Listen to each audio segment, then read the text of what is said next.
Good to see you guys. Good to see you. Hamlin fan and Stacy. This blue filter makes it very hard to see.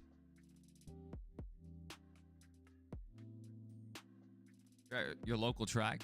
Very nice. Very nice. If this race ends at about the length that the truck race went, I might be able to make it to my local track. But I don't know if I'll go this weekend.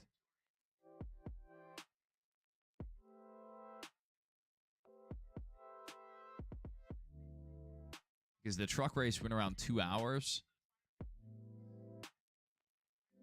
So if it takes us more than 2 hours for this race, I don't know if we'll make it. Plus, the cup race is going to be longer. The cup race might take 9 hours.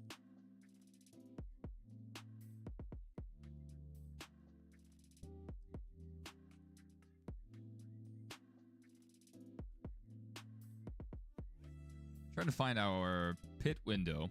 Let me go ahead and flip my visor up. Much better.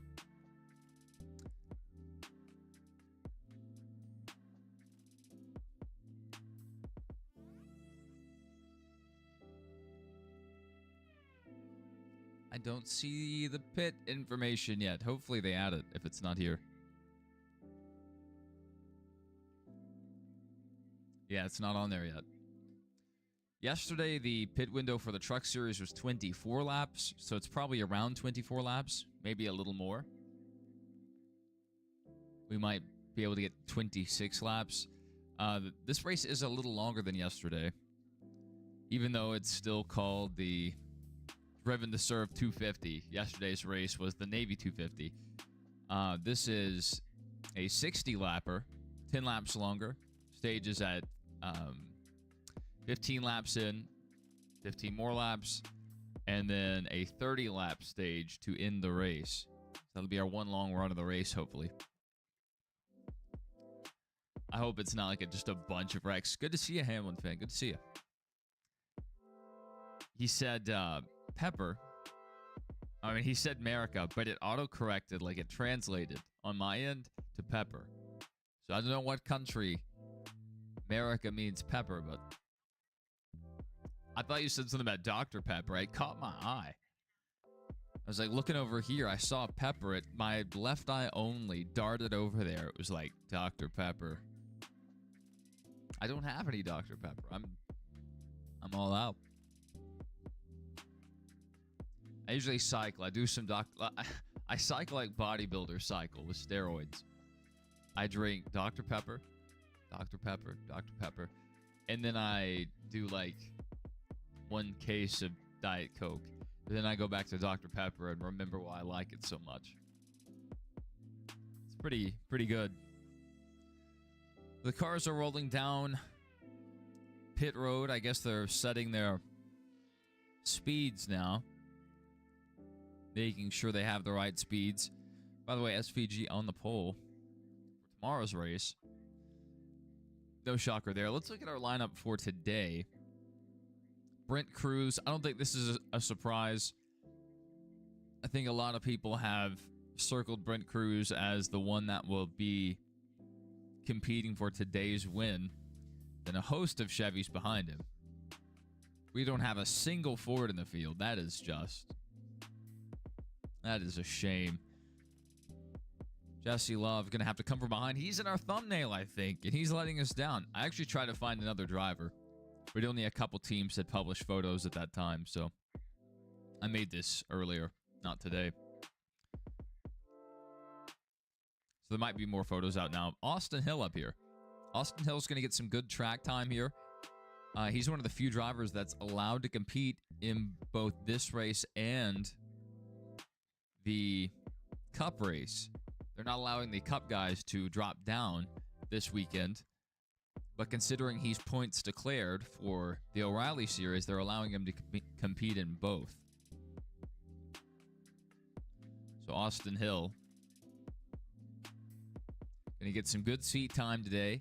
believe he qualified in the top 10, maybe like 10th in tomorrow's race. So maybe he can really take advantage of that. Out of all the drivers, he adapted to the track really well within the first half of practice. Then towards the tail end, Kyle Larson, Carson Hocevar, SVG all ran faster laps.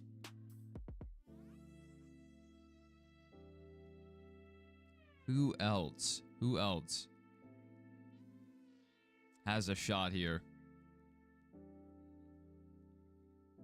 Corey Day was supposed to run a special patriotic scheme, but he wrecked his primary car, so the car he's running today is all white. So if you're expecting the red, white, and blue scheme that they ran Memorial Day weekend, you're going to miss it because he's in an all-white scheme today.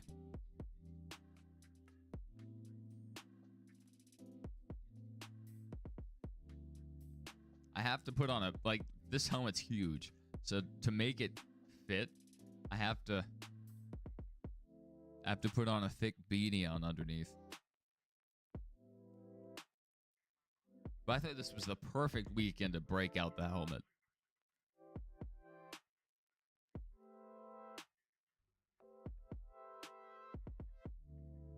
All right, they're lined up side by side. We also have a Rajah Caruth.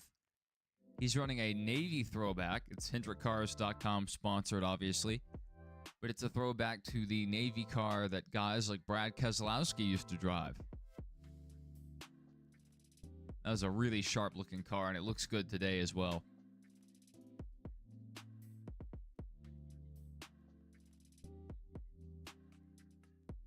I'm going to try to grab a Diet Coke right before we go green.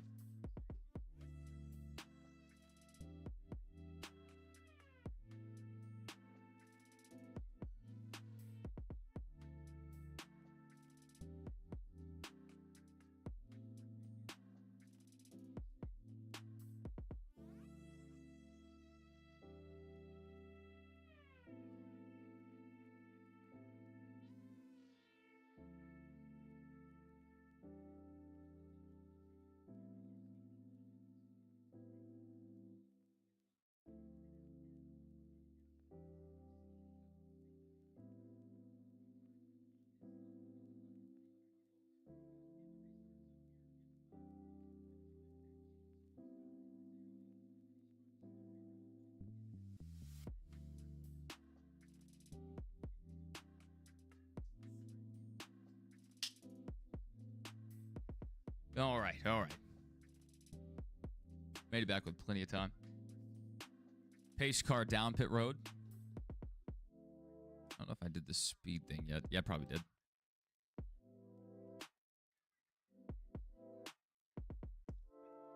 Parker Retzlaff with a huge jump. He is clear. So Brent Cruz, huge advantage already. Not going to be side by side. They are side by side for second place. Anthony Alfredo and Parker Retzlaff.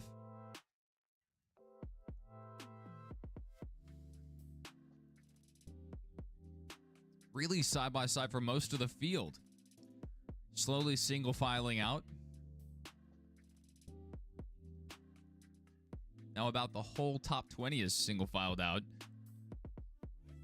I think it's back to 18th before we have side-by-side action now.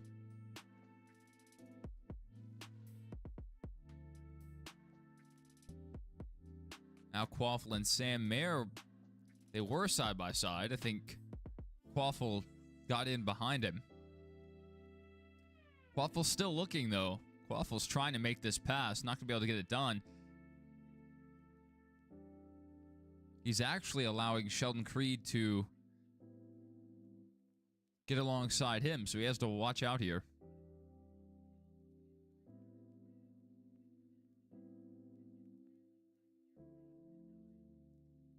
Oh, man. Even our announcers are having trouble identifying the cars. So many red, white, and blue cars today. It's going to be hard to know who's who.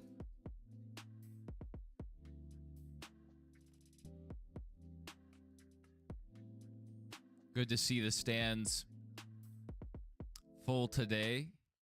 Yesterday's race was primarily only open to military, government employees and their families. But last second, they opened it up to civilians, and they didn't really get the word out. So the stands were not full yesterday. Welcome back, Hamlin fan. I have a Dr. Pepper now. Not a Dr. I have a Diet Coke. I read your comment. I don't know if you're here for this, but on my end, you said America, but it auto-translated to Pepper. So I've just been thinking about Dr. Pepper. Michael says, Cup cars ran 2:14. We're under a caution, by the way. We only have one timing loop sending back data, which is unfortunate. It's Corey Day ran over a manhole cover.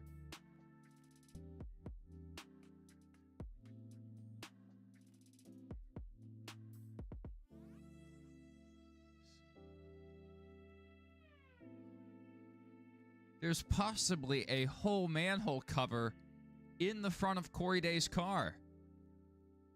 He already had to go to a backup. That's why he's in this all-white 17 car.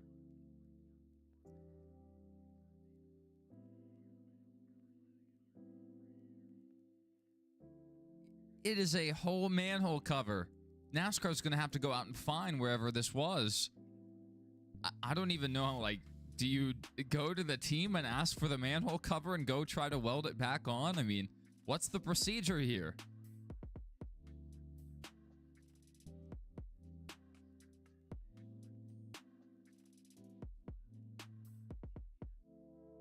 It is. It's not a typical manhole cover for like a sewage thing. It looks like more like a manhole cover like you would see at a gas station that covers the underground tanks.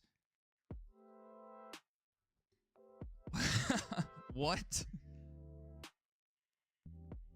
I think they're killed. I think they're out of the race. At least they're not in their patriotic scheme they were going to be in. That is... It's a shame that they already used their primary car. If they were still in their primary, maybe this doesn't happen, number one. Number two... Maybe, I mean, I don't think NASCAR would allow them to go to the backup, but that's a track condition fault.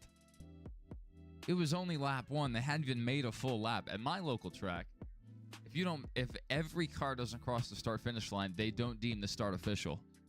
They'll restart the race. And they do that because a lot of the races are 10 laps, 20 laps. So they don't want to cheat the fans out of green flag racing. We are already under caution here.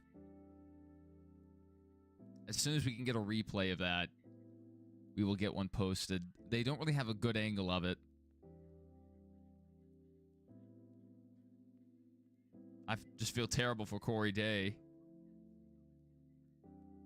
I feel like that's a canon moment for a lot of NASCAR greats, is you have to have the track come apart and damage your car. Happened to Gordon a few times throughout his career.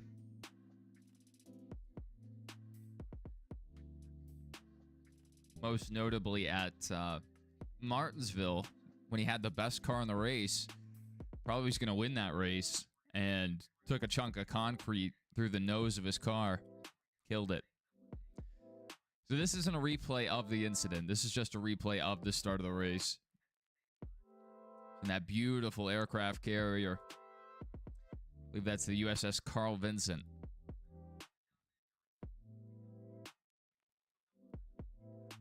Michael says Cruz on standby for Bell. That's right. That's right. So apparently Cruz fits Bell's seat perfectly. That's what I've been hearing. So the driver swap, if they do it, will happen really fast. The only thing they really have to switch out, though, is the wheel. Because they have a special shaved down wheel so Bell can grip it better. And so I think they would swap out the wheel if they did a driver's change. Then he would just be ready to go. Yeah, I think Corey Day is getting a DNF. I don't think he's going to make it back to the race. That, like, fuel reservoir cover, whatever that was, Could have been like a drainage cover. I'm not sure exactly what that was. It wasn't a typical sewage manhole cover. It looked more like the ones that you see at a gas station. But it went right through the front of his car. It was just sitting there. And so where the grill is, where the air intake is on this O'Reilly car, that's exactly where it hit. Dead center, right at the radiator. Knocked it out. So, I mean, they can't continue. Maybe NASCAR will allow them to make some repairs, but he's going to finish probably dead last. Because, I mean, they would be extensive repairs. Plus, they would come back out on track like 20 laps behind at minimum. Just horrible luck for Corey Day. Let's see if they posted anything yet. So nothing yet from the CW folks. Let me see if I can find anything else someone's posted.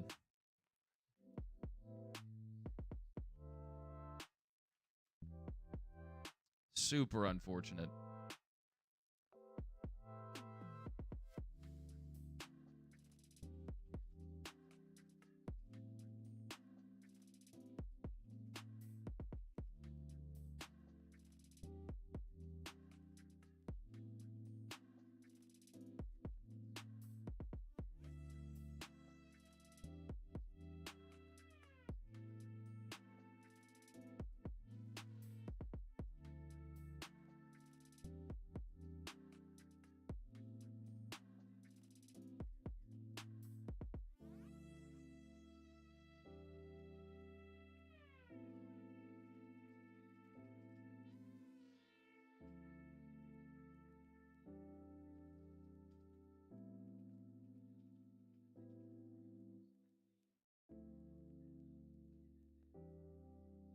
I tweeted. I mentioned Jeff Gordon.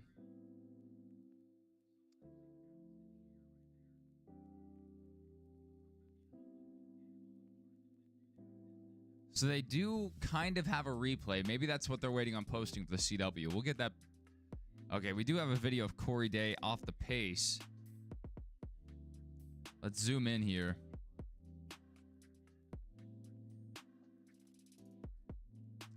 There it is, sitting in the front of that car. This is not a great angle we have here.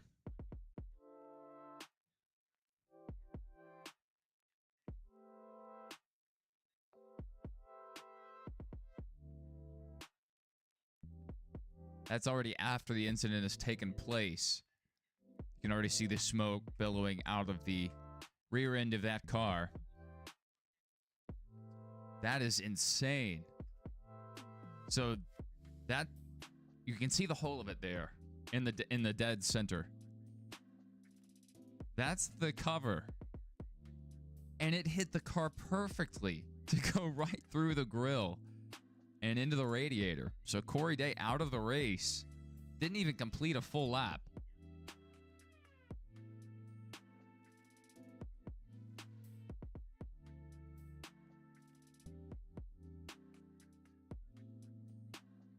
That's crazy. So Junior Motorsports, they are in a really bad position for next week at Sonoma.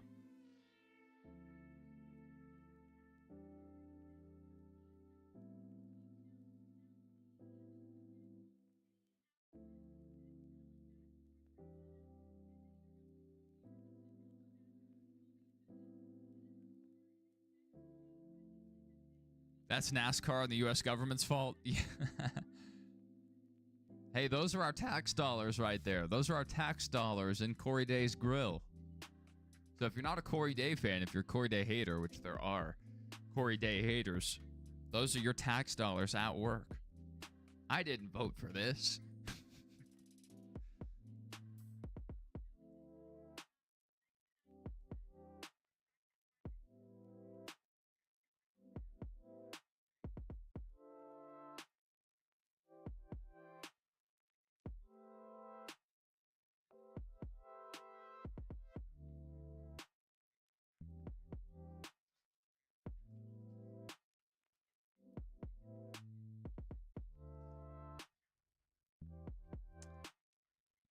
They don't have any good gifts for Canon event.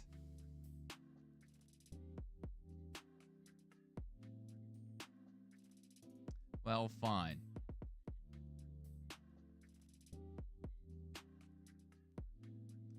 Let's see if they've posted a replay yet. Not yet. I believe the race is red flagged on lap 1 for Corey Day hitting a manhole cover. Again, it's not a typical like sewage manhole cover. It's not that large. It's a smaller one, like the ones you would see at a gas station. You can see it there, just sitting in the opening of the grill. That's just insane. I don't think we've ever seen anything like that at a NASCAR event. Only other place it would have happened would have been Chicago. That's crazy. We went through practice for Cup, practice for trucks, practice for O'Reilly, qualifying, a whole truck race. No one had an issue. And here they are, lap 1 of the O'Reilly race. Corey Day, as you can see in that white scheme, he was supposed to have the patriotic scheme from Memorial Day weekend. But we see him now out of the race in the backup car. These are the cars they were supposed to race next week at Sonoma. Now that's off the table. So the 17 team already starting behind the 8 ball for next week.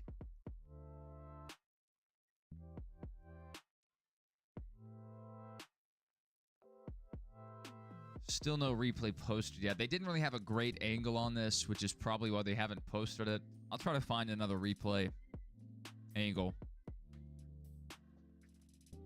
Freddie says, crap deal for Corey. You're exactly right. Rusty says, surely IRS will get Corey for stealing government property.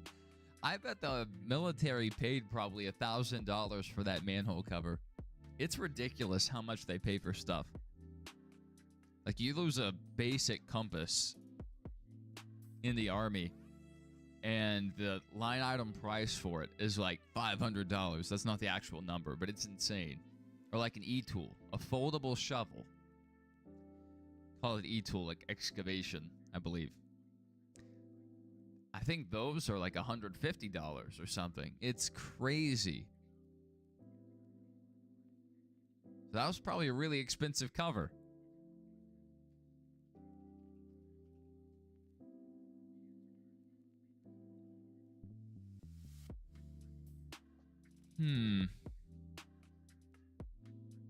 According to the team radio, NASCAR is going to let the Corey Day team replace the radiator.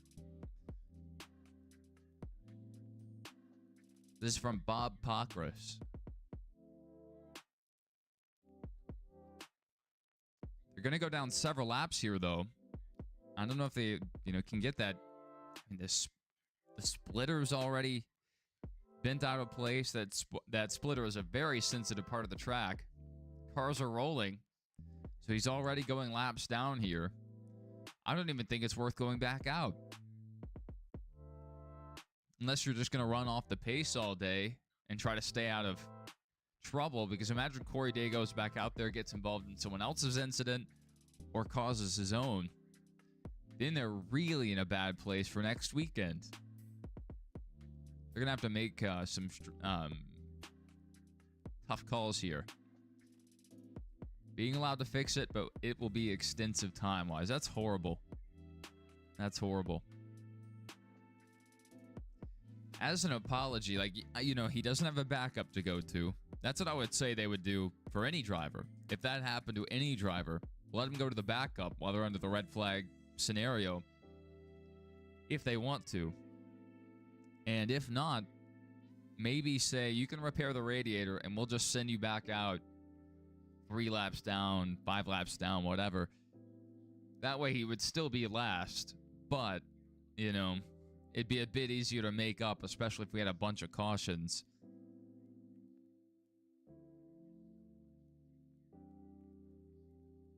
That is crazy.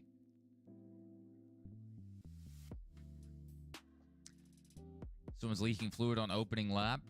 Jesse Love keyed the mic in turn 6 and 7. You can see it on this in-car camera. I wonder who it was.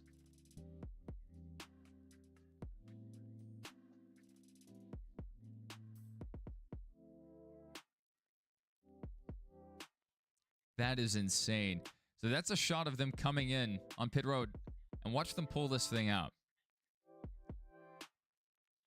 So that looks like the cover of what you would see at the gas station. That's not a sewage manhole cover. That is crazy. And maybe you can see where they tried to weld it down. I mean, that is just insane. Yet those look like welds. That's a look at why Corey Day is out of the race on lap 1. Unacceptable. Corey Day's race is already ruined by a manhole cover. Can't happen again on Sunday. Hopefully they make sure everyone is firmly in place. And he send somebody out there with some oxyacetylene torches. Corey the Joy has a really good view of today's race, because that's where they're doing their set for tomorrow. You can see the canopy above them.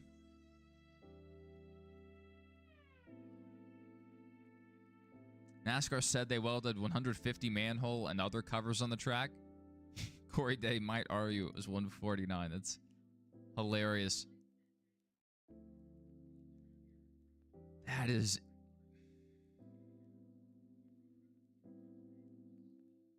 that is insanity.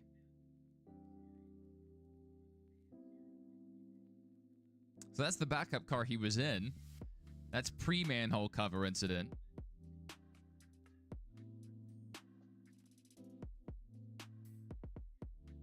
All right, let's go back to our leaderboard and see where everyone is now, if we've had any major changes. Obviously, Brent Cruz, Parker Retzlaff, Anthony Alfredo, Austin Hill. So, pretty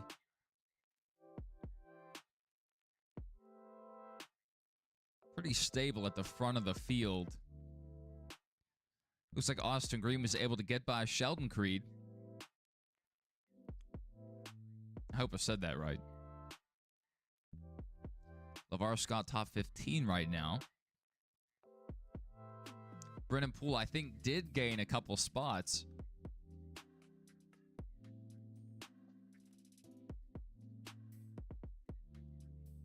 Man, Justin. He doesn't need to win. I think he already has, enough wins. He's already locked into the chase, by the way. Already has enough points to coast by and still make the cut line. But, man, he's got to pick it up a bit. 26th back here. Then we have some Jessies back here. Jesse Iwuji, Jesse Love. And then Corey Day now already down 4 laps. 4 long laps. He's not going to drive those off. And then if anyone else has an accident that doesn't end their race, he's just going to get trapped down these laps. He's not going to get them back easily.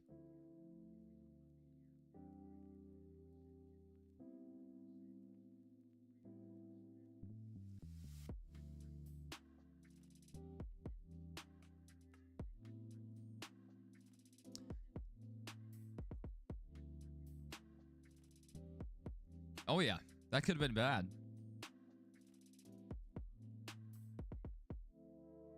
It's unlikely we ever have something like that happen, but... I mean, how much do you guys think that manhole cover weighed? Couldn't have that going up through someone's window.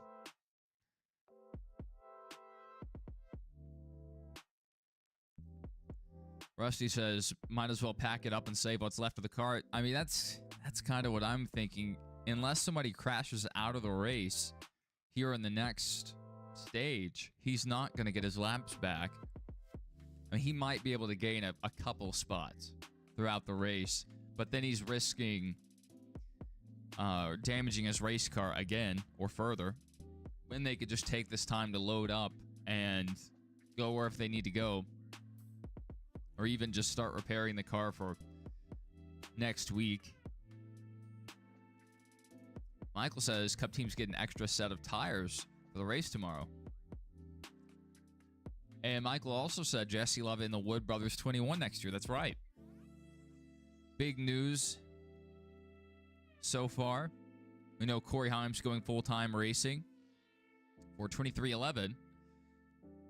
And now we know that the Josh Berry will not be returning to the 21 and Jesse Love will be in the 21. Not sure that's the best call really for Jesse Love, but we'll see how it goes. Maybe he can make the most of it.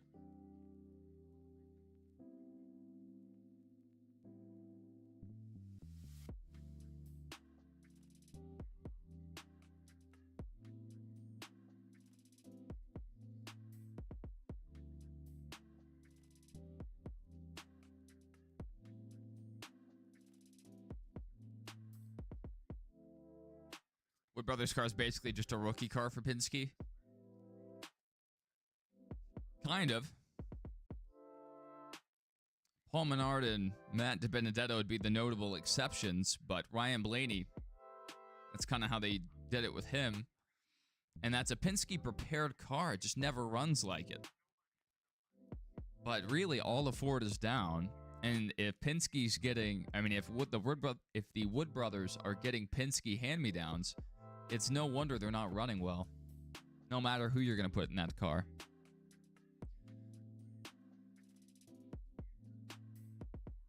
Ford's got to do something. They're just not investing in NASCAR lately.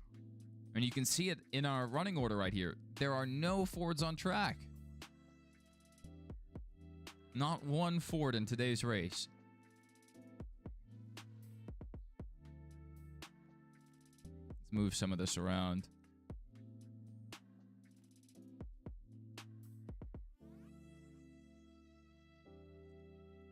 Oops.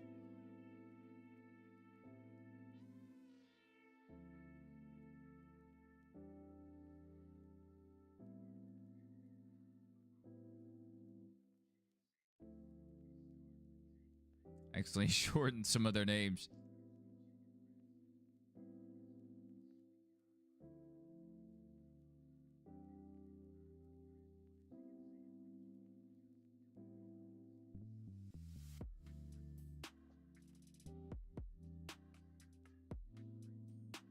That's a little better. It's a rough track. It's a really rough track. There's one part of the course where they drive over gantry rails to like some giant cranes. So it looks like they're driving over train tracks. They tried to pave over it as best they could, but there's still a bit of a bump there. And then there are a couple times on this track where the cars come completely off the ground if they hit it at enough speed. So, I'm really wondering about tomorrow if we're going to see some of the cars break toe links over the course of the race.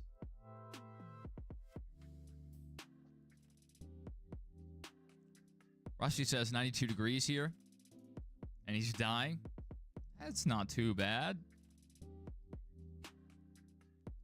Not too bad compared to how it will be in 2 months. It always gets worse. We've actually had a really mild year so far. It only gets worse from here. Whoa, let me go back and look at that weather. What was that? Looks like we're going to have some crazy weather this week. Now that could change. The weather can always change. You can have rain forecasted every day and then it won't rain a drop.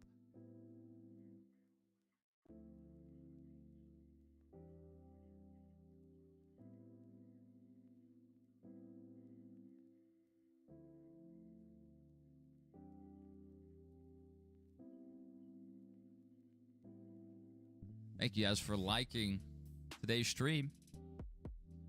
That always helps. We still haven't gone back green. This race isn't going to end. This is a 10-lap longer race than yesterday. So it's already a longer race.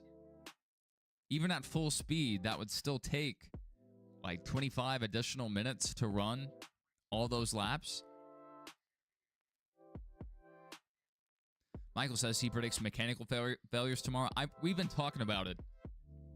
Even on the last stream, was that an LMTV out there on the course? Anyway.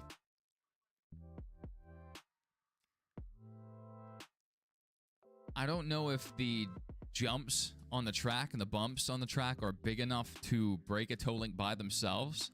But what I think could feasibly happen is guys make contact with the wall, just slight contact, continue. No problem there. Or just bumping on a restart with other cars. That would weaken the toe links a bit. We know how weak they are anyway. And then they're going to hit that jump, all 4 tires off the ground. It slams back down and one of the toe links breaks. The car just comes around. That's what I'm thinking might happen. I'm not saying it's a guarantee, but it doesn't look great. Patrick McCarty says it's pouring in Houston today. I think 3 inches so far. Is that remnants from the tropical depression that came through? Oh, red flags back out? That's so weird. They kind of just screwed over Corey Day there. They could have kept it red, and they didn't. That's weird. Why did we go back? That's weird. No? Just standard Houston weather. I know you guys know about getting heavy rain from those tropical systems. You guys know that all too well. Let me take a look at the Houston radar. Oh, yeah. Used to have a friend that lives in Houston. I still have friends of friends. I have acquaintances that live in Houston.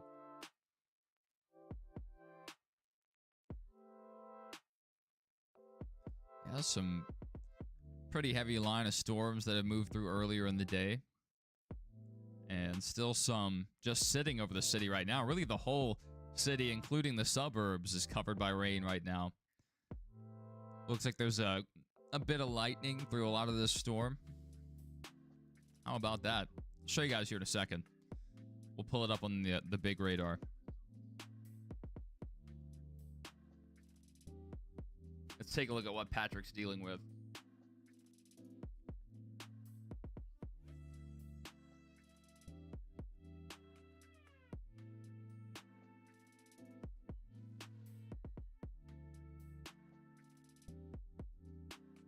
So this radar is not the most accurate because it's a composite, but trust me, it looks a lot worse on the actual local radar. This red is a bit bigger, and you can actually see all the lightning strikes, and the yellow is a lot heavier. Most of this is yellow, and there's just tons of lightning in this storm. Look at all that rain.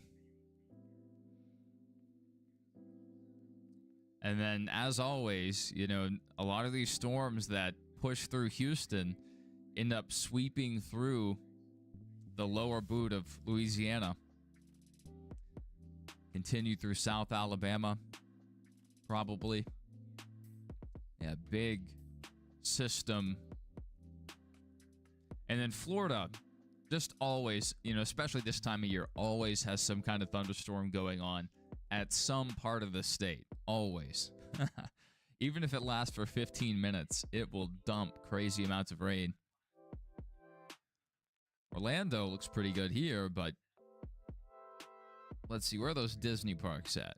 Down here somewhere?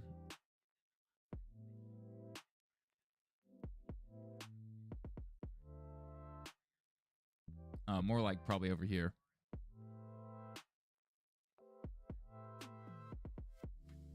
The Disney parks, they may be getting some rain. So if you're there at the House of the Mouse, watch out. Look at all these little ponds. They built this place in a swamp.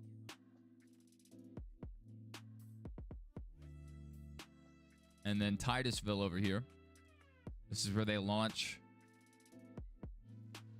most of our rockets. There's also a launch facility up here. I think it's in Virginia, Wallops. And then we have another launch site down here in near Brownsville, Starbase, South Padre. So it's right around here. We also have a launch facility up here in Vandenberg. I don't know exactly where that's at, but it's somewhere along the coast of California. I think it's more northern California.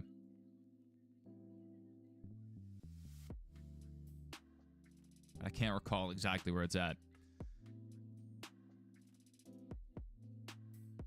That's what we're looking at with the weather.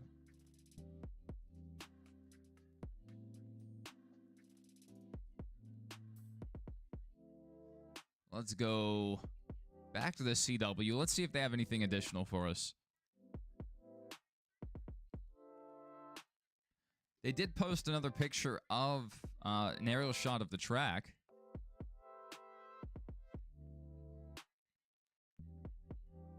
Beautiful views here. This reminds me of back when they used to do the home run derby and they would hit the balls over the stadium and there would just be a ton of kayakers out there. They would kayak over to try to grab the home run ball. That was pretty awesome. Yeah, no additional replays posted by the CW Sports, but there's not really much to cover right now. We're still under caution for the Corey Day manhole cover. See what you guys are saying. Patrick says he's on the east side. East side. Not bad.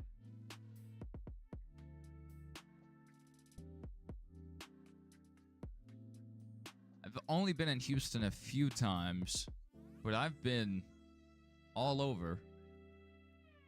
And man, does it'll take you 2 hours to drive across the city of Houston. Crazy.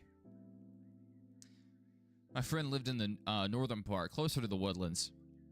And to drive from there down to that giant monument, I forget what it's called. That really tall one.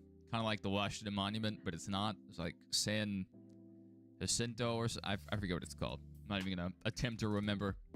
Down there by all the oil refineries. It was like 2 hours to get there. And then we drove over to the Johnson Space Center, which took, another big chunk of time. Crazy out there. So, it is okay. So I was kind of right. I don't know if I had the pronunciation right.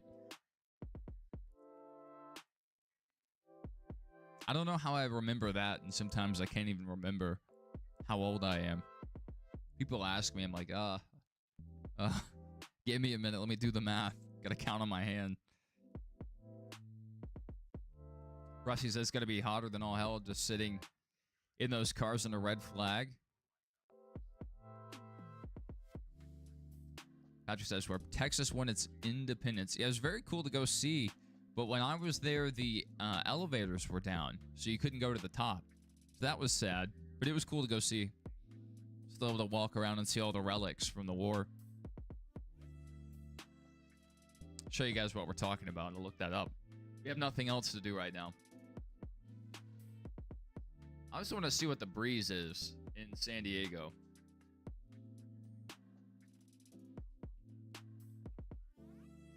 I'm going to search for the San Diego weather right now. Look at wind. Yeah, not much of a breeze right now. 11 miles per hour. It's actually going to go down throughout the evening. So not much of a breeze right now, but it's only 70 degrees, so that helps.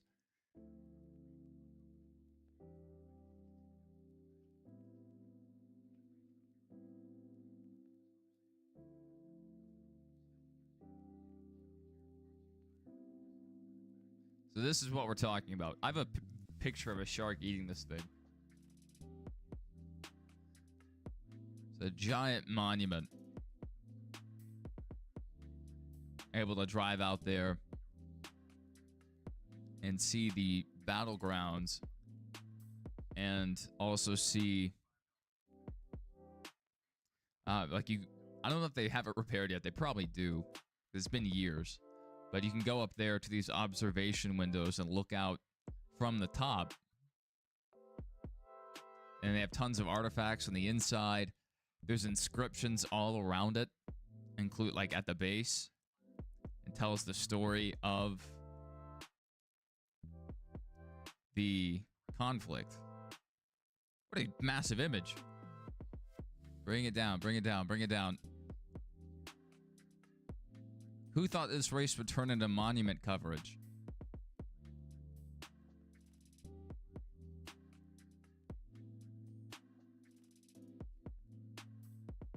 Pretty cool. Is he wearing a Cowboys jersey or a Colts jersey? What? That is a hilarious image. I wonder if they know they're on Wikipedia.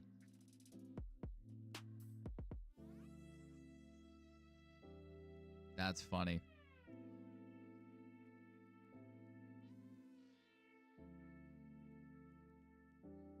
Beautiful monument. Oh, there's also Battleship Texas. I didn't get to go to this. We got there. It was too late in the day, so it was closing by the time we got over there. We're on the right side of the screen. Let me move out of the way. It's really cool.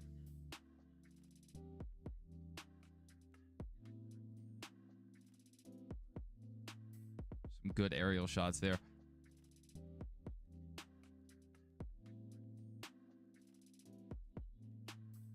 Time limit 7:45 p.m. Yeah, I don't think we're going to have an issue with the time limit.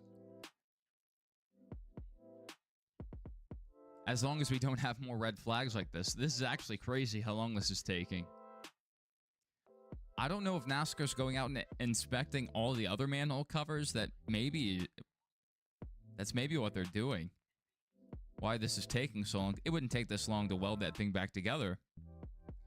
When they got a whole safer barrier repair just a few weeks ago.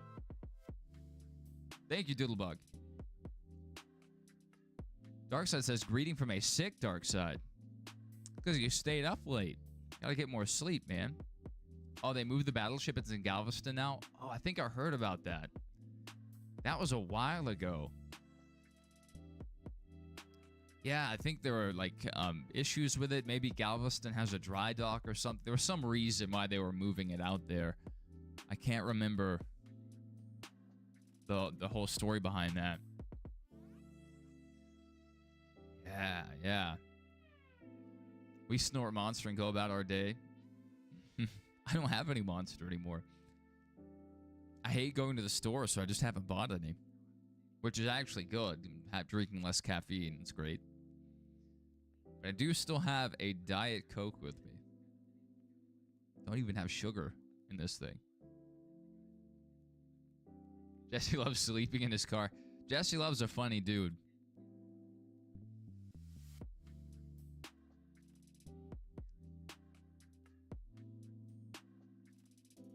Patrick says that movie Driven. IndyCar sucked up the manhole covers.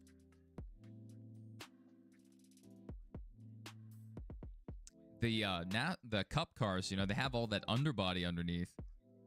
That makes me wonder, from all the ground effects, will they have more issues with the manhole covers or will they have less? Because the splitter is also a bit raised in the middle of the car. But maybe the diffuser could catch the diffuser, or the diffuser could catch the manhole cover.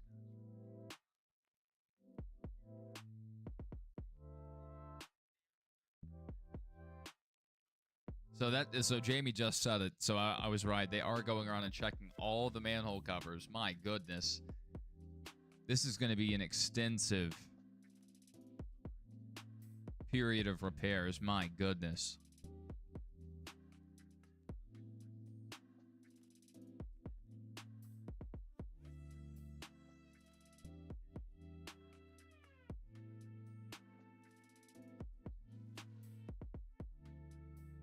They're doing damage control now.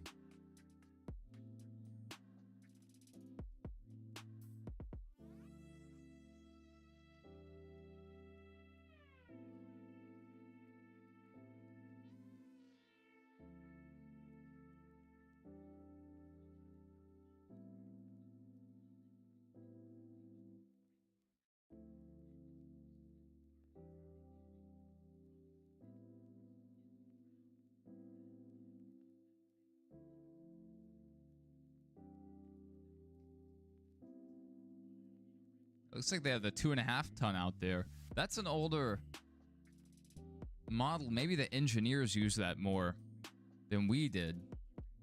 Ours was the typical cab over LMTV.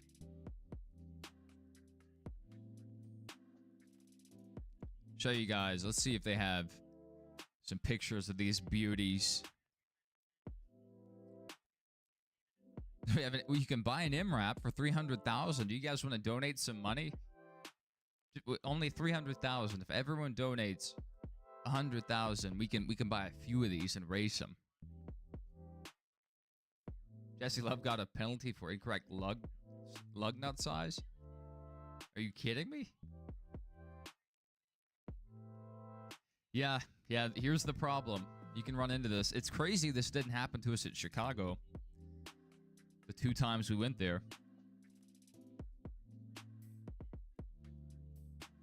Was it 2 or 3? I can't recall now. I missed most of those races. I usually travel July 4th weekend, so I missed most of those races. I still got back to the hotel to see most of it. Yeah, I was thinking 3. They had the year SVG won. You had an Alex Bowman win, and then maybe was it another SVG win?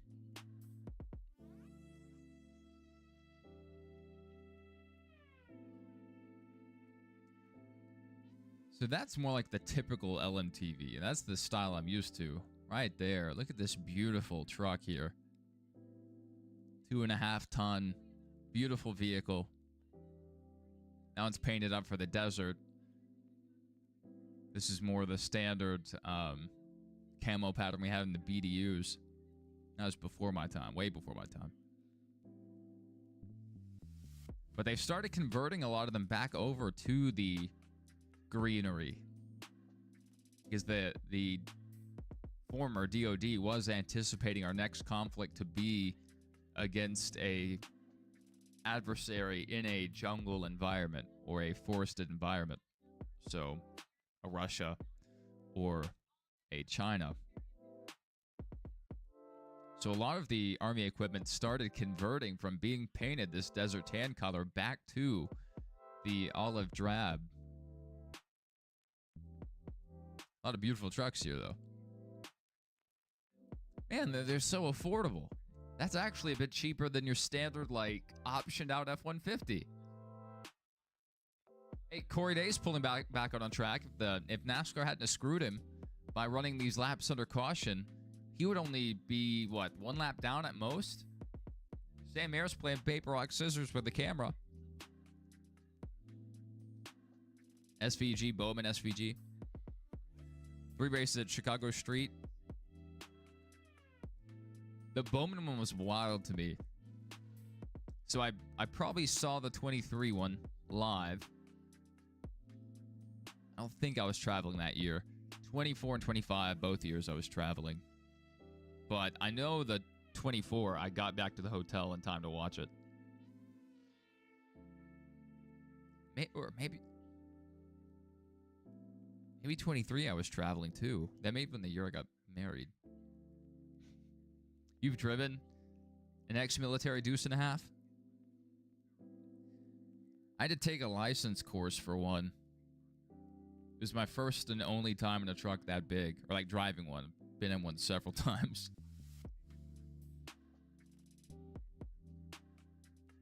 This is what we're doing. This is our race coverage so far because NASCAR is now going around and checking all the manhole covers. I didn't know they were so old. You can tell when you get in the newer one, though. They have nicer options on the inside. Or it may be up armored. They have an up armored variant.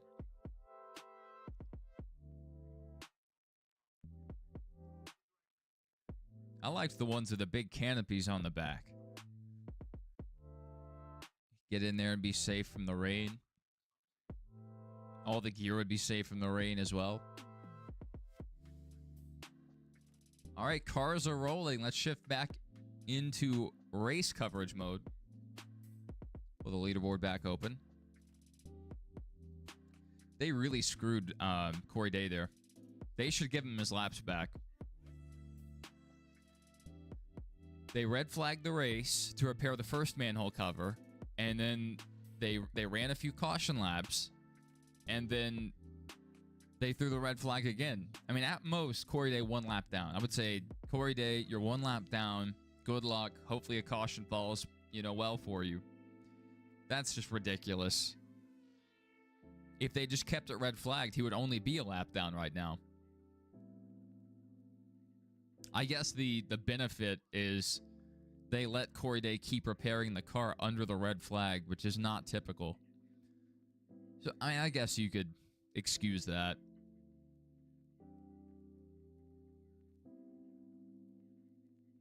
Like 80s model, he rebuilt the air brakes on it too. Not bad.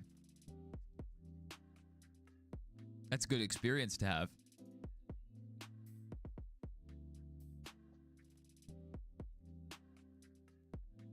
Oh, now officially 5. Had to update. That is just unfortunate. Which that was the hypothetical number I laid out earlier.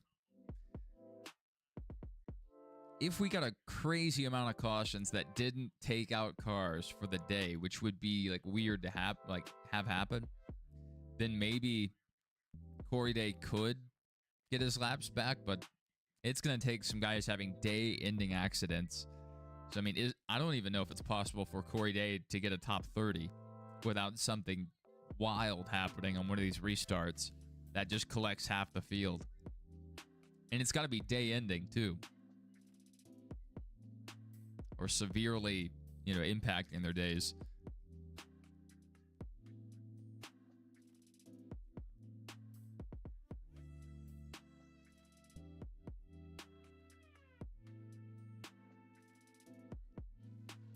I love when they interview guys from other sports that obviously,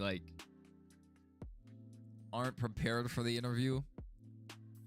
But also, they don't have the level of media training as, NASCAR guys do. Because in the NASCAR guys, it's interviews every week, pre-race, post-race, rain delay, in the car. Sponsor appearances. NASCAR guys are beholden to the sponsors. So, I mean, they're constantly doing sponsor activation stuff, during the week, on top of their preparation duties for each race. So they're constantly, interfacing with fans, being a PR. Oh my goodness, Corey Day almost got nailed by, what is that, an F-150? It is an F-150. My goodness. Oh my goodness. You've never heard of Ryan Ellis? Good to see you, Justin. So if you guys are interested in enlisted gameplay or college football 26 gameplay, Justin's a great channel to follow. Those are 2 games he's been streaming quite a bit lately.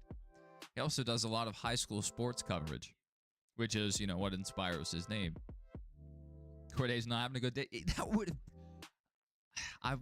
obviously I don't want anyone to get injured, but it would have been just peak hilarity for Corey Day to get hit head on by an F-150. And the O'Reilly cars are so low to the ground, they're so small. The F-150 might have been able to stance on it and actually drive up onto the hood. That was wild. Yeah, I mean, it's kind of a dead zone. I don't even think the football teams are back in camp yet. Yeah, a week's not bad. Darkside says he's actually excited for his YouTube debut tonight. Interesting. What time? I much prefer watching streams on YouTube because I can just throw them up on the TV. Most of our viewers watch on TV because we have a pretty old audience compared to the average YouTube channel. Streams barely delayed, not bad.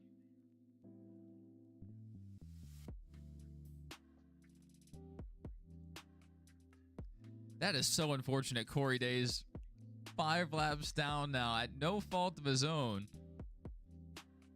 Little damage on the front of that car. It may not be competitive. They have him scored right now 4 laps down. That's just messed up. I mean, maybe they could just say, hey, take as many waiver rounds as you want until we go back green. So he might still be 2 laps down, might be 1 lap down. I would just say go back out there, you're a lap down. You had bad luck. We're not going to make it worse. Because I'm saying it, they screwed him. By going back under the yellow flag after they had initially thrown the red flag. They ran a few laps just to put him down a few more. And then threw it red again. Really unfortunate weekend for Corey Day. Justin was one of the cars that pit under that last caution. He didn't drop too many spots because he was already so far back.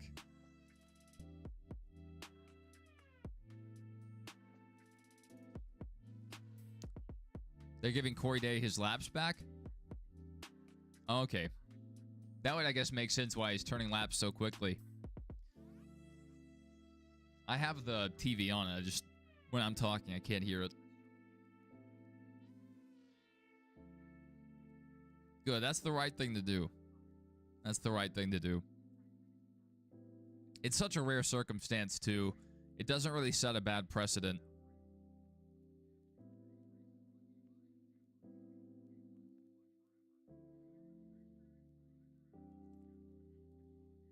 They're being really nice. They let him repair it under red flag conditions, which is unheard of.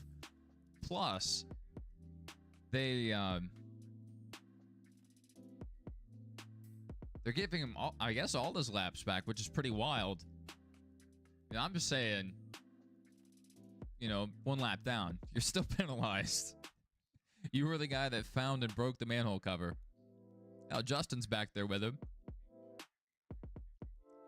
I know you guys can't really see it. Maybe if you're on mobile, you can zoom in. If you guys didn't know that, you can zoom in on mobile. You can pinch and zoom on videos. You may be able to zoom in and see the detail on the 7. I think that's the Corn 7. Can hardly see it.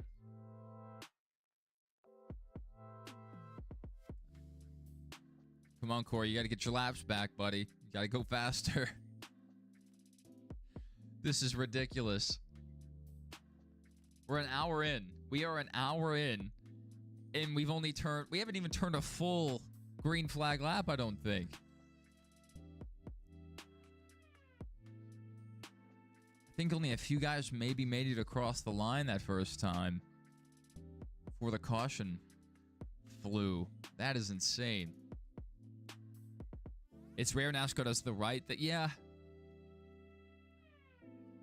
I mean, it's...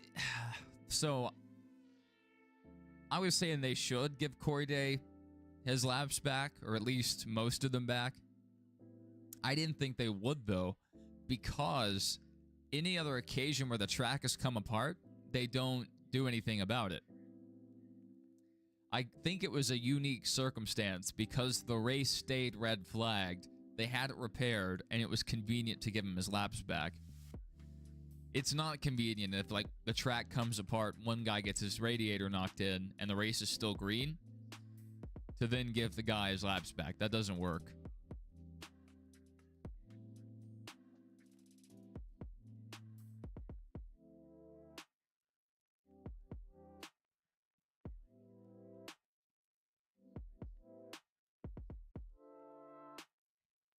Is that just you, or did TNT seem really similar to Fox last year? I actually heard that opinion a lot. Now that I think about it for more than half a second. Yeah, I heard a lot of people say that. A lot of people did not like the TNT coverage. I thought it was all right. Like, it's obviously a step down from the Prime coverage, but it's a lot of the Prime guys. Like, over there, they just change networks. Like, oh, we go from Prime, now we're on TNT. So you don't, you know, maybe I'm just not as critical of them since they're not Fox, but yeah, a lot of people were really unhappy with TNT last year.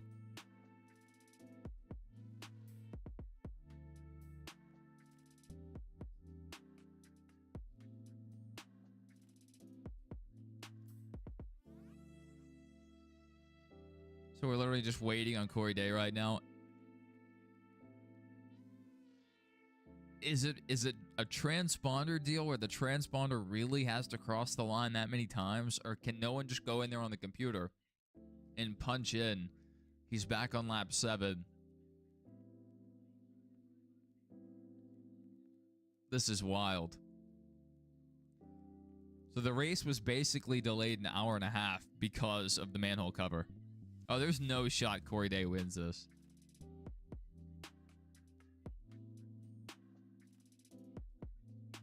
Or they have Iceman and Maverick impersonators here at the track. They're pretty good. They're pretty good. He's nailing the Val Kilmer hair. That guy actually looks like Tom Cruise.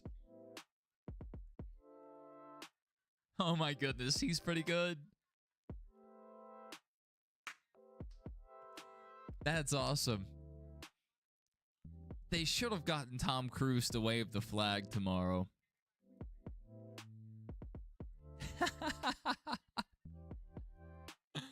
Dude, we have a Tom Cruise replacement before GTA 6. You're right. You're right. I think Sonoma begins the TNT portion of the schedule, which is unfortunate. You know, Prime's coverage is just so good. You know, we miss it when it's gone. It's such high quality. If TNT delivered the same quality, no one would care. And people might actually like it more because it's on actual TV, but it is what it is. We will roll with the punches. I think in the next deal, Prime will probably get more races, as long as they're seeing return on investment. The ratings for the youth demographic, the 2 youngest demographics, is really good. Record-setting for NASCAR for the last, decade. So if that's the demographic Prime wants, I think they'll invest more. They need to have Prime do 10 races and TNT is average coverage. That's what Justin thinks. I mean, I would be okay with that. I'd be very okay with that. I would also be okay with Prime just taking over the Truck Series permanently. Yeah, that's crazy, Patrick. That is crazy. All the different things you have to have now to keep up with NASCAR for the full season. Thankfully, the O'Reilly Series is on over the air where I live. I know not everyone has a CW affiliate, which is unfortunate. But I'm watching on my antenna. I also have a YouTube TV stream pulled open. That's my TV provider. But it's so expensive. And there are months, where I'm pinching pennies and I have to cut the cable service. NBC does your CW? That's wild. Mine is a CBS affiliate, which I would love if CBS just picked up some kind of NASCAR coverage, return to their roots, and that way we would have a portion of the season strictly on broadcast television. Because I tell people, I know $90 a month or however much you're paying for TV, it's not cheap. It's not easy to do, especially with all the different subscriptions we have now. Internet service, phone service, this, that, the other. Netflix, Hulu, whatever. Disney Plus, all these different services. It adds up. It adds up a lot, and it's way more expensive than traditional cable used to be. When streaming TV first started, it was cheaper. When I first got YouTube TV, I think I was paying $35 a month, and then it went up to $50. So the $35 might have been a promotional, but it went up to $50. And now it's up to $90 a month or something.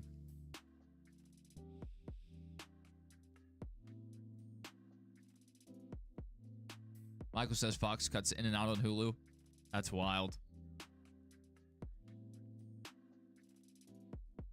At least for the Fox portion of the schedule, if you didn't want to pay for a cable package, you could get Fox One and watch the truck races and the cup races. That was $30 a month. That wasn't a bad deal. Yeah, YouTube TV has almost doubled in price since I got it. I got it when it first came out. I was on Hulu Live TV. And then as soon as YouTube TV came out, it was a bit cheaper and had more options I liked. I switched over.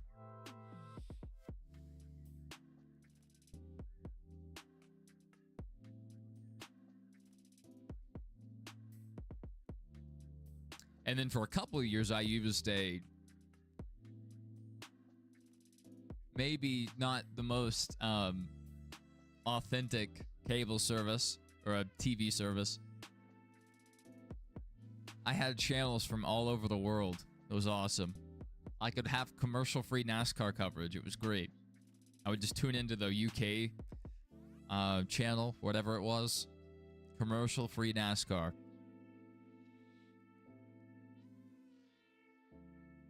When the NASCAR race would go to commercial, they would just leave it on track cameras so you could just see what was happening. Yeah, whoever runs DD12, they're doing a public service. I need to find that person and interview them. I don't know if, like, I may have to blur their face out.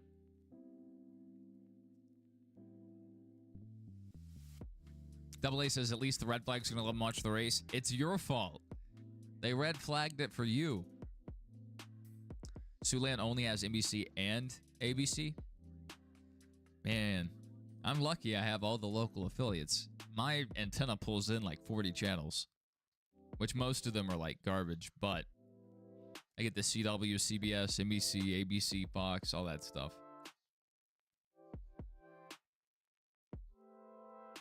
Patrick says he liked Fox, then NBC, and then Turner got it all on cable.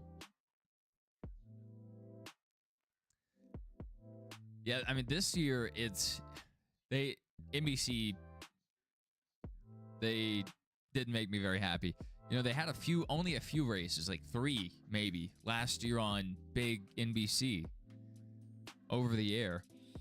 And I just prefer the over the air broadcast because I see it early. So I have time to think about it, react to it, whatever.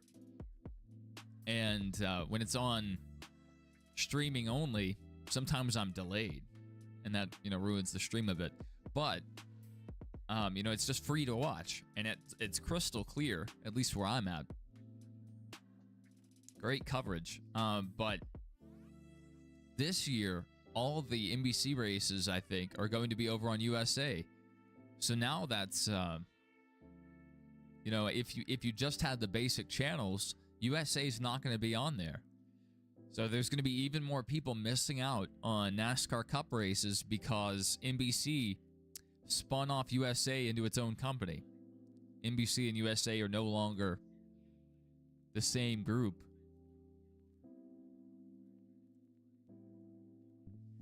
Oh, Justin is running his Corn 7 today. Even though he has the patriotic scheme, he has that Corn 7 on the side. Not bad. Corey Day only 1 lap down. Now, we're about to run this whole first stage under caution. They actually may get it green here in another couple laps. Yeah, we're going to the choose cone now.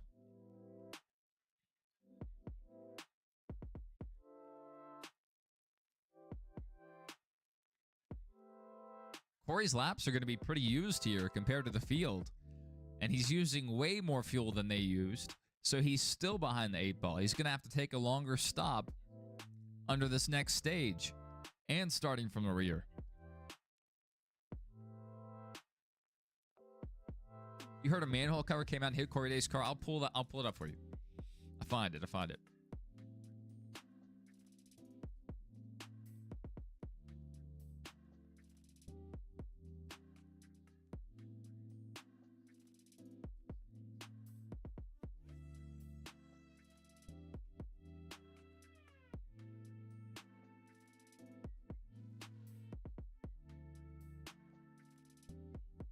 It's insane. You need to see this video.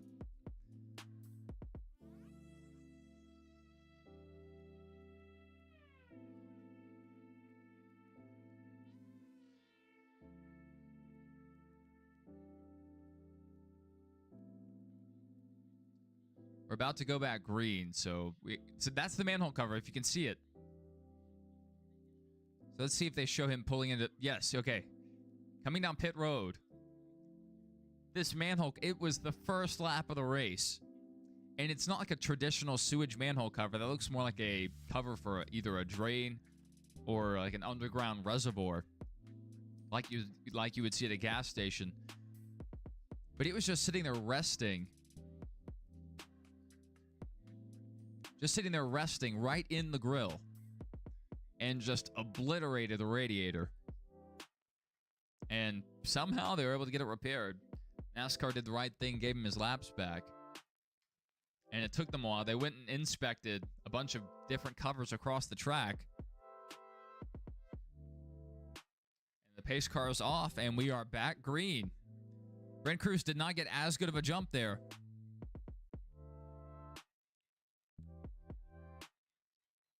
Not clear yet. All right, he's clear. So Brent Cruz clear to the lead again. Retzloff and Anthony Alfredo side by side for second place now. Side by side throughout the pack currently. We are back green. Michael says antenna wouldn't work in his area, have so many trees. It's pretty good. I have a lot of trees around myself as well, but I have my antenna inside. I don't even have it mounted on the roof. There's a website where you can actually check how well your coverage would be and like what channels you would get with different types of antennas. But I highly suggest it, even if you do have a cable package, just for the events where your TV maybe it loses internet, or severe weather is in the area. If the power goes out, your router dies immediately. And then it takes several minutes to reboot, whereas you can just turn the TV back on with an antenna and keep watching. It's less delayed. I think it's more clear as long as you have HD service. Personally surprised NASCAR hasn't started their own broadcast. They might in the future, maybe under the next TV deal, but NASCAR, they get the majority of their revenue through TV. But yeah, they may do that. They have their own channel on Roku and a lot of the streaming services. They don't show live races, at least not live cup races. Occasionally they'll show modifieds.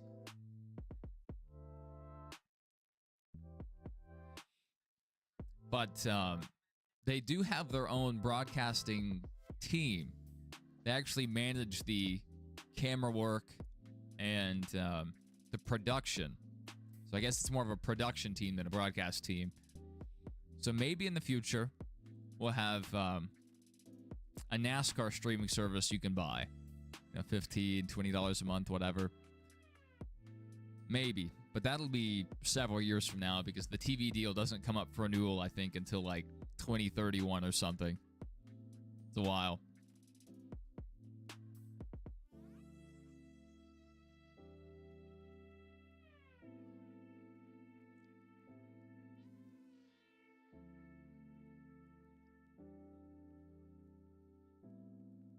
Jesse Love's car looks like my helmet. Oh yeah, I need to look at this diecast. I may need to take a look at this diecast. His car looks, if you see the hood.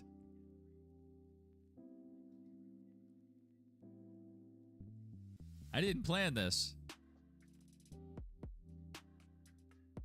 Yeah, Love's day just got worse. Thankfully, it's a really long lap here. As long as they don't have major issues, they can stay on the lead lap.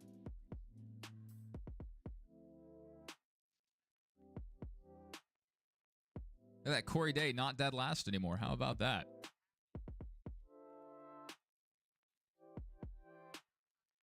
I'm just a Jesse Love fan. Now, I guess he's on the thumbnail. I didn't plan that either. I made the thumbnail ahead of time, and at the time, only 2 photos have been published. I was wanting another... I don't know who I would have picked to be in the thumbnail, but Love had the best photo published at that time. Oh, that's the lug nut penalty. Okay, okay. That's wild. How do you make that mistake?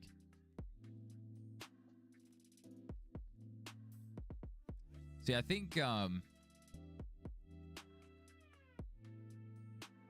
Jesse will stay on the lead lap.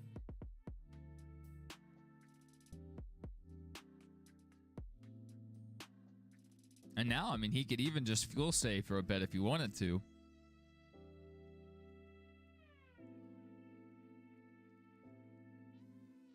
Justin says his favorite O'Reilly driver is Jesse Love. Well, get ready to go cup racing next year. Get ready. It would be interesting to see if Penske would ever restart their O'Reilly program so guys like Jesse Love could continue to get more seat time. Uh-oh. 19 has some debris on the front.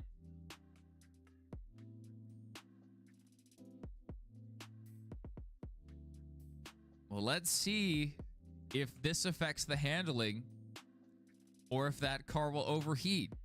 So trouble for Brent Cruz, a big piece of paper on the front of the car. That is crazy. We've already had 2 weird things happen today.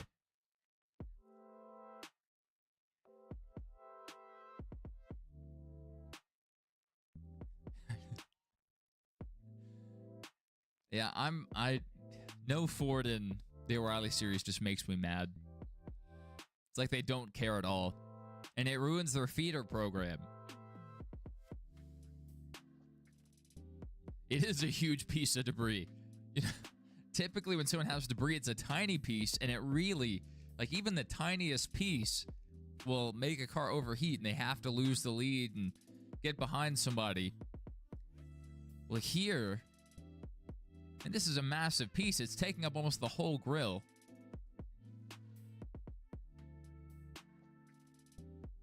And if he lets Austin Hill in front of him, there's no guarantee Austin Hill lets him get close enough to clearance that debris.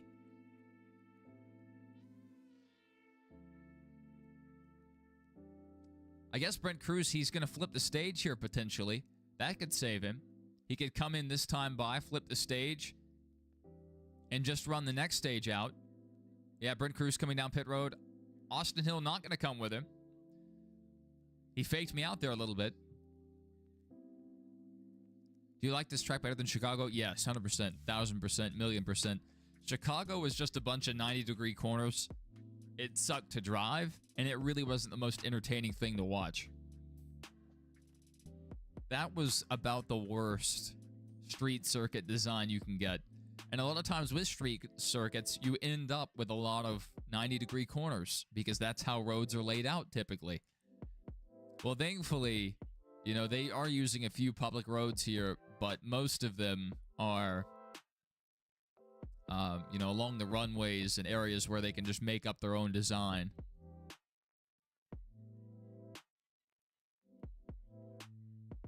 Corey Day also flipping the stage. This may help him get up into the 20s again. We will see how many guys also flip the stage. This could really play out to help Corey Day.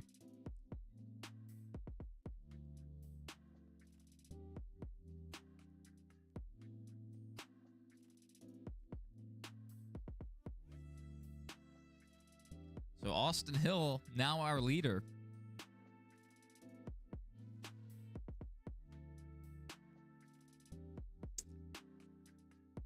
A lot of Chevys up front.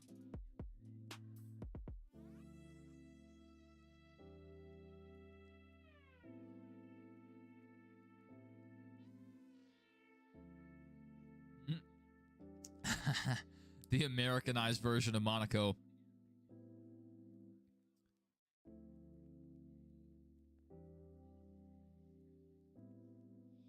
They already went to work on that cruise machine, so I don't know how much that's going to impact their strategy. They may have already been planning to flip the stage. Not exactly sure what their strategy was. But Lane Riggs did this in, well, no, he won the first stage. He didn't flip the first stage, I don't think.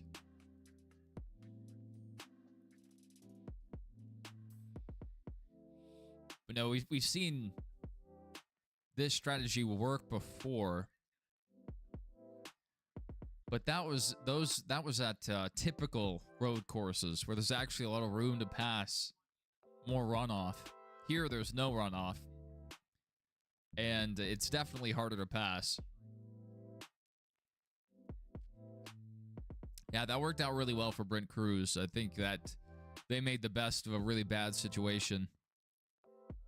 Justin said if they ever make O'Reilly electric, he'll never watch NASCAR again. I mean, the O'Reilly series is consistently the best racing pretty much every weekend. Probably 80-90% of the weeks, the O'Reilly series is putting on the best racing.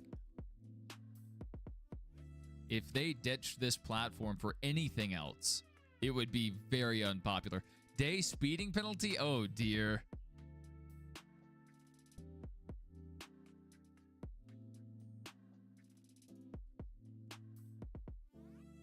As long as he can serve it before the end of the stage, he still might be okay.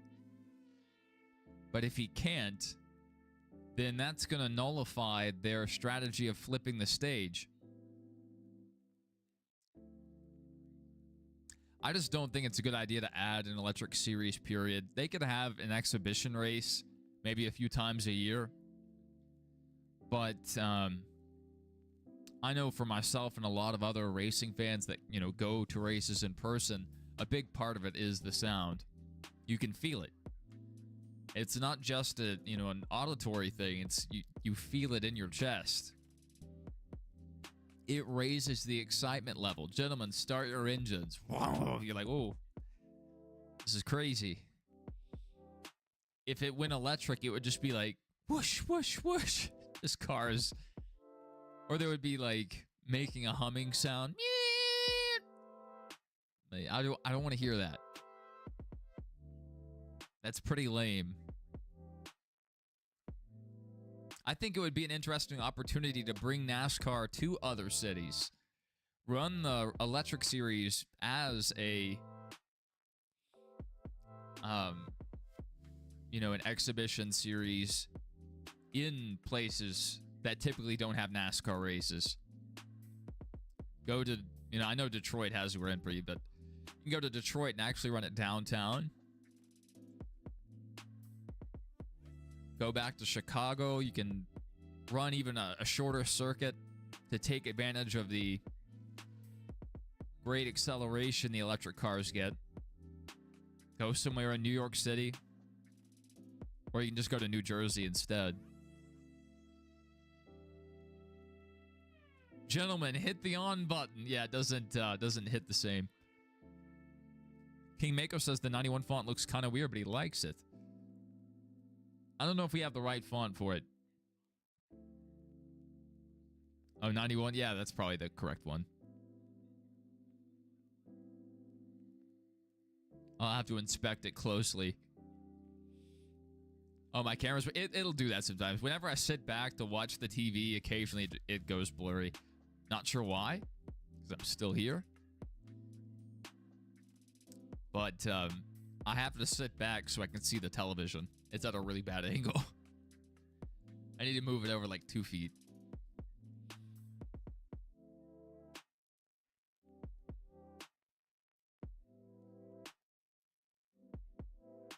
Basically describing Formula E. Basically.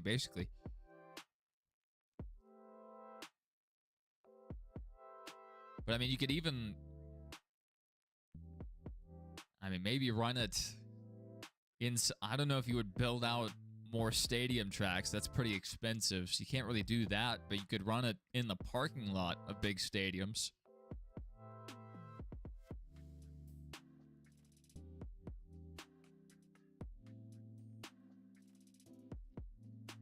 You could even do it as, like, supporting other events. You could have it, you know, in and around a parking lot of a stadium for, like, an NFL game or something, you know, or even, like, a UFL game. Just get other fans, other people, like, fans of other sports, get their eyeballs on some form of NASCAR racing. That might be the best bet for them. Basically use it as marketing.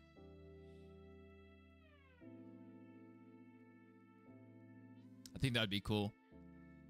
You're going, you're tailgating before an NFL game, and you're like, oh, 3 blocks down the road, they're doing some kind of race. Let's go look at it. Good marketing there.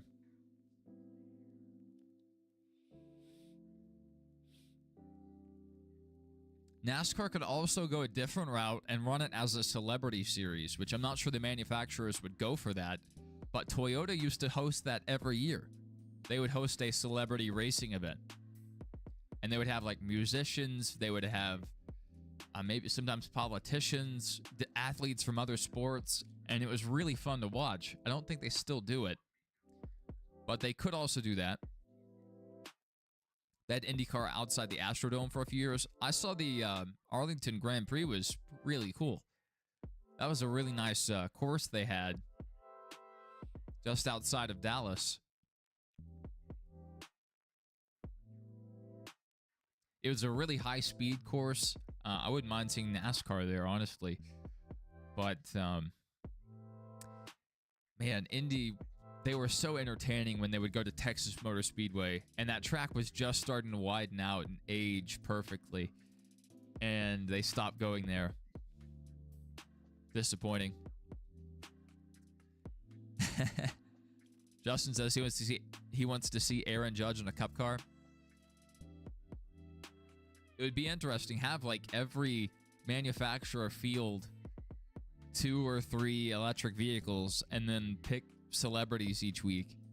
And you could do a pro-am thing. You have a pro in the car, then you put the amateur in the car. You could even run 2-seaters. You could have the Cup guy or whoever, you know, the professional, hop in the car, run half the race. Then they swap seats. The Cup guy stays in the car, but in the passenger seat. And they work as kind of a navigator or an in-car coach for the celebrity. There are ways to do it that would make it obvious it's just an exhibition. This isn't actual NASCAR, to not confuse casuals, but also get the electric cars out there, make the OEMs happy, and still bring eyeballs to a NASCAR-sanctioned race. Now, I need to get on the phone with somebody. I think I'm cooking here. I'm cooking. I think I can save NASCAR with one phone call. I have Steve O'Donnell's email. Dear Steve O'Donnell, please call me. Money would be on Jay Leno. That would be... I don't know if he would still do it. I think he's such a car enthusiast, he might not get in an electric vehicle or get in one to compete, but maybe Jay might do it, and he is such a huge car guy, but he is older now.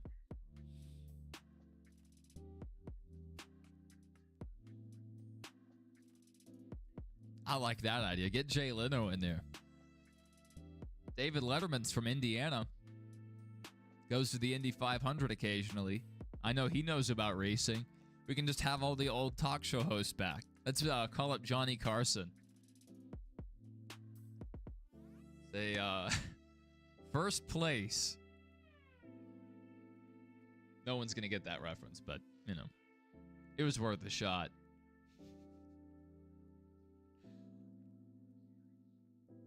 My goodness, this race has been going on. Oh, my. The Cup race tomorrow might take 9 hours. The 9 hours of San Diego. This is crazy. All right, let's see if Jayski has posted the fuel window. Okay, here we go. The pit window is actually shorter than yesterday. The fuel window for the trucks was 24 laps. Today's fuel window is 21 laps. Crazy. The scheduled time of race was 2 hours, 26 minutes, and we're already almost 2 hours in. So we are blowing through that estimate, but the fuel window is 21 laps. So according to this, in the third stage, we're probably going to see green flag stops. I mean, maybe somebody could stretch it if we got enough cautions. But we couldn't go into overtime.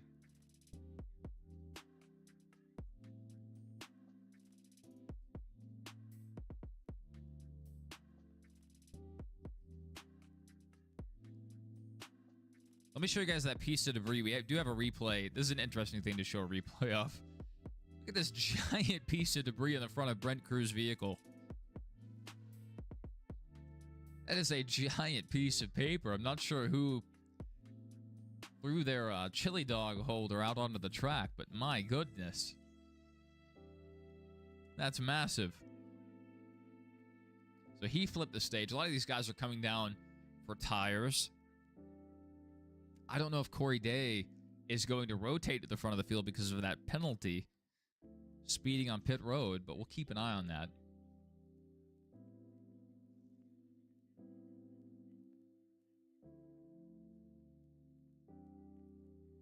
To see if he cycles back to the lead. And I'm not sure if Jesse flipped as well. He had to serve a penalty, so he was already behind the 8-ball. All right, maybe we'll get back green flag racing the next 10 minutes. It's been a very stop and go type race. Jay Leno needs to open a museum for his cars. That would be really cool. I wonder what'll happen to all of them. Yeah, Oprah. See, Oprah would be perfect for if we did it in Chicago. You know, that's her hometown. I don't know if that's actually her hometown, but that's where she operated out of, was Chicago for years. Oprah, famous for all her giveaways. She was the opposite counterpart of Dr. Phil. The nicer Dr. Phil. But she'd be giving everyone vacations, televisions, iPods, cars, whatever. Look under your seats. You get a car, and you get a car. Man, Oprah. What a success story. To go from a local television host to a national broadcast to now owning her own production company and a network. I don't know if the O channel still exists, but it did at one point.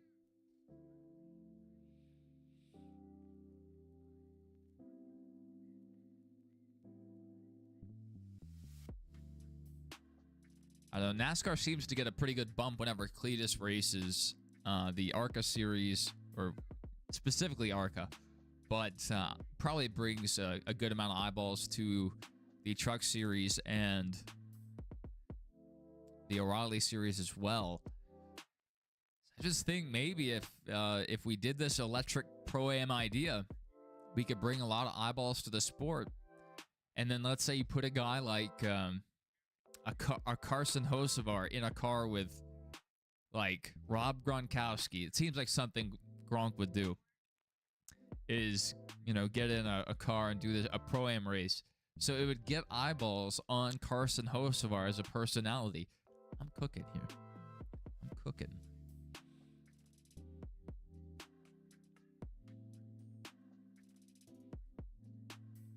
And instead of NASCAR being off for Mother's Day, you just have the mothers or the wives of drivers drive the electric vehicles.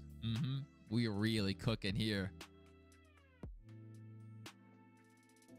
Truck race was actually 15 to 18. So J-Ski had 24 on their website. That's what I was going off of. But maybe Fox had some updated numbers. I don't know how. Yeah, maybe 18. 15's too short. They could definitely make it 15 easily during the race. So it may have been closer to 18. But J-Ski had 24 posted. So maybe this 21 number isn't accurate as well. Maybe it's a bit off. This is our first time here, so these numbers could just be estimates.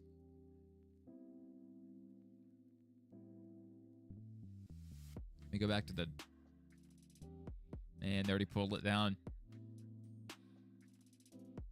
Next time we see the trucks, they'll be at Lime Rock. There's a lot of road courses coming up. Sonoma, Lime Rock.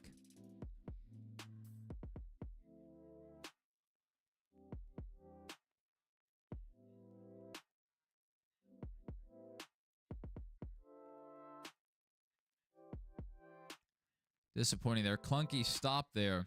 Is that for Alfredo? Yeah, I see dude wipes on the car. I think that was Anthony Alfredo. They dropped the jack too early. Is that Byron's crew? I saw 24 in the helmet. I don't know what that was about. I figured Byron's crew would be helping a JRM team, but maybe they split up the teams.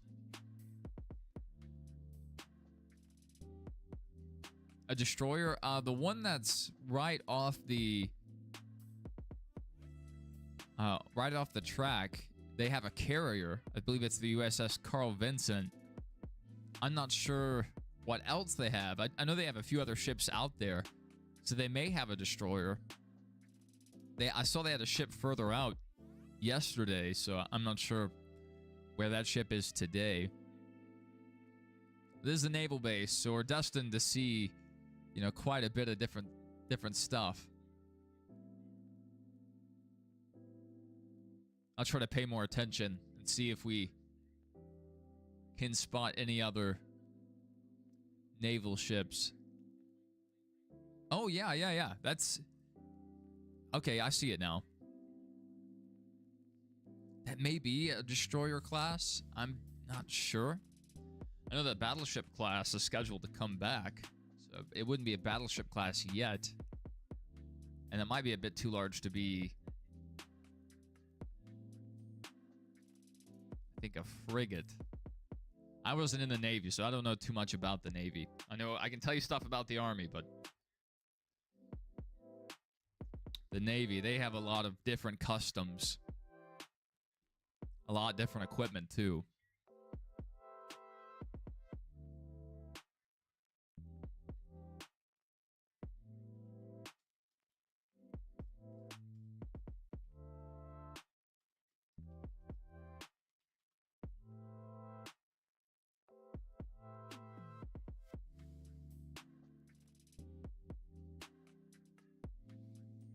Maybe it is a frigate. Frigate, cruiser.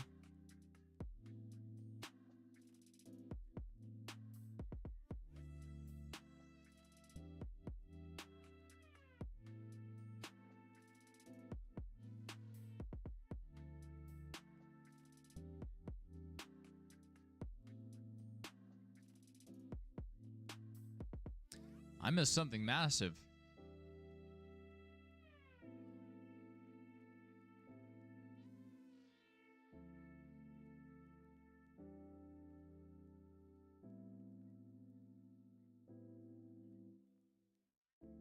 Let's see, where did Corey Day restart? He's still back there. Seems like that penalty maybe came back to bite him.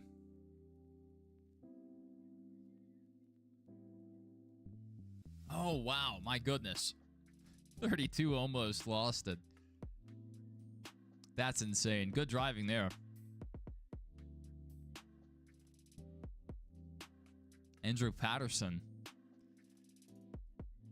It would have sucked to see him crash out of the race, especially this early on.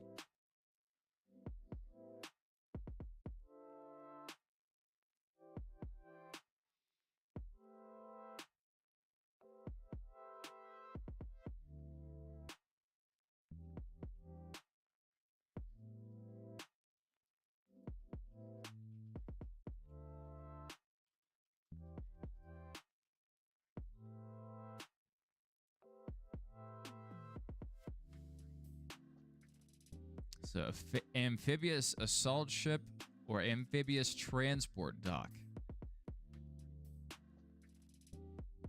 Wasp class and America class. Wonder if it's one of those. I don't know how I just stumbled upon some guy's LinkedIn page. I was trying to see pictures of these vessels.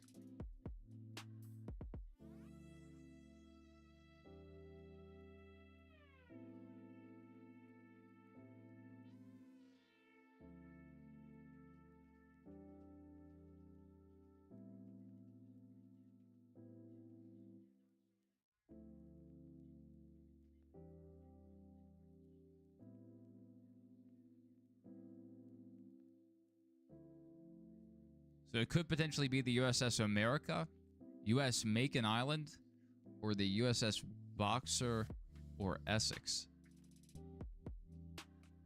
It could also be the USS John P. Murtha. There's several ships it could be. We'll see if we can see any markings. If we can see what it's numbered, maybe we can find it. You have me interested, Patrick, on figuring out what this ship is.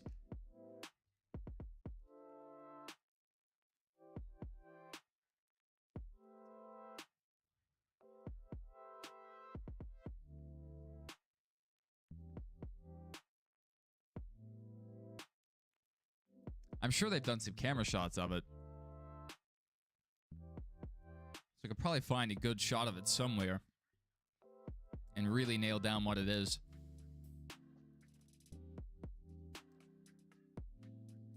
Yeah, it's a lot harder for teams to run out here on the West Coast. It's a long trek the teams have to make, and then if anything goes wrong, they can't really get any replacement parts out there. And they'll be out there for 2 weeks. They're going to Sonoma immediately after this race. Oh, Sammy Smith around. Only going to lose a few spots here.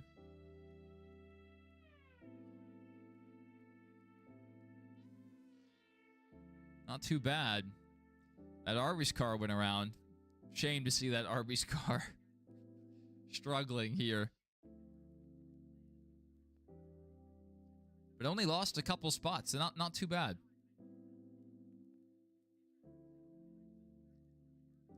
So that, I think Austin Green went by, and then maybe a few others. Or a couple others. Not too bad. Austin Green.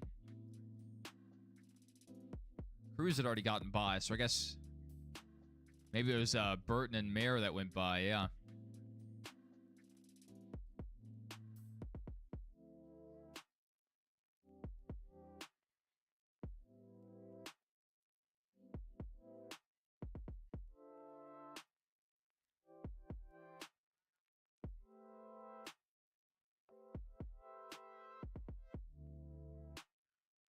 Sammy just lost it. Michael says he loves Arby's beef and cheddars. I am not a beef and cheddar guy because I am just a roast beef classic kind of guy. I'll go for that half pound of roast beef and I just douse it with Arby's sauce. It's fantastic.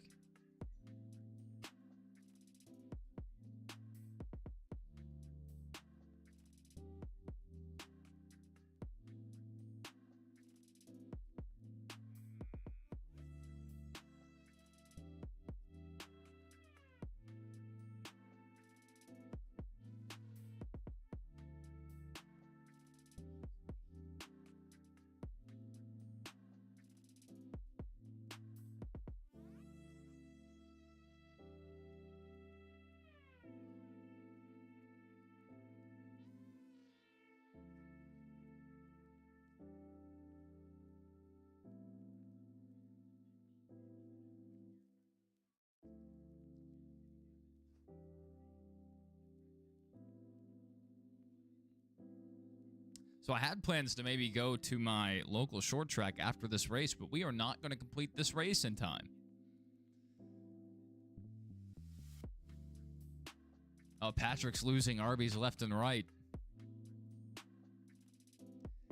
Yeah, they're not the most popular franchise right now. That's one of the reasons I like to go to Arby's. They sent... Oh, another car around. Is that Sammy Smith again? Sammy Smith around once more. He's going to lose several positions here. Oh, no.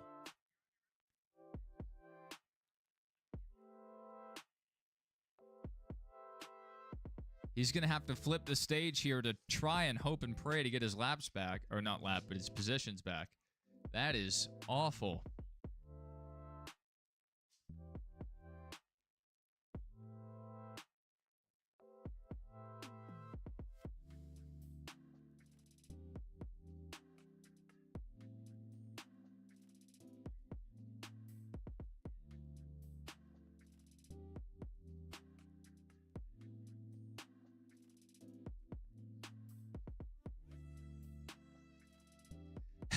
Now, Sammy's having a Noah Gragson kind of day, except Sammy actually has some speed when he has it going in the right direction.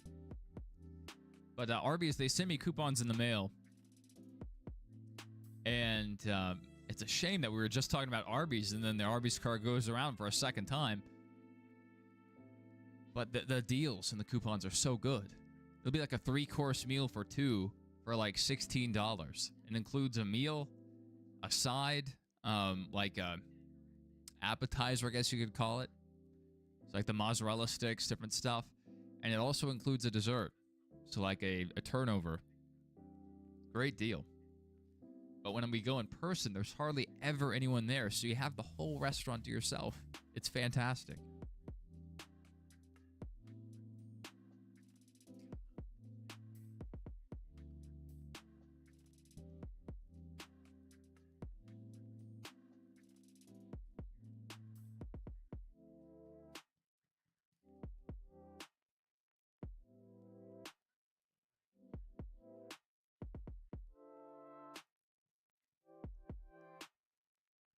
Let's see if we have any replays of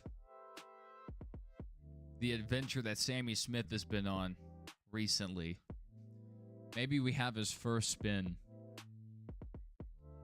No, we do have the save by Andrew Patterson. What a wild save this was. My goodness. Oh, I don't know if he tank slapped, but man, it caught.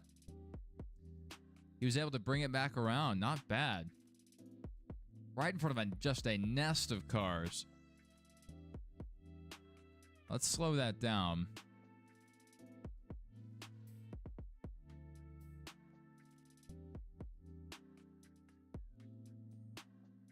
So contact there.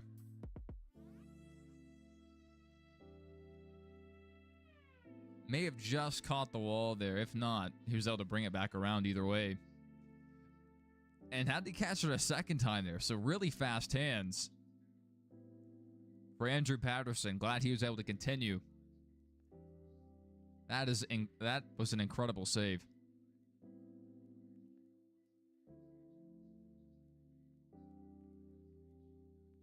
And for giggles, let's see what it does when we speed it up. Whoa! Oh man, what a drive! What a drive! There was no reason to do that.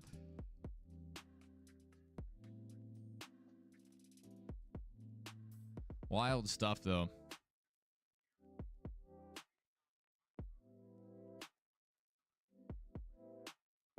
Green flag stops.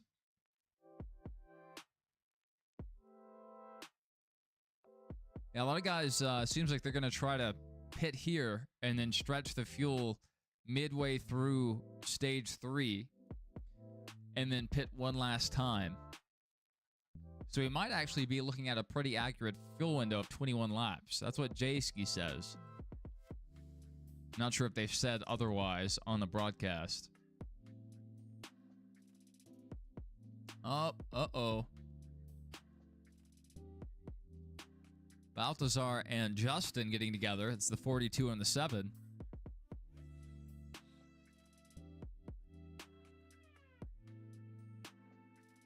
Justin's had a rough day today. That's somewhat similar to how Jimmy Johnson first went around yesterday. He had a really fast truck. He was making, good use of it. Led a couple laps. And then it was all downhill from there. And we're under caution here. That LeVar Scott. Something's broken on the 45.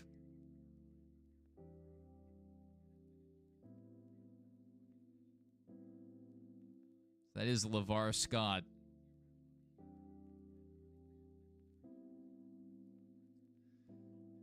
So who does this benefit? I mean, I think a lot of the field may choose to come down here, and then they can one-stop it from here. Or do you prefer fresher tires through the first half of stage 3? I don't know. That's crazy that they have a big bus Los Angeles parked right next to the track. Are these spotters on that bus? Wow, and look at the lines for, I guess, the merchandise vendors. That is crazy.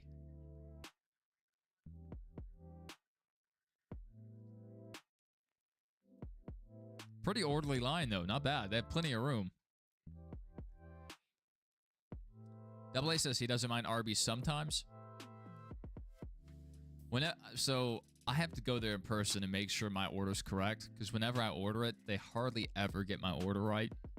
And they almost never include the sauce. I have to specifically ask the delivery person, please, make sure there's sauce. I will tip you extra. I just want the sauce.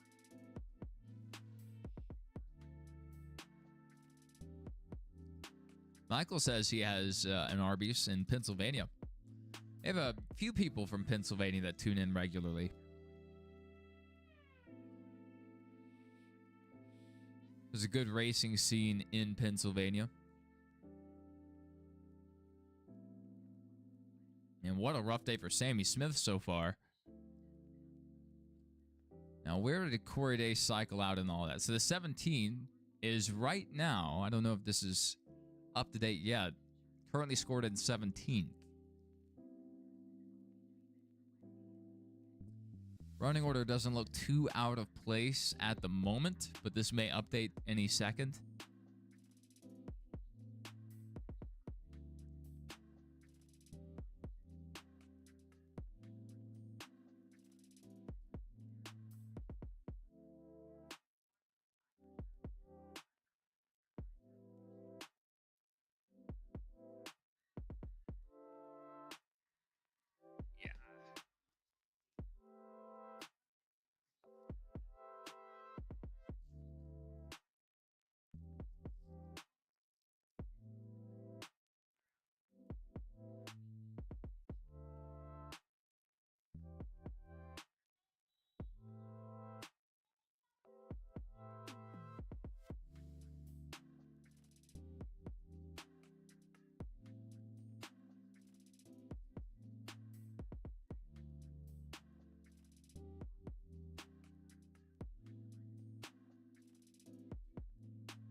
They keep playing this Monopoly commercial. He wants back up.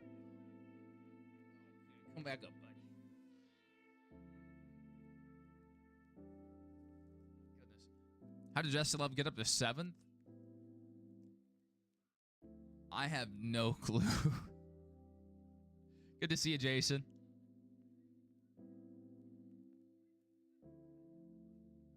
I don't know if you guys saw in the thumbnail, but we had an F-14 flying alongside Jesse Love, which is really fitting considering his paid scheme.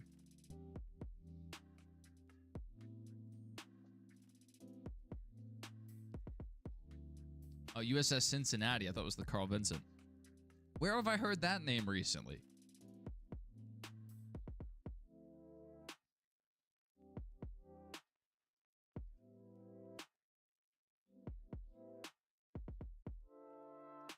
USS Carl Vinson, Nimitz-class nuclear-powered supercarrier. Homeported at Naval Air Station North Island in San Diego. Where have I seen this recently? Oh, yeah, host reception for NASCAR San Diego weekend.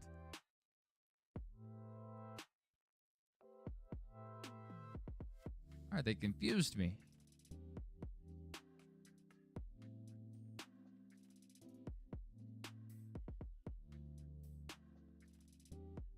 And the USS Cincinnati is an Independence-class combat ship commissioned by the Navy in 2019.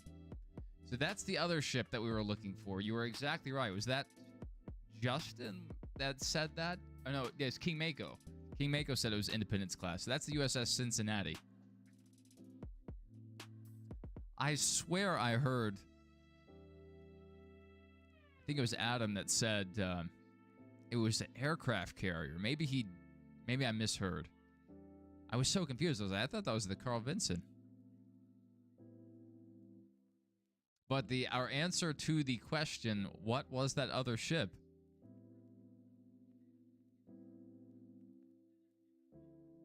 We have our answer.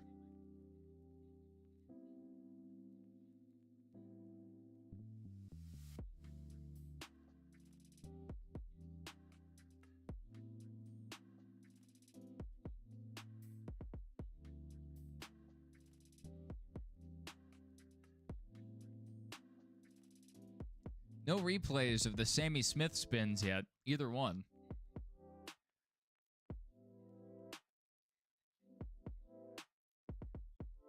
Goodluck says Daniel Suarez has had 10 Coca-Cola schemes in the Cup Series so far. The Coca-Cola schemes are almost always awesome. Almost always.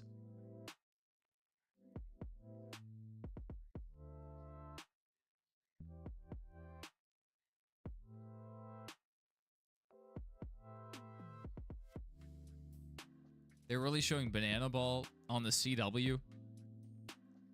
They may have to postpone the Banana Ball game coverage. This race is going to run long.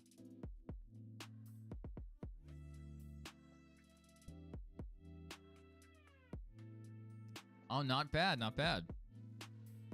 Getting the hot tub sorted. I know a lot of people, after they stop using their hot tub, they hold on to it for a while. Just be sitting on the back porch. Put it in Talladega. Yeah, they need to dig a little body of water, like a landlocked harbor. Just dock it right in the middle of the track. A giant observation deck. It would be the perfect place to spot a race. Jesse Love showed RCR no love. I don't know if I said that right. Yeah, I mean, he had nowhere to go. I don't know if he had already signed that deal before, the recent events with Kyle Busch passing away, but, typically these things are in motion months ahead before we ever hear about it, sometimes even a year ahead. Like Corey Haim said that he's known he was going to run for 2311 next year for over a year now. And he's just had to keep that a secret. So Love probably signed on with Wood Brothers, or at least was in, advanced talks when Kyle Busch passed away. So that was probably already a done deal, which is why Jesse Love probably wasn't asked to fill in that 33 car.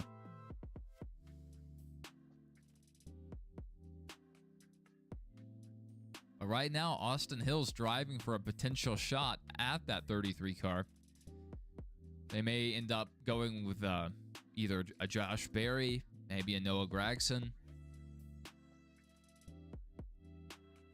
I doubt Cletus would run the 2-car next year, but it's not impossible. If Cletus had actually finished most of his races and not wrecked in about every other race, I think maybe. Rusty, I think there's been an update on that.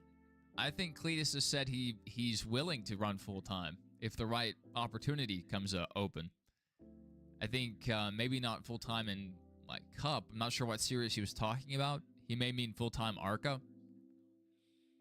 But I think he may have changed his opinion on not going full-time.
Oh my goodness, we're 3 wide.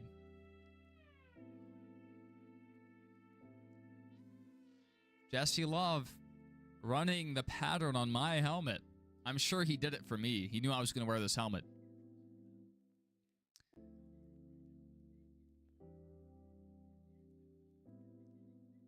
I heard that was the case previously, but I think it was after the Talladega race weekend. He said he might be open to running a full schedule next season. I think maybe he meant ARCA.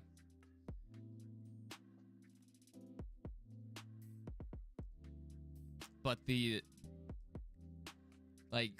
does have a ton going on, especially with, all the production stuff he does, but also his channel, Freedom Factory.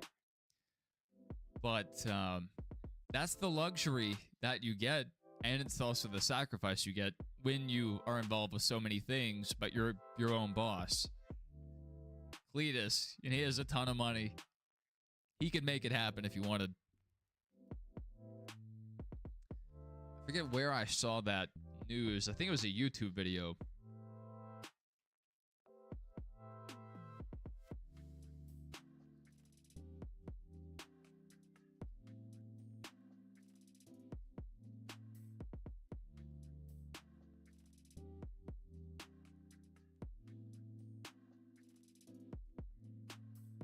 Oh, yeah. Daily Downforce, April 28th, 26th. So right after the Talladega race. Hints at full-time NASCAR season in the future. So full-time in 27. So not confirmed, but it was hinted at. I thought so. Because we had that discussion probably around the Talladega weekend that he wouldn't go full-time. Is it Chinese? Is it Thai? Is it Subway?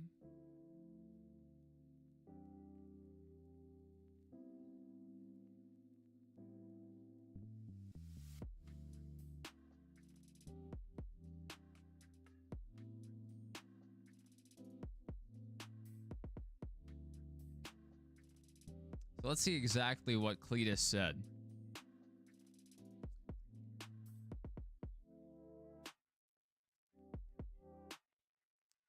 All right, he says, the article says, it seems that this return on investment is a step in that direction. As Mitchell went on to say, he is looking at full-time racing in ARCA in the future. If we can do this and pay for a full season of racing, that's absolutely bonkers. So that's what I'm looking forward to trying to do, is race a full season of ARCA. So that's directly from Cletus's own mouth. And now out of mine.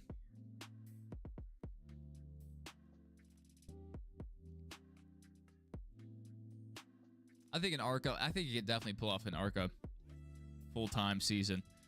Even trucks is more forgiving than running a cup season. NASCAR runs such a long schedule. I think it's only outdone by Major League Soccer. I think they run probably like an extra 30 days.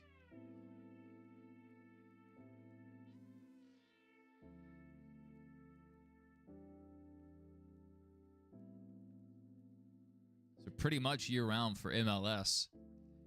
I saw a graph recently that showed the length of different sports schedules, and NASCAR was like the second longest one. Actually ridiculous. Which I love it. I'm not complaining. I love it.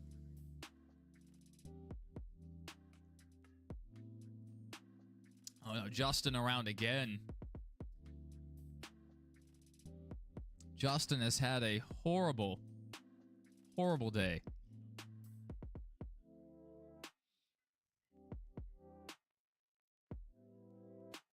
My goodness, Justin.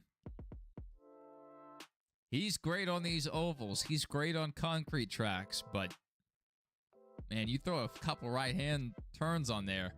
Washed. Uh-oh. Raja Karuth also around in that Navy throwback scheme.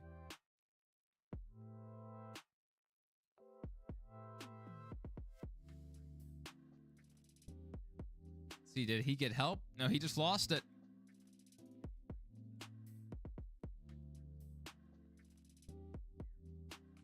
We've seen that a few times this week.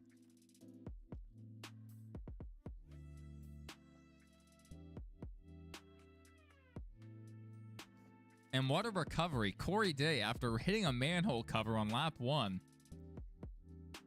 getting his laps back. And, we know this may not be exactly where he'll shake out throughout all the different pit cycles, what cautions may come out. But for now, Corey Day, P4. They're showing Ryan Ellis in the Tableau TV car behind the wall right now.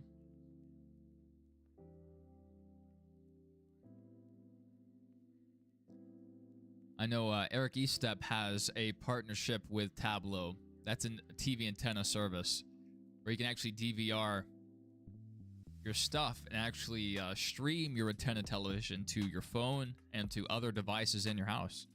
It's actually a really neat device. But it's like $100 or something, so it's a bit more expensive to buy than just a standard, $30 antenna. You're picking up Arby's. No kidding. We were talking about Arby's for like half the stream. I don't know if you've tried it, Jason, but their barbecue sandwich isn't bad. Like, it tastes like a fast food barbecue sandwich, but it's not bad.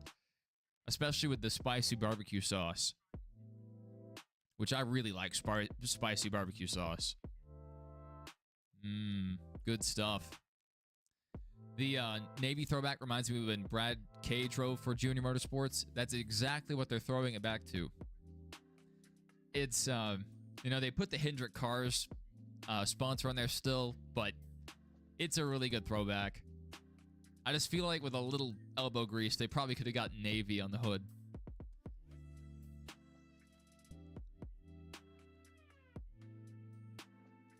You haven't tried it, but Trisha liked it.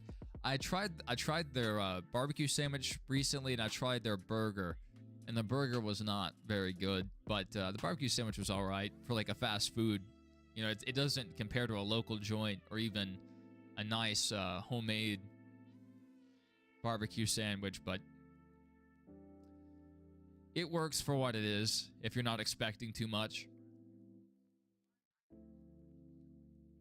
So Parker Retzloff not letting Taylor Gray go. Really close as they're coming back around to take the white flag. 1 lap to go, brought to you by Credit One Bank.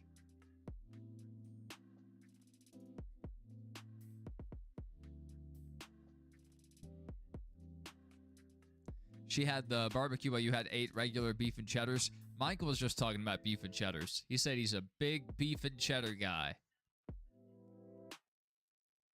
I don't get the beef and cheddar. I think it would be good, but I don't get it because I think it would clash with the Arby's sauce that I like. All right, Retzloff to the lead. Parker Retzloff has been very fast all year, aside from when he's been collected in accidents. Today, could we see it pay off? Taylor Gray's going to dive into the inside here.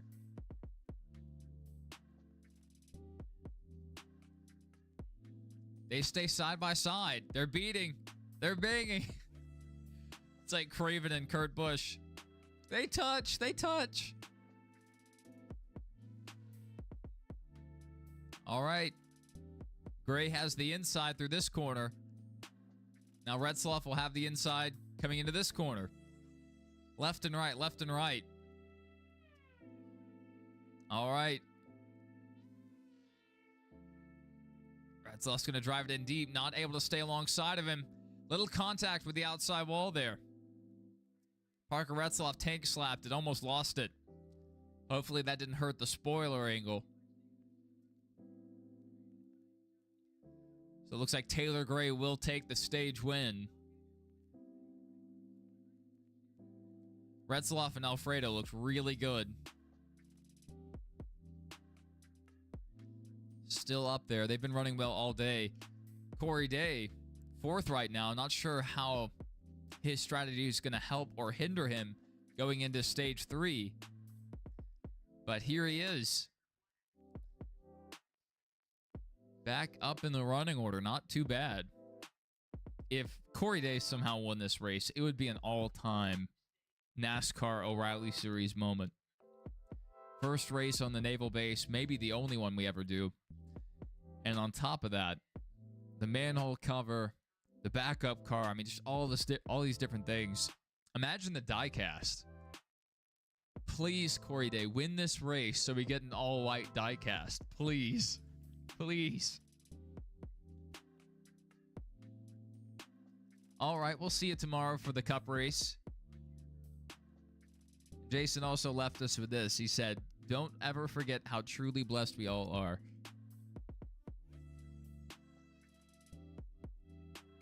It's always great to stop and take a minute to think about that.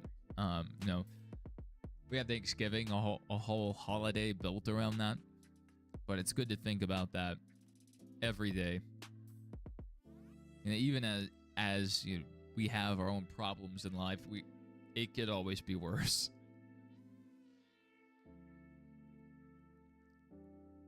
If you're in decent enough health, you're not sick right now, you can breathe through your nose, not being congested, that's great. If you don't have a sore throat, that's great.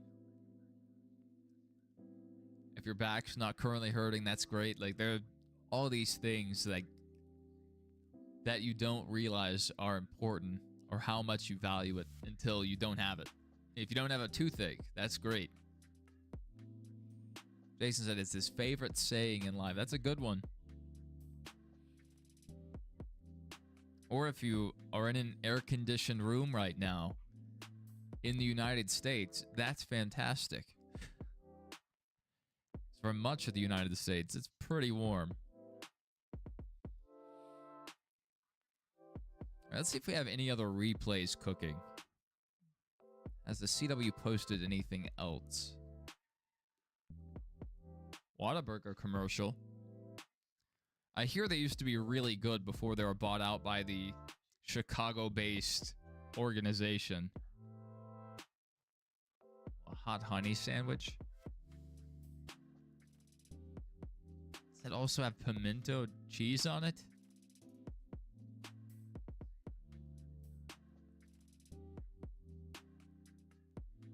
Interesting.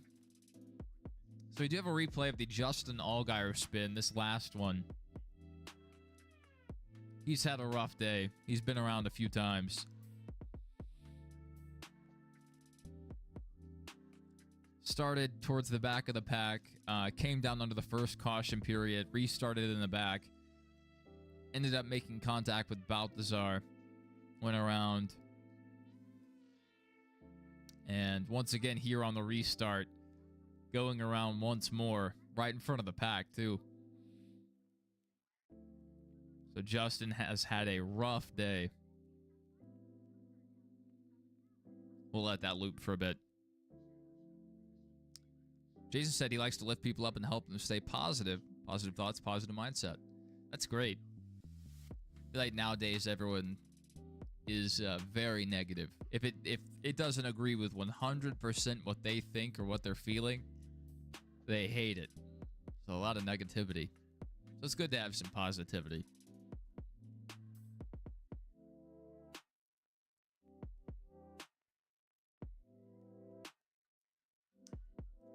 Oh yeah, we have Atlanta coming back up. That's right. Only a few weeks from now. Yeah. I don't know if I'm going to go to that, but I need to get there to Atlanta at some point.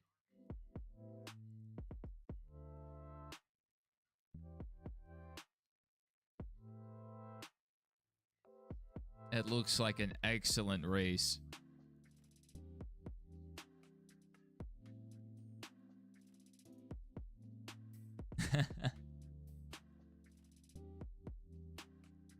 But also, you can't force positivity. Sometimes you just have a bad day.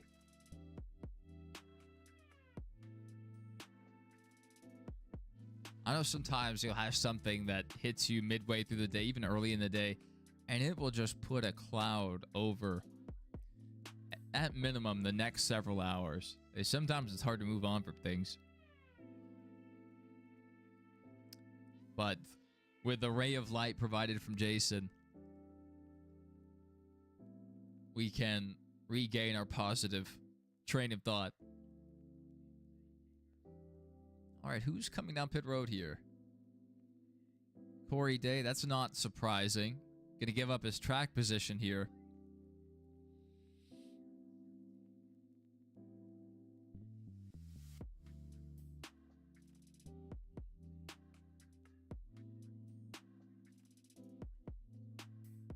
So they needed tires. They're gonna give up a ton of track position here, but they will be able to hit pit road for a shorter period of time. I don't think that's going to make up too much for him, though. That's not too much of an advantage because he's going to be so far behind the leaders. He's going to need to make up ground on these fresh tires, maybe take advantage of the shorter pit stop, plus have a caution come out to group the field back up. It would take a special set of circumstances for Corey Day to get up there. Jason said whenever he has a bad day, he just farts, and then his day is better. It's a very simple solution. Elegant.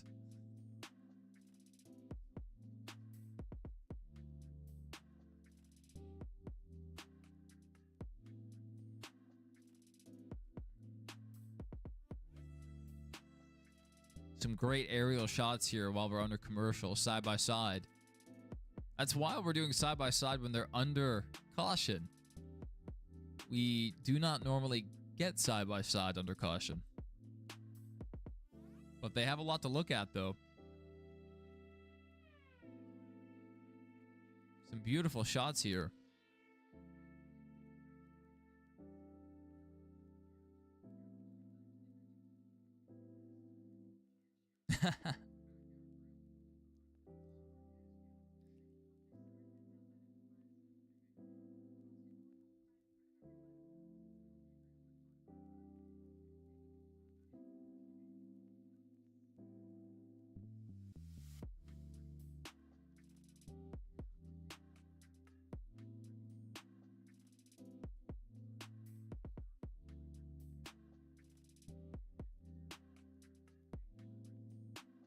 I don't know how to pull down just the blue visor yet. I need to take a hard look at this helmet. I can't see a thing when I pull the blue visor down, though. It mutes a ton of colors, like red completely goes away. And everything gets a bit blurry. But it looks cool. I need Jesse Love to get up there and run well. Show off his Maverick helmet inspired paint scheme.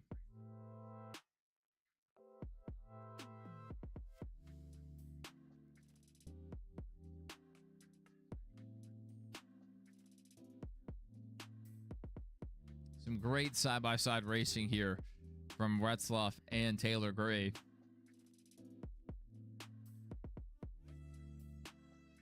It was close. It was really close. Parker almost lost it.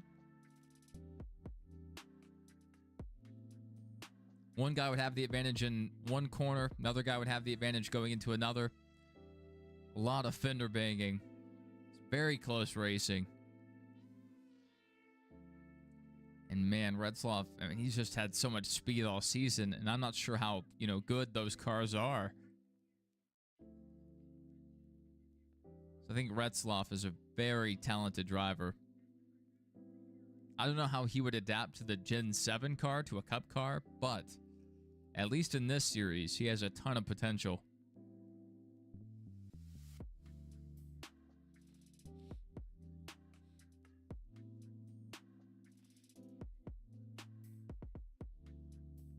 All right, we have the cars lined up side by side once more.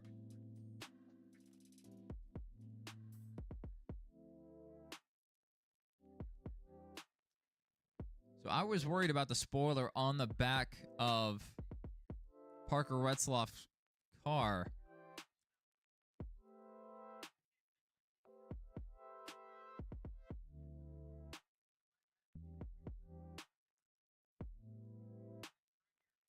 It doesn't look too far out of position. How much has Sammy Smith spun today? Twice early on. That may be it. He spun twice. Allgaier spun 2 or 3 times. I guess 2 times. So not a great day for some of the junior motorsports guys.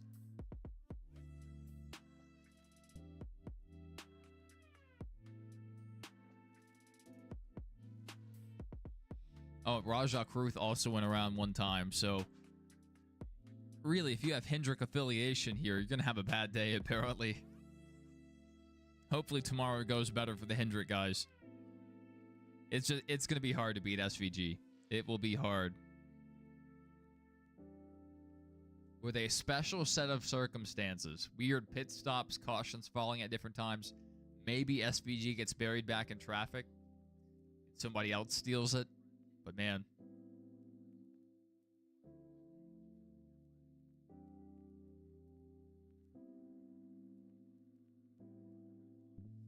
All right. Green flag is out.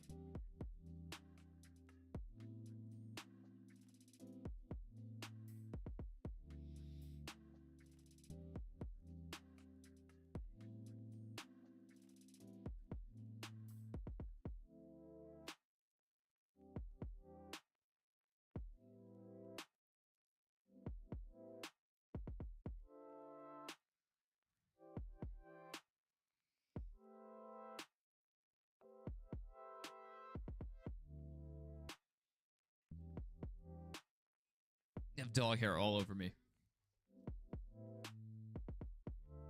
Uh-oh, we have a spinner further back. We do not have a camera shot of it yet. It seemed like... Oh, it's Corey Day. Corey Day got stuck back in the pack. Bad day has gotten worse. This was the danger. This was the danger of going back out on track. They wrecked their primary car. This is the backup car. They hit the manhole cover. And now he has more damage on this car. And they still have to go to Sonoma next week. But maybe Corey can pit here if they can fix the damage. Maybe he can somehow stretch it to the end.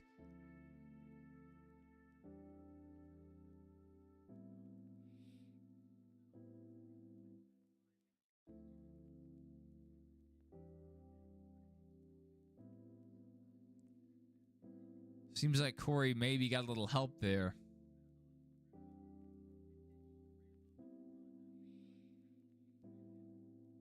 With enough cautions, maybe Corey Day could make it if he pits again here. It would be stretching it really far, and you can't have a green-white checkered like an overtime. Front end is fractured on that HendrickCars.com Chevrolet. Splitter's bent even more than it already was. Just not a good turn of events for Corey Day. All right, Ryan Priest fan.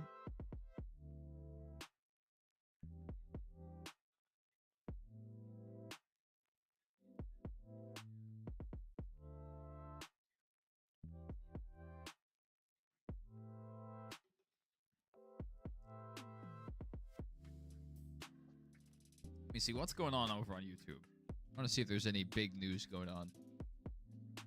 Ooh, tornado on the ground in Kansas. No tornado warnings currently, though, so I guess it's picked up.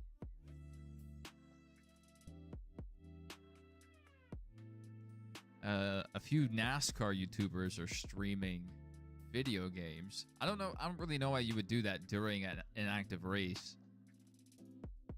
Just a weird choice.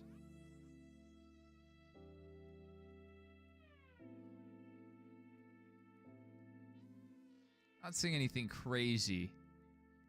Some World of Outlaws coverage. Yeah, Reed Timmer is out there in it. That's where Ryan Priest fan said he was going to watch Reed Timmer. He has that giant armored vehicle that they can just drive into tornadoes.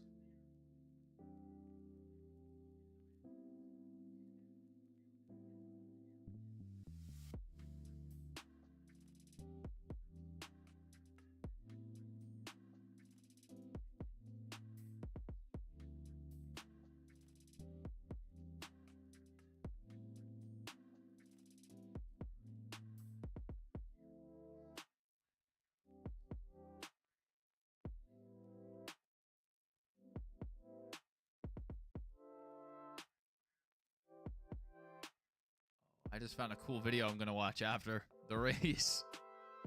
I'm learning stuff. My brain's expanding. Hurricane Hocevar will be hitting the ground tomorrow. I wanted to run a poll on the channel to ask you guys who Carson Hocevar was going to hit first tomorrow, or maybe spin first tomorrow. And Ricky Stenhouse Jr. was going to be one of the options. I know they're not starting next to each other on track, but still, I would not be shocked if those two found their way into each other.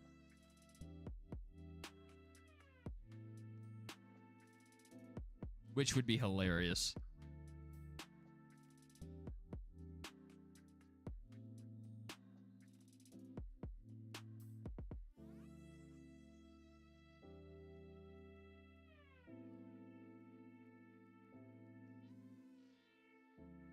Phil Swift is insane. I love when they used to sponsor like 4 different, I believe maybe back then it was the Xfinity series still, or already. They had like 4 different cars. They had a Flex Seal, they had the Flex Tape, all this different stuff.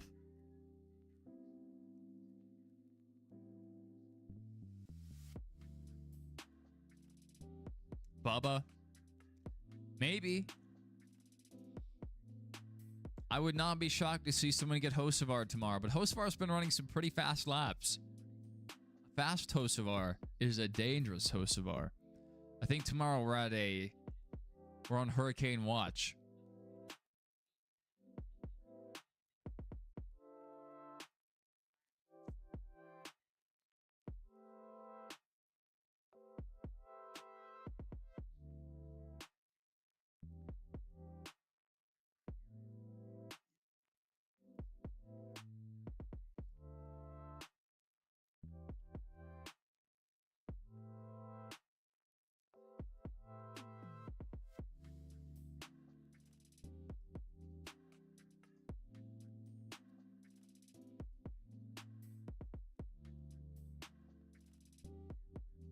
So we have a replay of the Corey Day incident. It's not a great angle. When Corey comes onto the screen here, he's already going around.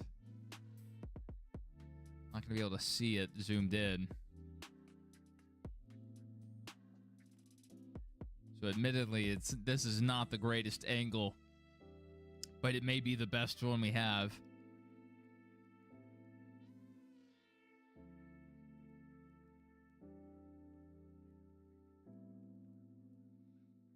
It seems like green flag stops may be starting just a few laps after we go back green.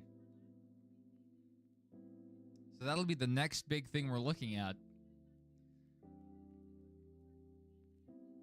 A lot of times during the green flag cycle, we will get a natural caution. So would not be shocked here. Been a good race so far. It's been a very weird race. Lap 1, Corey Day hit a manhole cover. It went through the front of his car. They got it repaired. He got back on track. He's the reason why we're under caution right now. Our leader earlier in the race got a huge piece of paper on the grill. And he started overheating and had to pit. We've had guys with incorrect lug nuts. We've had speeding penalties, this and that and the other. It's just been a wild turn of events so far. Really good finish of stage 2. Very good racing.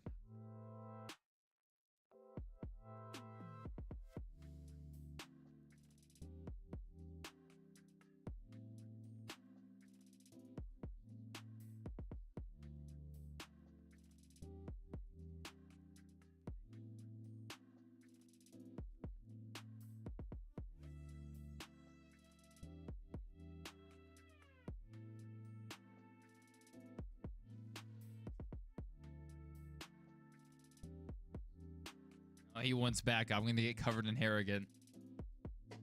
Who cares? Who cares? Get the doggy up here.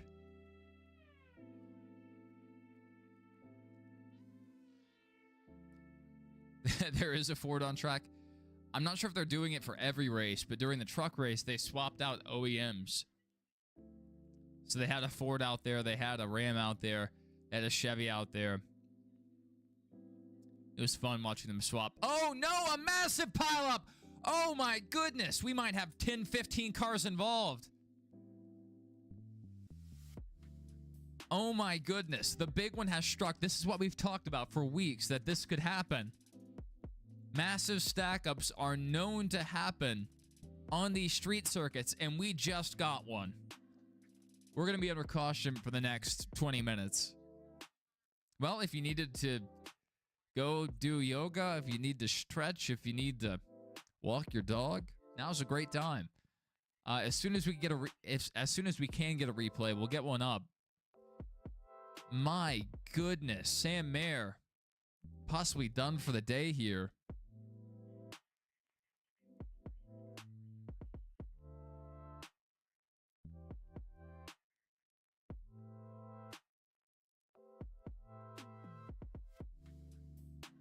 Somebody just got called the worst race car driver the sport's ever seen. I'm not sure who that was in regards to.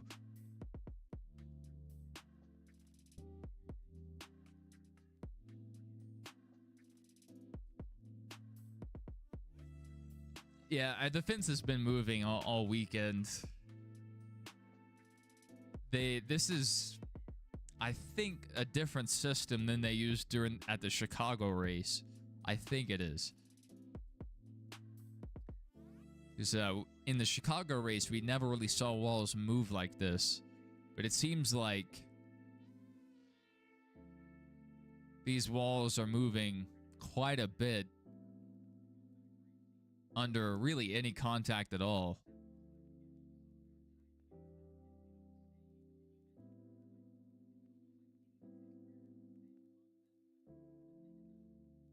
So Sam Mayer out of the car, actually on the roof right now. He was right up against the wall, so that was really hard to get him out. Safety crew guy having to climb the fence like Tony Stewart. Debris all over the track, radiators out of the car. Multiple cars going to have to get towed back behind the wall. Massive cleanup here, perhaps fluid cleanup as well.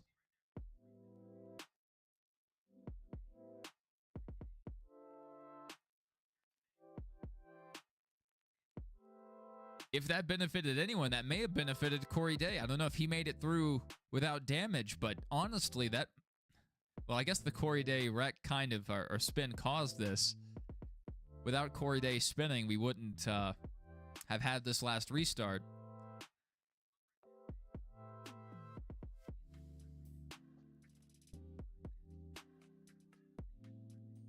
Oh, no.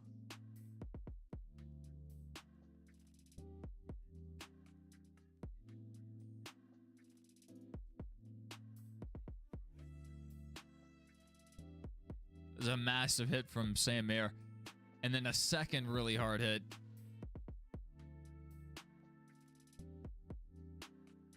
Brent Cruz also involved. Not a ton of damage on that Toyota.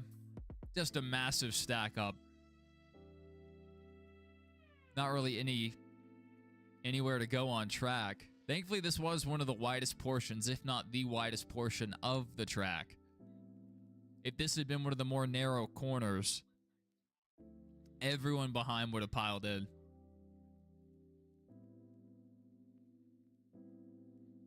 That Mayer just hit the inside of the wall on corner entry. Misjudged it, and the field stacked up behind.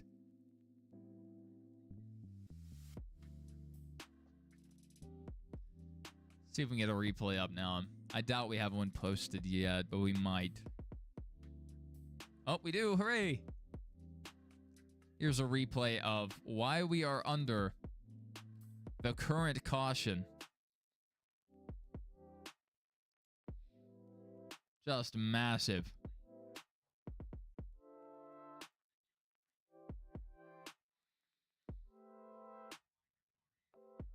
Let me see if we can break this down slowly. I wish we could go frame by frame, and maybe there's a way to do that, but we'll do this for now. So this is the restart. Heading into this first right-hander. I believe this is Sam Mayer. This third car back. Watch him. Just out of frame. Can't really see him. Already back across the track. Under the scoring here. You can actually see him. And watch this fence deviate. Left side of the screen. Watch this fence. Good night. And then stacks up right in front of the field. Just a massive stack up here. So many different cars involved. I mean, I'm sure the damage on most of these isn't that bad. These composite bodies hold up really well. And these cars hold up better than the Gen 7 car does in terms of toe links and steering damage. That's, 1, 2, 3, 4, 5, 6, 7, potentially 8, 9. So, yeah, maybe 15, 16 cars involved in this. A lot of the cars that were involved on the left side of this wreck washed back up to the right side of the track and stacked up this side. There really wasn't many clean places to go, especially the further back you were.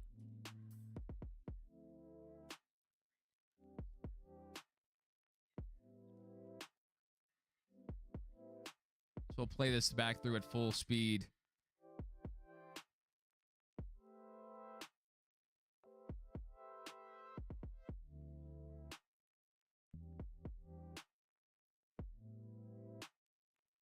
Mr. Arby's took an impact.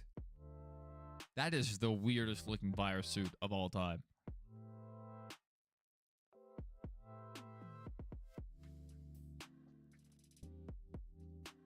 Austin Hill took a shot to the left side, but he continued.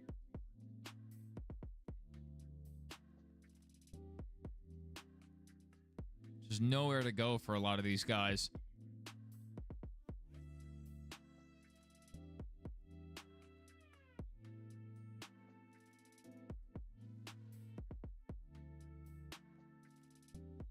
I think, no pun intended, this may have just saved Corey Day's day. A lot of these guys getting involved here, they'll have about equal damage to what he has now.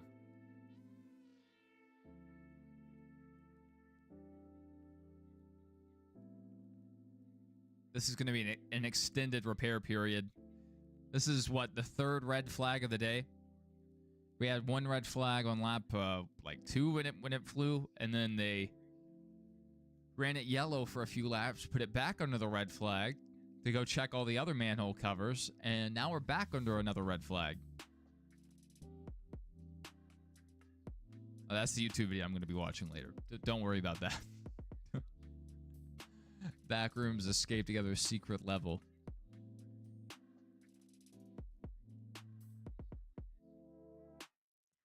All right, do we have another angle on this? Not yet. I'm sure someone else has posted it.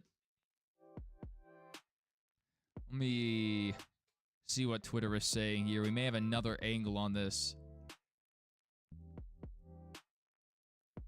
I do have this. I can show you guys this. This is really cool. This is a slow-mo shot of Alex Bowman. He's in a USO paint scheme. I have to buy this car. I have to buy this one. Watch this car get air. We're going to be seeing this every lap. Every green flag lap, I should say, of tomorrow's race. That is crazy.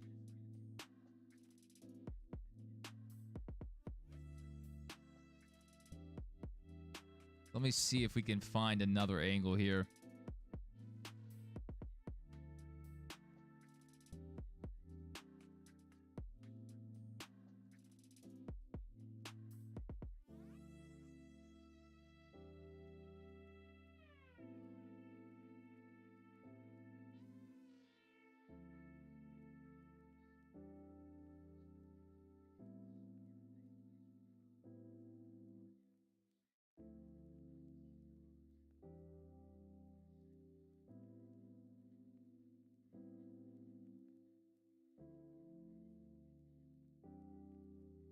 Not seeing anyone else post a replay yet. Just type in Sam Mayer.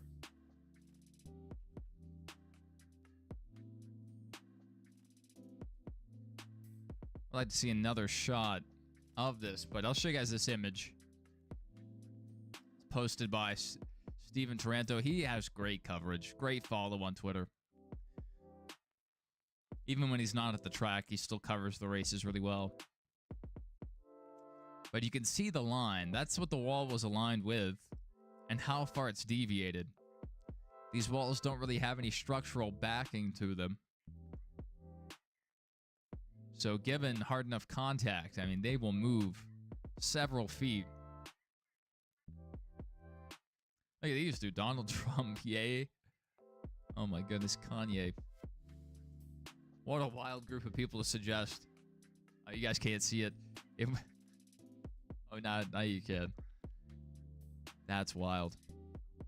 Sam Mayer. Another image of the pileup. I wanted to see if somebody posted the replay. Radiator, some hoses. I wanted to see if there was another replay of the wreck without the scoring information below. Oh, here we go. Here we go. Great angle here. Sam Mayer just misjudged it. Inside wall. Takes out Anthony Alfredo. Anthony Alfredo had a really good race going. Looks like Jesse Love also involved. What an angle.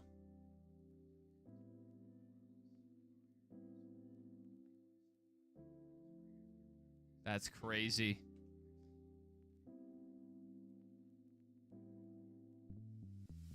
And then the track widens out pretty heavy here, but at the most narrow portion, everyone's making this exit, you know, pushing really hard on this restart. Not a lot of gaps between the drivers, so a lot of guys just piled into this thing. Nowhere to go. They got lucky it happened where it did, though. If it had happened, you know, out of 16, there would be nowhere to go. It would have collected half the field.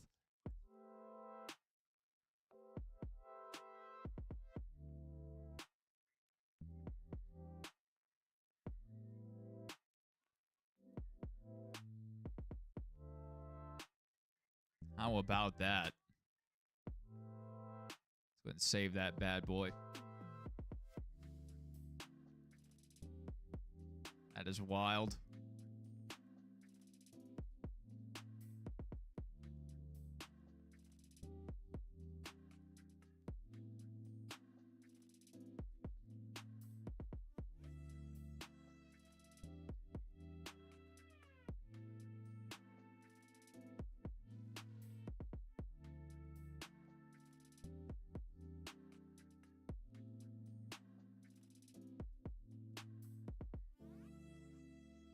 All right, another major red flag. What are they going to do here with the bananas coverage?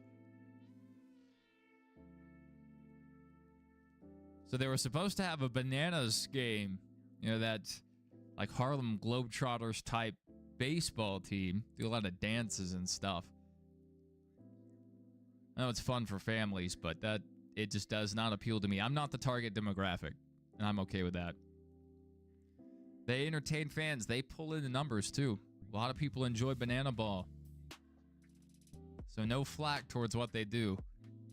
Just not for me.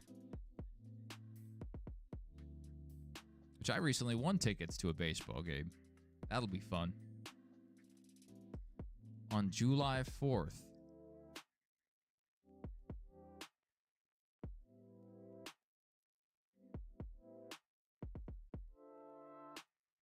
I know you're my only mod, but I will literally just ban you. Your rage baiting goes too far.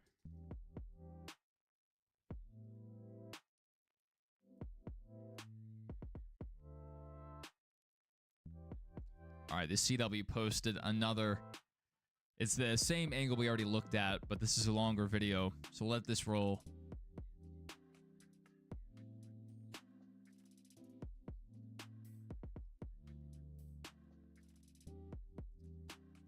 No. And you've got to be lying to yourself. You've got to be lying if you think I would be interested. That guy who refuses to get TikTok.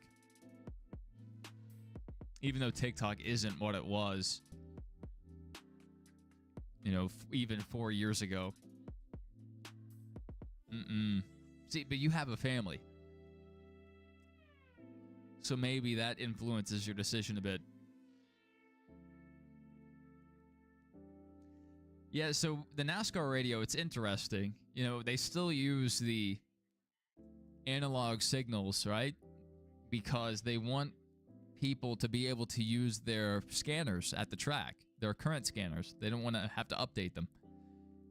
And Racing Electronics would have to update all their equipment.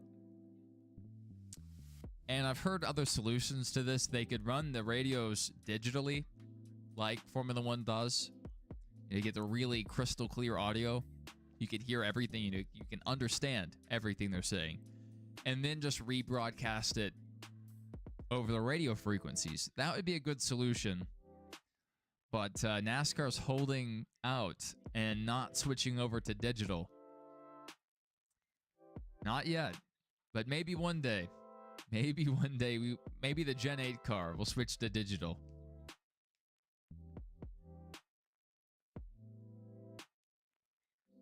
What does split the time slot mean? This is new terminology. Like, NASCAR's gonna run into the time slot, and like, they're just, yeah, currently airing on CW app. As long as we're not about to lose coverage here, I'm fine. That would be like 15 9/11s. This race started about almost 5 hours ago, didn't it? 3 hours. 3 hours. Actually, a bit less, maybe like 2:45, but we're closing in on 3 hours for sure. If the Cup race has half of what's happened in this race, it might legitimately take 9 hours to complete. We may have a 9-hour race on our hands. 9 hours of naval base. We are endurance racing tomorrow. And the drivers might legitimately have medical issues. If they get strapped in these hot cars, 150 degrees, and then just have to sit during a red flag cycle multiple times, yeah, we may be in trouble. We're going to have to hook up IV bags to the drivers. You have the IV bag hanging out the window. Keeping their arm up on the windowsill, driving with one hand.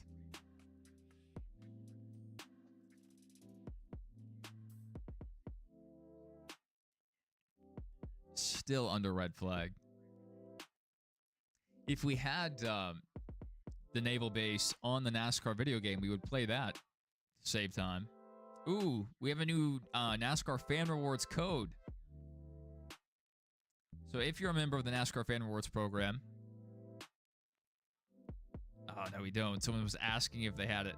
USA 250 was the last one a week or so ago. I'm not sure if I already entered that. But if you are a member of the NASCAR Fan Rewards program, you can try out USA 250 and see if it still works. I'm going to try it.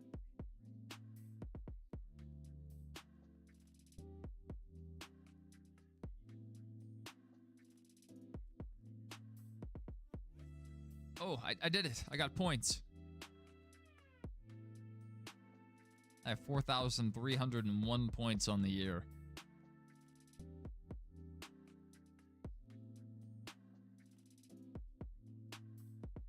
And Fan Rewards members receive 20% off of their purchase at the NASCAR shop. Use promo code FANREWARDS26, which I may have already used. I'm not sure. It's a good offer.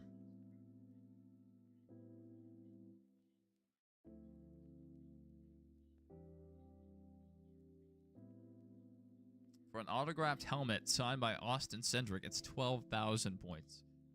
My goodness. That's a mini helmet, too.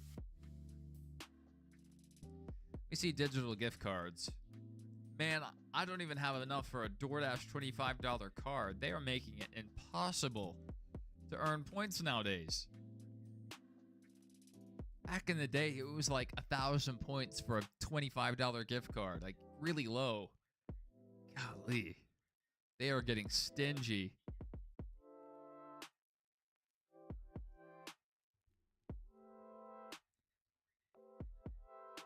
Think they have cool suits? The problem with the cool suits is if the cars were shut off, the batteries wouldn't be enough to power the cool suit.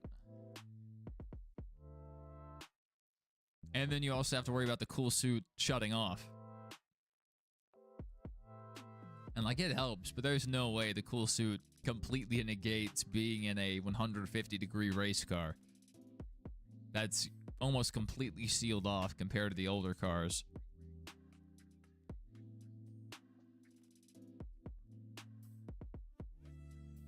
You know, before we had this underbody under the car could radiate heat underneath. Nowadays, it just traps all that heat. Not great.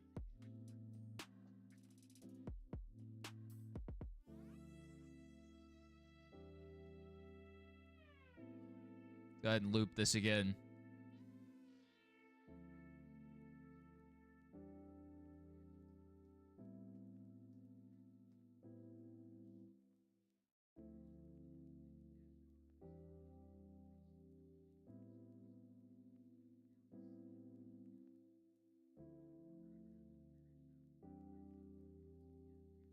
Hate the underbody on the next gen. I think it's responsible for a lot of the problems we've seen with it, especially all the flipping that we've seen out of the Gen 7 car. But I think it brought about one of the better innovations we've seen in stock cars for a while, and that's the A-post flaps. It looks like a really bad toy car. It does. I completely agree with that. Let me go check some of my smaller diecasts and see if I have any with a flat bottom.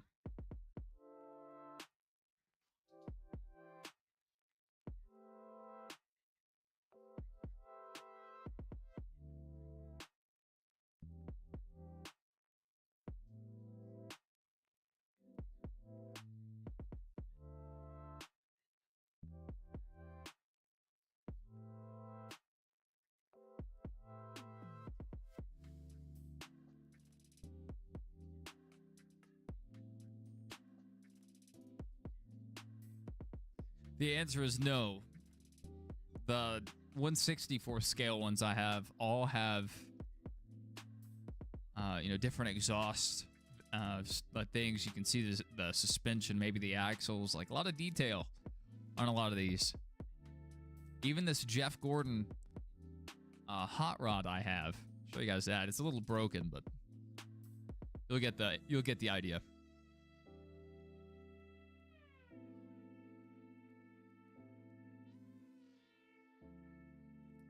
It's Jeff Gordon hot rod.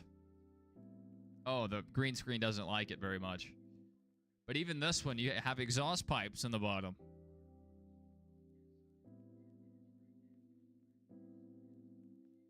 Pretty glad this flame scheme DuPont, not bad. Pretty sick. Pretty sick. This car has seen some wear and tear.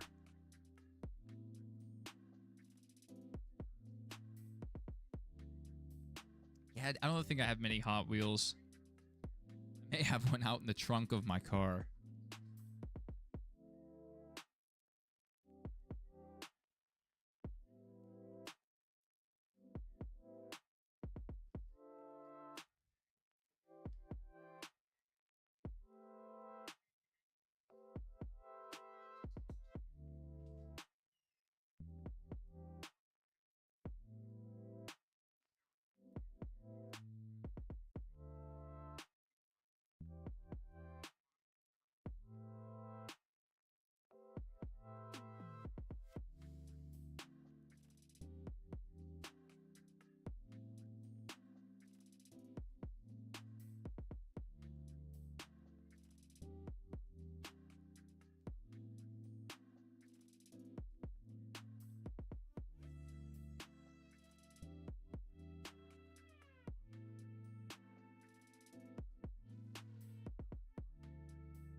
baby.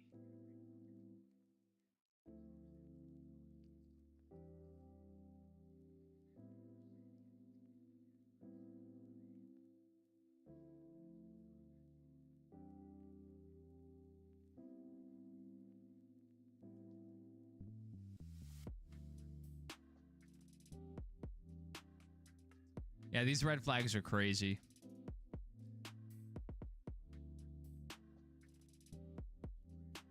This race should have ended probably 30 minutes ago, if not an hour ago.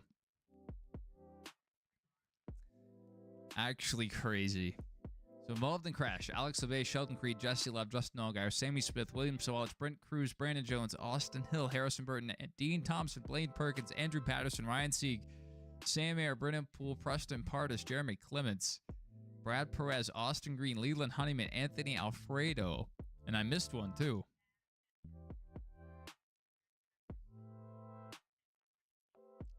Yeah, well, it's covered in dog hair now. I'm gonna have to lint roll this thing like crazy.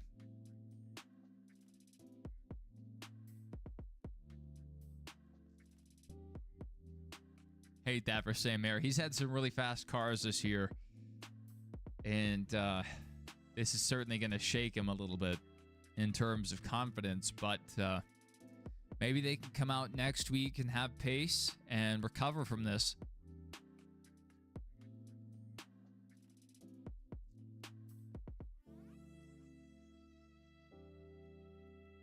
I mean, that sucks for Sam Ayer, but it's not like he causes a bad wreck like this every week.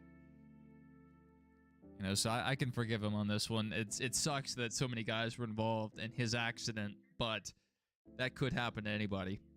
That's just the nature of street course racing.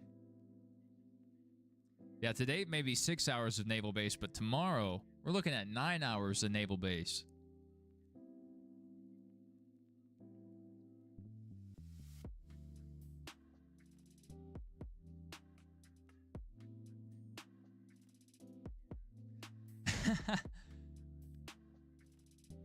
That would be a interesting color of shirt. I could just make a shirt out of my dog. His hair.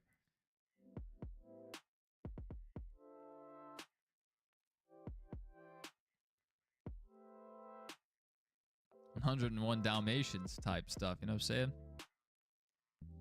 Let's make a shirt out of my dog.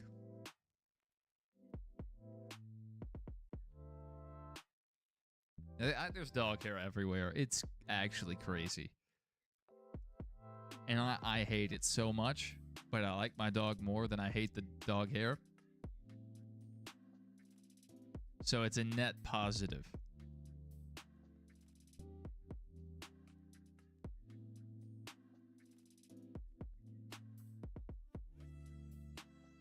All right, that wall was about back in place. We only have, it looks like, a couple pieces to lay back down, but it's going to take a while to get that equipment back off the track. So we may be looking at least another 15 to 20 minutes before we go back green. Don't think NASCAR should go back here next year? Well, it's not the location's fault. It's a really cool place to have the event. And NASCAR wants to be in the California market, and we destroyed the biggest track in California, so can't go there anymore. So, I mean, it's possible this happens again in the future, but I think it was especially important to happen this year because it was the 250th, you know. And if they weren't coming here, they probably would have been in DC with the Indy guys. Yeah, so that's exactly my point, Doodlebug. That's what I was about to get to. Is they could come back here, but they could change the layout. But it doesn't matter where you go. Every street circuit runs this risk. Unless you make the track like 150 feet wide. Do a street course where Auto Club used to be. Just around all the industrial and like warehouses. Want a new Fontana somewhere? Well, we kind of already have Michigan. If that's close enough for you.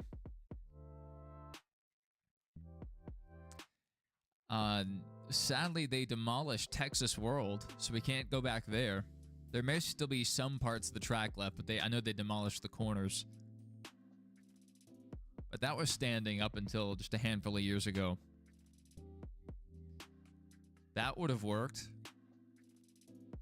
That was kind of a Michigan-esque kind of track. There's some footage of it on YouTube if you're ever interested in watching some Texas World Speedway footage.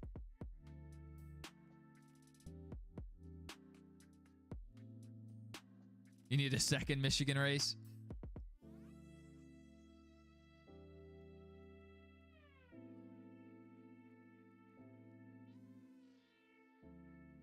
What, so Denny Hamlin can just win it more?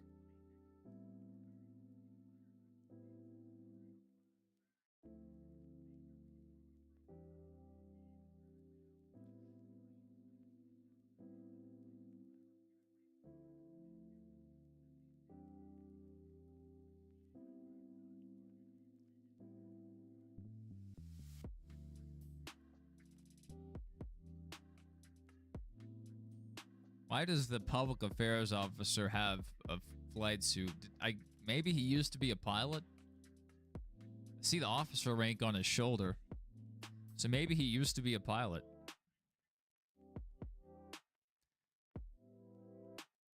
Showing a compilation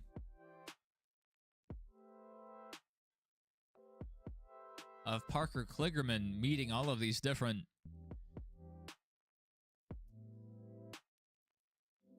service members. Right now, he's in a firefighter's outfit, taking down a mock fire in a like boilerplate fuselage.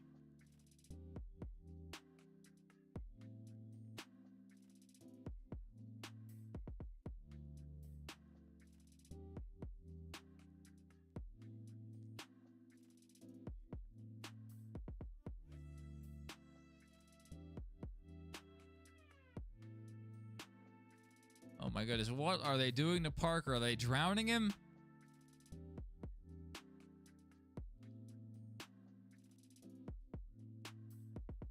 Or they were waterboarding Parker Kligerman. Oh my goodness. I think the next thing they're going to show us is they're sending Parker to Iran. That's got to be next, right?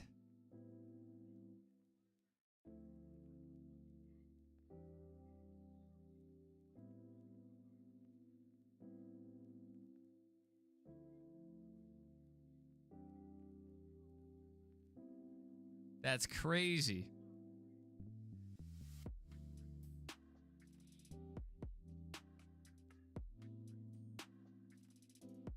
Did Parker just get a giant challenge coin, or is that a patch?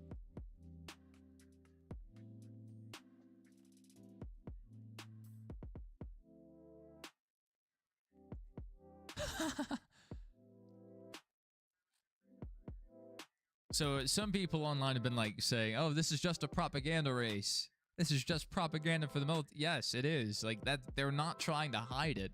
You're not some big brain 250 IQ genius for calling it out. It is what it is. It's like calling Top Gun propaganda. Yes, it's a recruitment tool.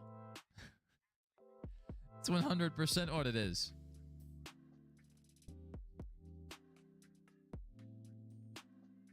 Now we're just watching Parker on a boat. This is what our coverage has come to. Because we keep having these red flags. War ended? Nope. Nope. Nope. Not so fast. Not so fast. The day before it was supposed to go into effect, Israel launched a ground assault in southern Lebanon and continued to launch missiles. So Iran has backed out of enforcing the Memorandum of Understanding of the ceasefire. And the Strait of Hormuz closed again today. They announced that. The Strait of Hormuz is closed. So the war is back on because Israel can't stop launching missiles and launching ground invasions. They say it's self-defense. But, I mean, come on. I just think they wanted the war to keep going.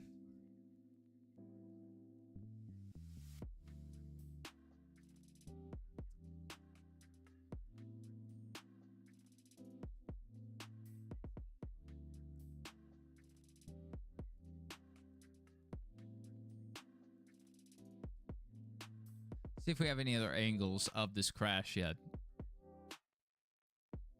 No, nothing yet. Just still this initial one. We'll go back and look at the initial replay.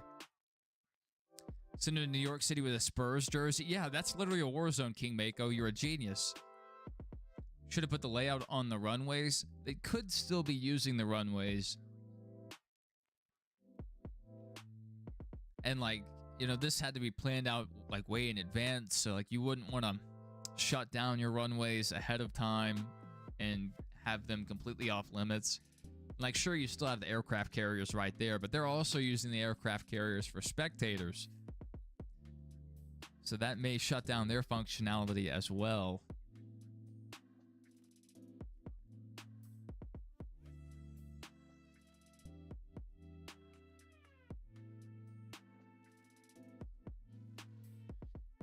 No kidding. No kidding.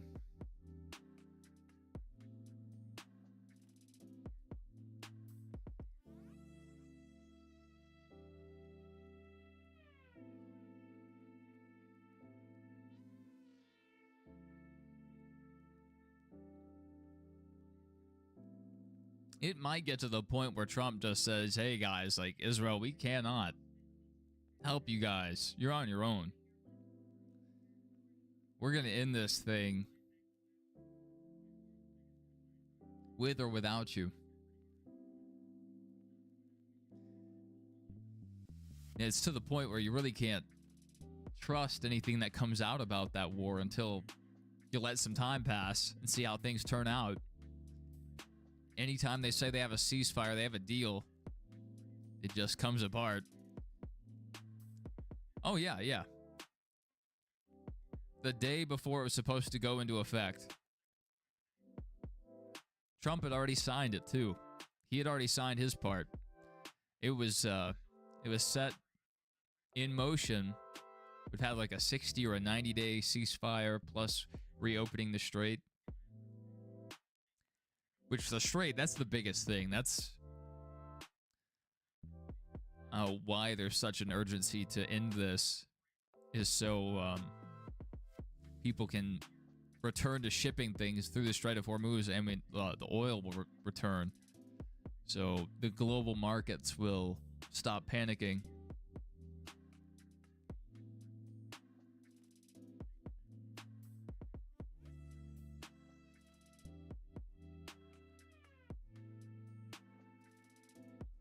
We're not going to run out of oil, Justin. If it got bad enough, we could just stop exporting. We have more than enough oil in the United States. And if it got bad enough, we could just take Canada's oil. But because oil's traded as a global commodity, that's why oil prices are so high. But if it got bad enough, we could adapt.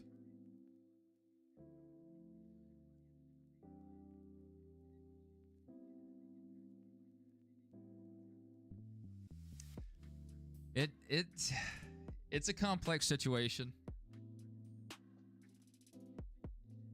A lot of people were worried about the impact of the war potentially on this race, because the military bases across the United States went under a higher level of security when the war kicked off.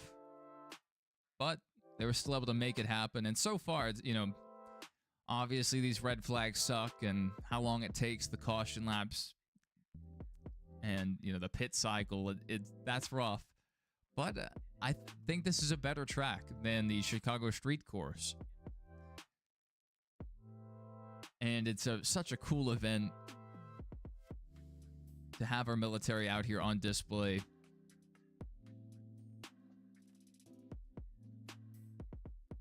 And even though these guys, the ones that are here, they're stateside, you know, not everything's peachy. So whenever the USO hosts an event, or whenever, you know, something like this happens, it's really big for the troops' morale. It really is. And what a cool event. Those that were able to watch a NASCAR race from the deck of an aircraft carrier, they're going to talk about that for the next 50 years.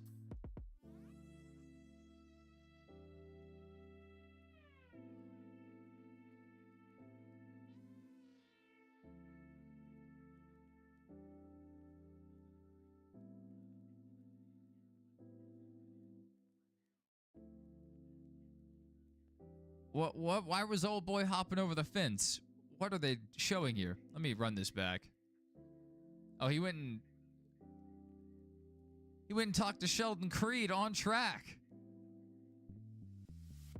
And we can take Venezuela's? Yeah. If it came down to it.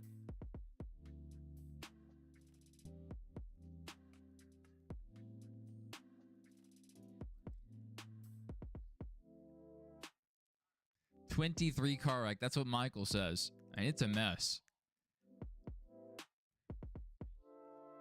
I'm not sure what they're counting as involved, because I think a lot of guys just took some door dings and maybe a little contact to the front bumper, you know, no major damage. May not even affect the speed that much, if at all. I mean, a lot of these guys took contact but made it through, kept it going. I want to see the damage to the left side of Austin Hill's car. He took some hard contact, that left side, and it looks like maybe it broke through that composite body. I mean, I'm guessing they'll be able to get it taped back up, but pretty hard hit there. He kept it straight. Thankfully, he didn't get hooked in the left rear there. He would have also been in the wall. That would have been 30 minutes more of repairs. Good night. Yeah, some guy jumped the fence who went out there and talked to Sheldon Creed. He is probably going to spend the night with the local authorities. No way he's getting out of there. They are looking for that man as we speak. And they got him in 4K on the broadcast. So, I mean, I'm sure that he will be tracked down.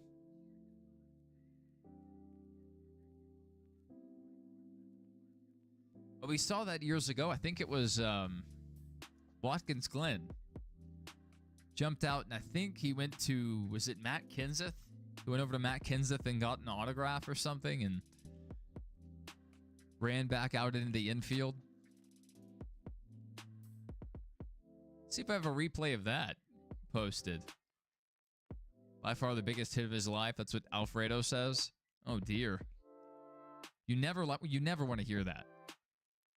Of a, you know, a driver getting out of the car. That means it was a pretty serious hit they were involved in.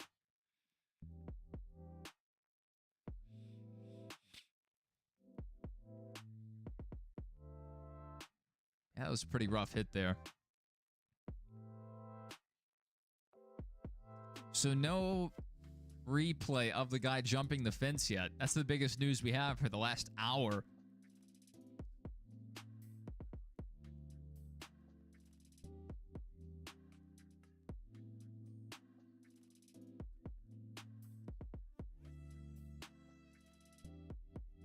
Korean Golf Club. What is a Korean Golf Club? It could be a organization, or it could also be a club.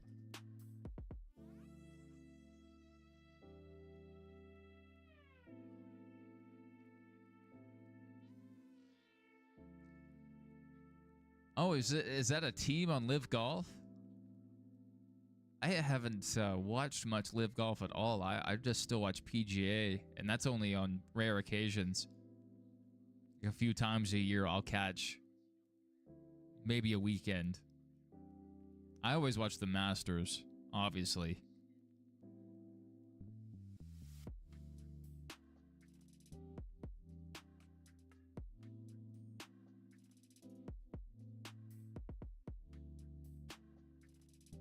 Oh, they want me to follow them? Are they still up there? Let me see. Korean Golf Club. Okay. Yeah, I could have found out about them here. They just suggest random people. I've never heard of Korean Golf Club. I've hardly heard of, like, I know Liv, obviously. And the controversy around that organization.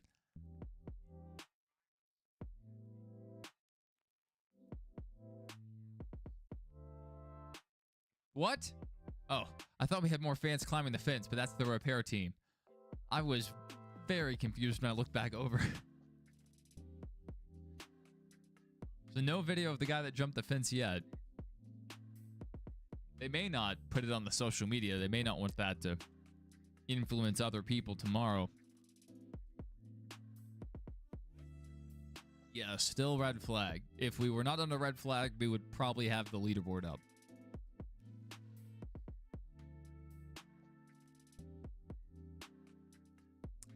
Yeah, I mean, he didn't necessarily do anything like wrong, but still probably trespassing.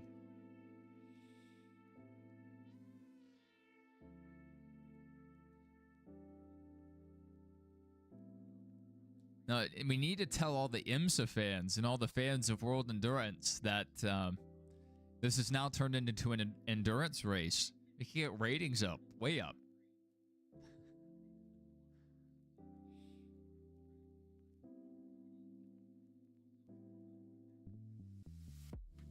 Bet there's good food at Korean Golf Club.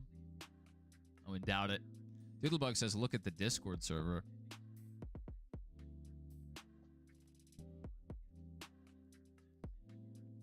My chest hurts. Oh, they got him. They got him. Doodlebug posted it in the Discord. If you can see him there, he's getting arrested. At least getting detained. I don't know if he'll actually get arrested and charged, but they got him. I didn't see that on the broadcast. That's crazy. They got him.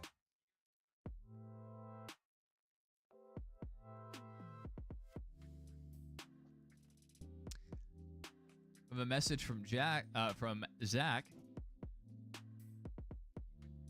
believe I mispronounced that. He said, why is the race on a red flag? Asked someone on a different stream and they ignored you. This event right here, this crash right here. So Sam Mayer, he collected the inside wall, and that shot him across the track into Anthony Alfredo. They both go into the outside wall. They deformed the outside wall, which is why we were under red flag for so long. We're back under caution flag now. But that also collected 23 cars involved in this wreck here. Yeah, this is our third red flag of the day. The first one was for Corey Day hitting a manhole cover.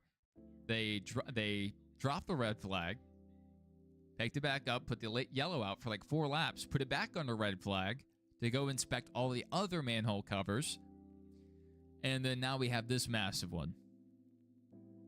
It takes them at minimum like 20 minutes to fix one of these walls. They moved a lot during the truck race with contact. Now we're seeing that here, so and I wouldn't doubt we get an hour-long red flag tomorrow in the cup race. Just a massive wreck. We'll look at this other angle. This was the angle from the broadcast live. Now, they're including everyone that made slight contact as being involved in this wreck. I think the guys that received major damage, the number is probably closer to 10 to 15. But I think most of these guys will continue. Only a select few will be out of the race for good. A hole knocked in the side of Austin Hill's car. They're going to get that repaired. More damage than I thought on Brent Cruz's machine. He looked like the best car out there. But he had lost track position early on.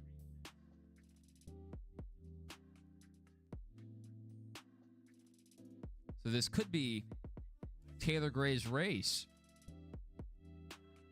Only Toyota that's still up there, really.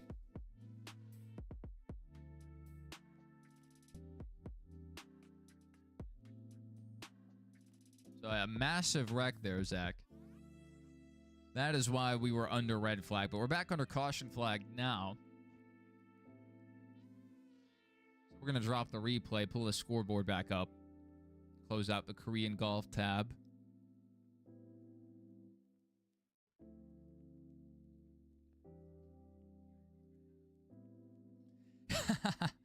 Instead of arresting him, like, if, any penalty, they should just make him go serve in the armed forces. If you're jumping fences like that in flip-flops, we need you in our infantry. Welcome to the 11 Bravo.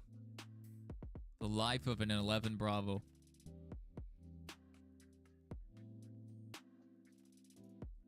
He definitely has the IQ to be in the infantry. Oh, the beautiful Jesse Love car. Quite a bit of damage there. It'll probably be able to continue. Since the caution laps are so long, these guys have a lot of time to repair the car. As long as there's no steering and suspension damage, they should be good to go. But since these are composite bodies, they are going to be weaker now for future contact. So they have to keep that in mind. You can only flex composite material so many times before they lose their strength.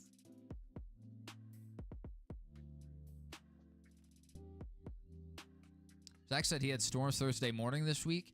Power's out until 1 this morning. My goodness. Are you up there in like Illinois, Indiana? Somewhere up in the Midwest?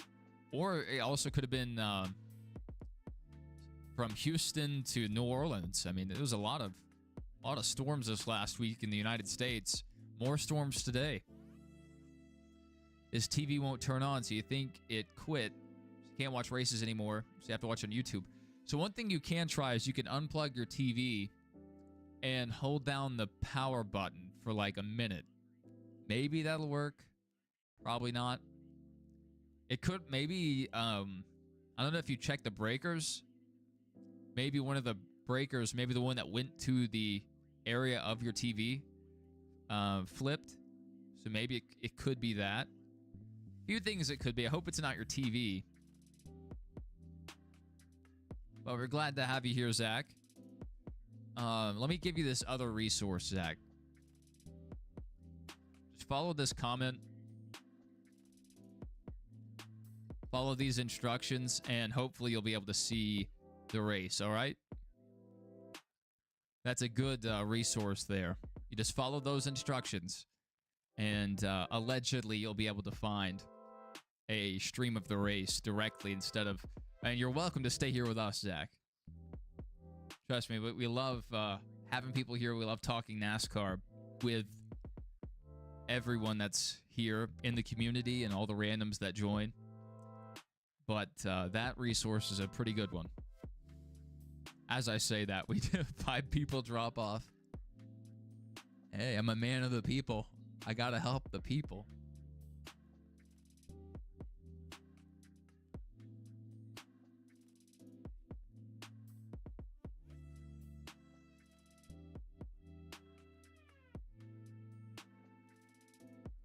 All right. Coming through the chicane, we are about to go back green, finally. Ah, Kentucky.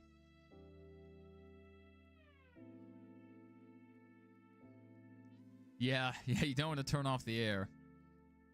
May have to wait till nighttime to test that.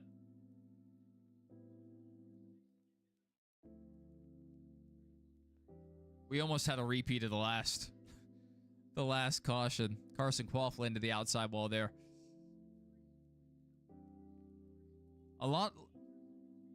This restart was a lot less crazy because a lot of guys have damage. A lot of guys are taking it easier here.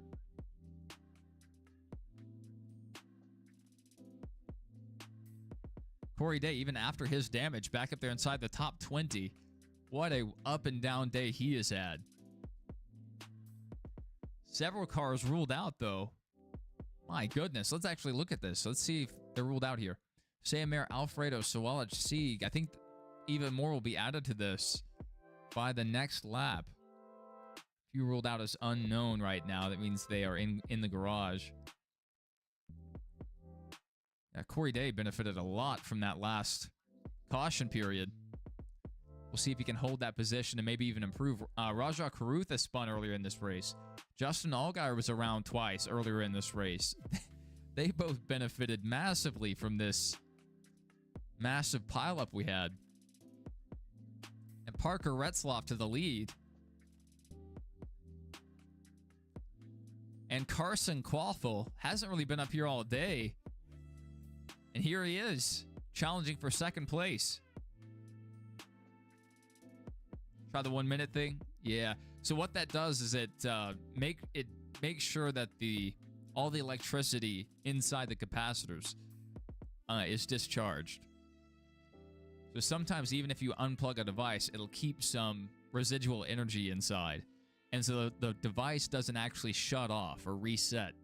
So if you unplug it, plus hold the power button down on certain devices, computers, maybe even phones, occasionally things like televisions, you can actually reset it and it'll work properly. Another way you could test and see if it's the breaker is just plug in your phone. Get the phone charger, put it in the outlet, connect your phone and see if it works. That'd be my idea there to troubleshoot that outlet and see if the outlet's broken. Yeah, still a lot of time. Still a lot of time. You have DD12 on laptop and this open on the phone. Rusty. My guy.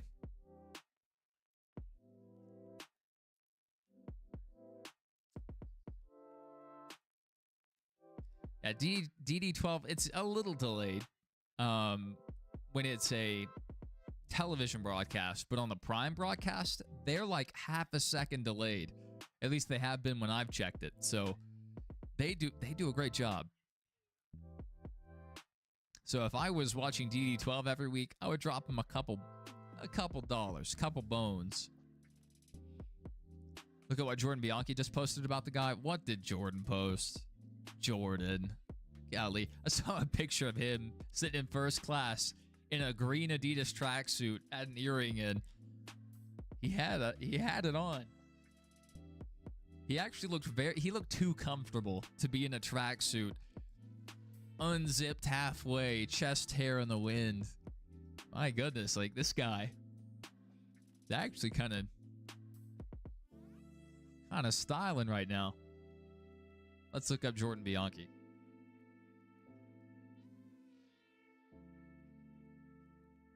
I just hate so many of his takes. I don't even follow him. I'll follow Jordan. He says, if I'm not mistaken, since this occurred on a military base, the individual is facing federal charges. I don't know if he'll receive the charges. We'll see. It would be funny if he just served in the... They just made him serve in the infantry. Didn't even give him a choice. So you can go to jail for 20 years or join the infantry. That's wild. Jordan's a good reporter. I just don't like his opinions on the state of the sport. The button for 2 minutes. The other thing, if you didn't hear me, I would say plug in your phone charger to that outlet and see if the outlet's still giving power. If it's not, TV might be in trouble. You could maybe Google the model of TV and see if there's like a factory reset switch anywhere. Maybe you could try that as a last-ditch effort. Other than that, you might be out of luck. Which that would suck. But thankfully, TVs are less expensive than they used to be. But they are still a very expensive purchase. Especially depending on what kind of TV you're replacing. It could be really expensive. So we still have 21 laps to go. Plenty of time. Plenty of time for anything to happen. Let's go back to our leaderboard. LeVar Scott apparently back out on track. He can gain a few positions here if he can run to the end.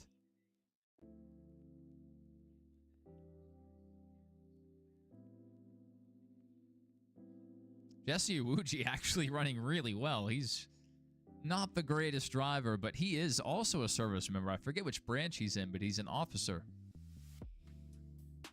I believe he's an officer in maybe the reserves. I can't recall exactly. Interesting story there. Service member and race driver.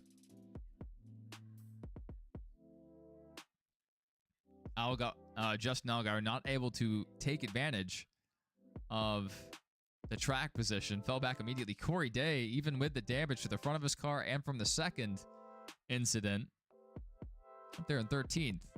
Raja 11th right there. He needs a good run here. He's just outside the cutoff line for the chase.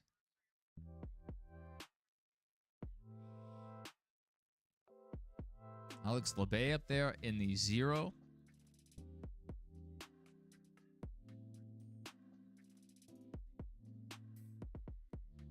One Toyota up there in competition.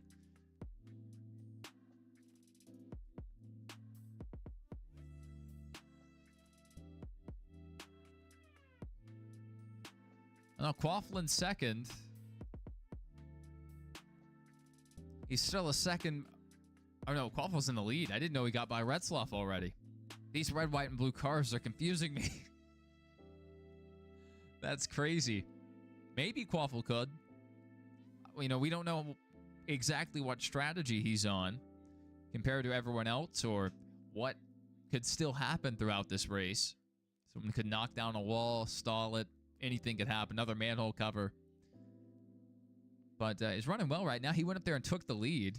That wasn't, you know, by mistake. And we know Retzloff has had speed all race. And Taylor Gray's had speed all race. So, like, there's a lot of good cars up there still. And Sammy Smith. Sammy, he spun twice in the first stage. And he's up here in the top 5. That's wild. What a turnaround.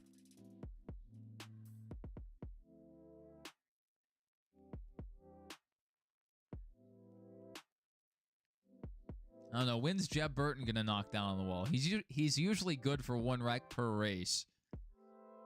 Either Jeb or Harrison.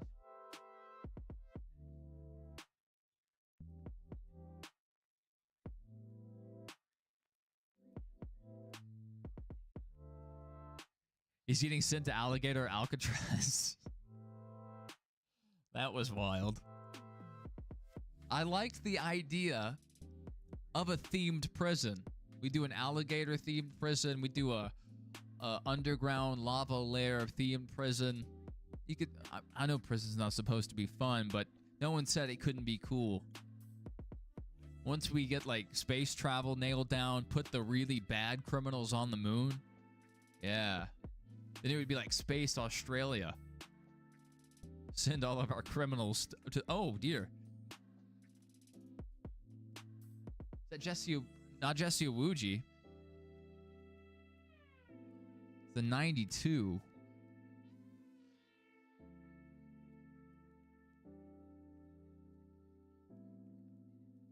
Where's the 92 at? Leland Honeyman. Oh, more like heavier damage. 92 backed it into one of the tire packs.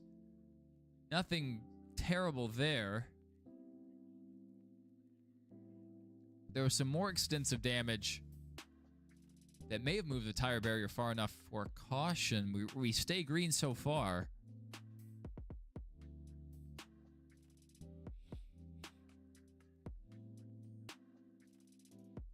Austin Hill.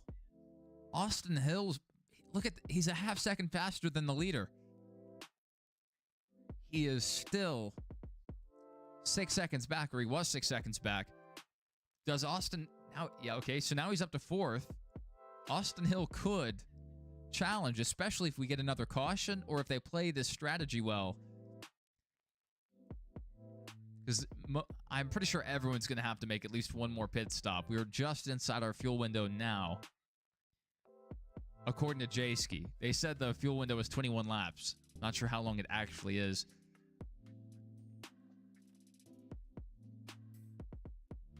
Hill's running some good laps. I'm not sure if that's just because he has fresher tires, maybe.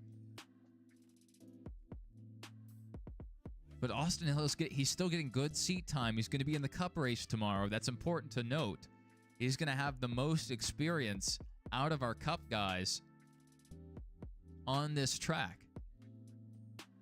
And actually, second will be Jimmy Johnson in the truck race. We'll see how he does tomorrow. Legacy Motor Club's been running really well lately. Maybe that speed can transfer over. Obviously, the field is a lot more competitive in Cup than it is in trucks. All right, we are under caution again for that tire pack. I mentioned it. They try to leave it green, but they are going to throw the caution here and move that tire pack back to its rightful position. That would have made the track really narrow on the entry to the chicane, so good call there to throw the caution, but man, in 1 minute, we will have been live for 1 hour. 1 hour. All right, we will be live. We will have been live for 4 hours in 1 minute. My goodness. That's how long we've been live. I can't even speak. Let's see if we have a replay of that tire pack getting hit. It's not super likely we have a replay of that.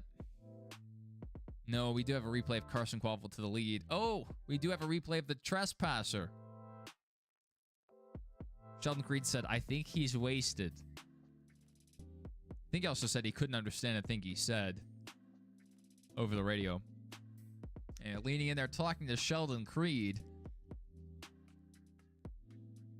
I love this. I mean, I hate it. It's terrible. Don't do it. But I love it. I love this specifically. Little like fist bump there, but the pat. That's what I'm talking about. I love that. As he's walking away, he gives a little pat to the hood. He's like, good luck there, bud. Oh my goodness. That is hilarious. I don't know if that man's from the Midwest, but that is, or even from the South, that is a... But. That makes me laugh. That's Reese's sweet move of the race by this guy.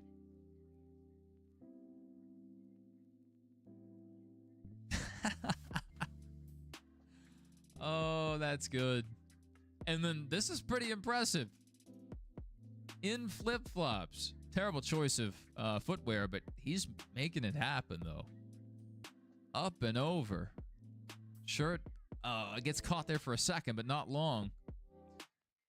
That's the only thing I would be worried about is getting caught on the fence. But look, I mean, dude, he makes it look easy. Slippery like a seal. This guy might be future Special Forces. Look at him go. He could get into the most heavily guarded places. Look at him. He could be the next James Bond. Up and over. He gets caught here but catches it almost immediately. Look at that. The reaction time. Incredible. And then up and over the unstable fence. So easy. That's our Reese's sweet move of the race. Not this pass for the lead. No. This climbing the fence. It's been a wild race. It has been a wild race. Let's see what you guys are saying. Could see Sammy coming home with a win. I missed a lot of chats. So I got Nightlight plugged in and it's on. Uh-oh. Not a good sign. So maybe there was a factory reset for the TV. So you could look up the model of the TV. If you don't know the model, it'll be written on the back where the information is. Maybe in really small print, but you just Google that model, maybe just the model number, and see if there's a way to factory reset it. It may be a different combination of buttons. There may be an actual like pinhole where you can stick like a paper clip in and reset it. Other than that, that TV may be out of luck. Unfortunate. That's why you got to have everything connected to surge protectors, and then you also have to replace your surge protectors if they get hit. They're only good for one massive surge. Then you got to replace them. Team Mako says doesn't know O'Reilly, so he doesn't know the master plans. It's not the Ford master plan, I'll tell you that. Danica could come in late and win this race, honestly, with how wild it's been. Who's to say? Remember when Almirola won the Xfinity Series playoff race at Las Vegas? We were definitely watching, but I don't remember it like off the top of my head. I can pull up the video of us watching that moment. I probably had some not happy things to say. Almirola just he ran a couple guys really dirty last year. I wasn't very happy with it. Not a full-timer, not racing for a championship, and still taking out full-timers. I was not happy. But it is cool to see Cup guys drop back down instead of retiring, go run a lower series, win some races. I never talk about Rajah. I've talked about Rajah all season. We've talked about Rajah during this stream. Like, that's how I can tell you just got in here late. It wasn't even that long ago we mentioned Rajah up there. We talked about him when he spun. We talked about him before the race, running the Navy throwback. We talked about him needing points. You know, there are, what, 37 drivers on track? We can't talk about everyone all the time. I take it that's your favorite, or one of your favorites. But yeah, we talk about Rajah every week. We're watching that points battle very closely because right now he's on the outside looking in on the chase. And we just talked about that maybe 15 minutes ago. Send him to the front lines. Yeah, I don't know what's going to happen to that fence jumper. It would suck if he faces lifelong consequences for that, but you can't do that kind of thing. You were going to stream tonight, but the race is really delaying it. A lot of NASCAR YouTubers already went live, so if you want to, feel free. But, I mean, yeah, I was wanting to go to my local short track, but this race was supposed to end like an hour and a half ago, 2 hours ago, and we're still going. We're over 4 hours now since we've been live. Rip Zach's TV. Yeah. It's real sad. Thought Rajah's running part-time. No, he's part-time in the 88. He's running a full season. He splits the season between the 88 and the 32. Does the model number include letters? It probably will. It probably will.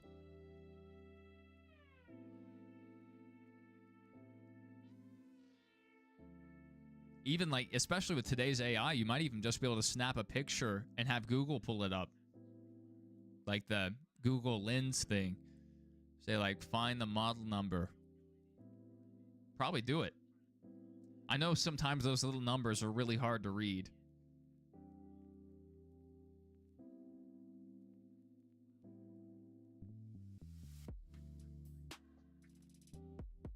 Did Sammy Smith just clobber Joey Gase? Oh. Yeah, Joey Gase was in the wrong part of the track. When you're trying to come into the pits, you take the inside line. Cars exiting. Try to go to the outside. Man. That's unfortunate. Sometimes those model numbers are really hard to read because you'll have like a black device, metal, plastic, whatever, and then they print it on there in black. That used to be a big part of my job, is looking at model numbers, typing them in, whatever, getting warranty information, and man, hard to see. Even with a flashlight, they can be hard to see.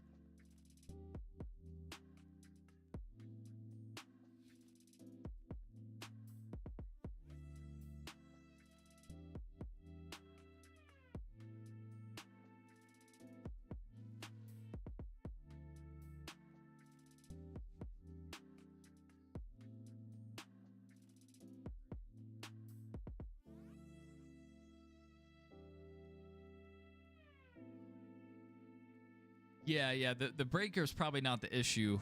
So I see your comment there, Zach. It's probably not the issue as long as the night light's working. So yeah, it's probably not worth testing.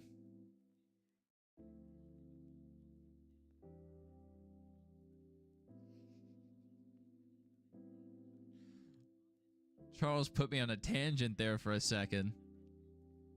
I don't talk about it. We try to talk about everyone at some point in the race.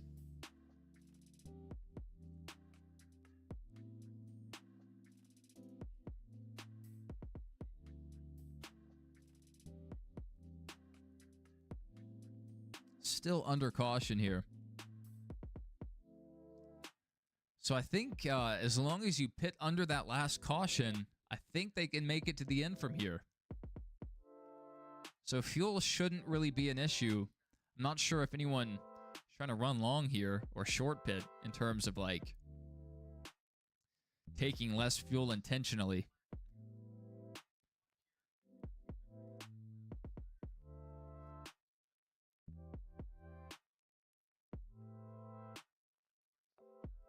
It'll be interesting to see what that 51 can do. 51, 54. I was in at the 31. So he's led a decent amount of this race. One of the only Toyotas up there.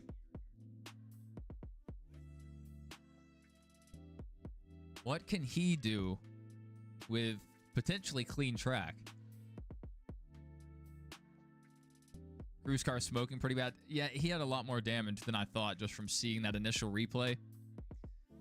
And they were not really able to put Humpty Dumpty back together.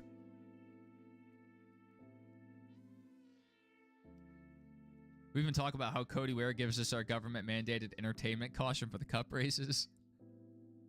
I hate when I mention someone like Cody Ware, like, oh, he's doing a good job, just staying clean. He's picked up 10 positions with guys wrecking. And then suddenly Cody Ware brings out the next caution.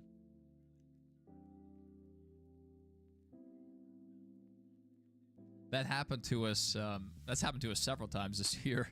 Talking about Frankie Muniz. And then he destroyed his truck. We're 4 wide. Here on the restart, 3 wide further back.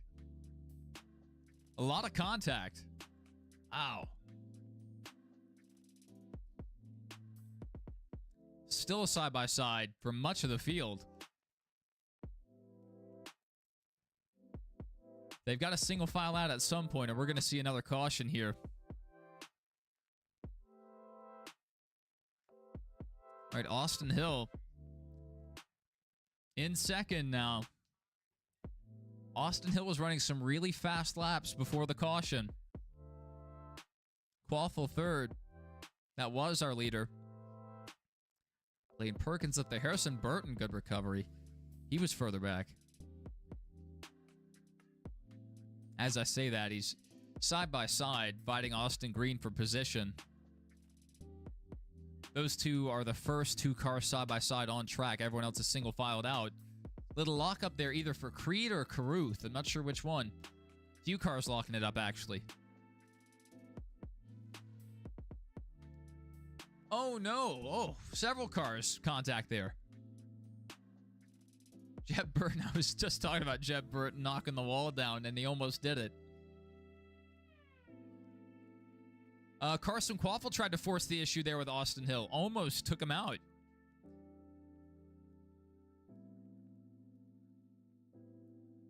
That's going to hold up Hill and Quaffle. That's allowing Gray to get a little bit of a buffer here. Lou Man says, wow, dude jumped the fence. Yeah, that was crazy. That was crazy. Good to have you, Lou. He says, go, Perez, go. Where is Perez?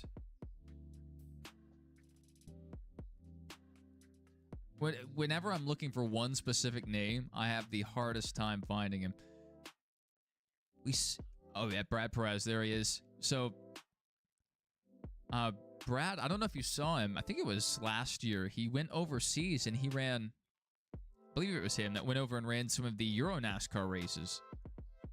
I follow him on Twitter. He goes by Brad Perez over on Twitter.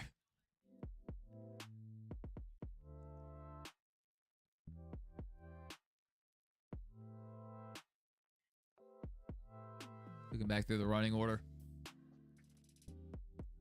Think you're running 29th? Well, our scoring here had him 21st, but this is usually a lap behind. There's only one timing loop sending out, one timing and scoring loop sending out data to us at this track. Quaffle getting around Hill there. Hill's going to return the favor here. Brent Cruz behind the wall. A lot was happening there at the same time. So now score 22nd. Yeah, 22nd. Not too bad.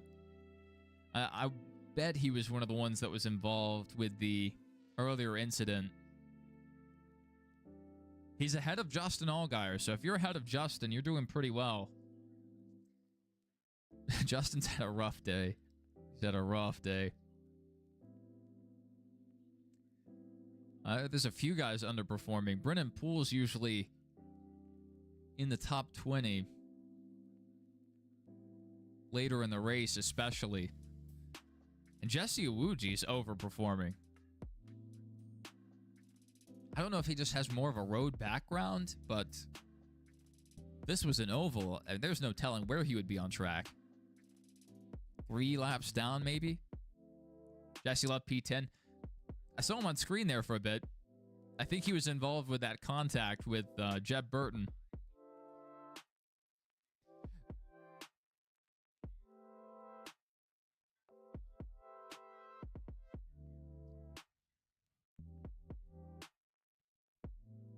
Jesse Love's had a wild day. Where is Corey Day?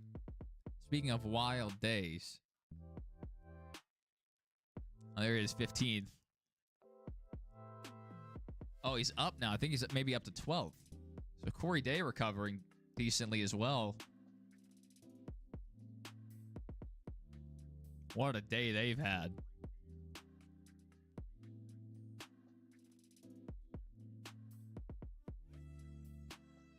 Waffle's running Gray down slowly but surely. Hill not able to keep up. Not as fast as he was.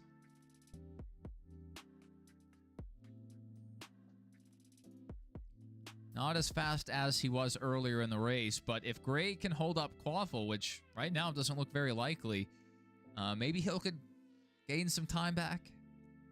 And Sammy Smith spun twice earlier in the race, and look at him. That Arby's machine. Up in the top 5. He has the meets today.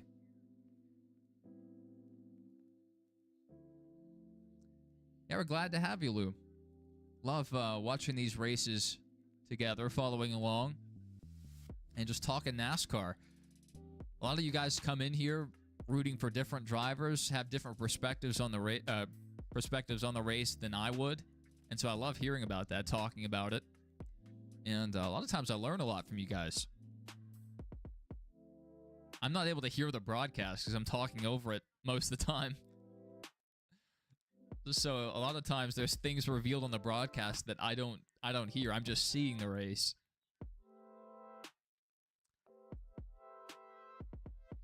Justin said he lied. His pick to win is the number 1. Let's see, what lap time is... So Jesse's off the pace, but that could just be where he's running on track. It looks like he may have some clean track in front of him. So we will be following Jesse Love. Seeing how long it takes him to catch up to Harrison Burton. We're looking at 2:16s, though, to a 2:19. So, I mean, where he is, that's not race-winning pace. But that could just be because of where he is on track. Hard to say. You put a fast car further back in the pack, they're going to run around that lap time. Maybe a little better, but they're never going to run leading speed far back in the pack.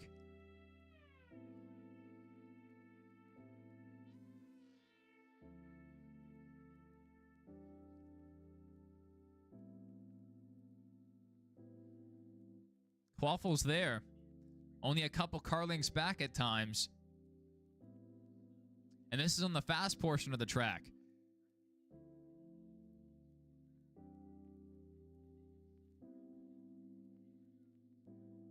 So through the slower speed portion, how does Carson handle? He's definitely giving it everything he has. Sliding around on him on a corner exit. King wants Jesse Love to win. Hey, Jesse Love's running this pattern on his hood. That would be really cool. I would have also liked Corey Day to win. Not because I was rooting for Corey Day, but because it would have been hilarious to have a race-to-win diecast of an all-white 17 car. That would be a wild story. Even they could do it with the damage. Just put a manhole cover in the grill. That would have been sick.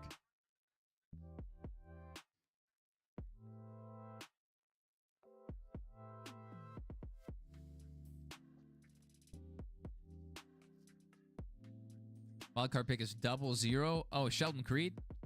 He's had a lot of speed this year, too, at times. Him and Sam Mayer, teammates. They don't work together the best, though.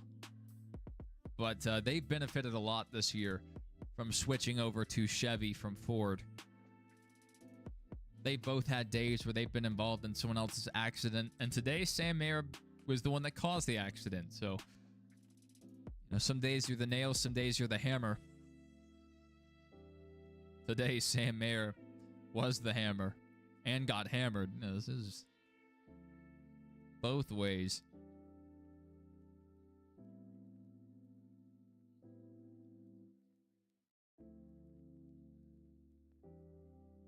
Jesse Love, that last lap was a 2:16.8. Now back down to a 2:17.4. Maybe because he's trying to back up to get by Harrison. That's not, with the right set of circumstances, another caution. Maybe Jesse could make up some time. 11.5 seconds back is a lot. This is a long course.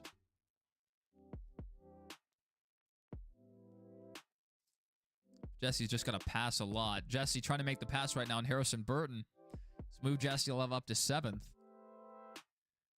That's a little closer. That's a little closer. Justin says he also wants the 2 to win. Justin was, or not Justin, Jesse Love was in my thumbnail. That was a special set of circumstances as to why he was the thumbnail. I didn't know this was on the hood of his car. If I did, I would have definitely made him the thumbnail, but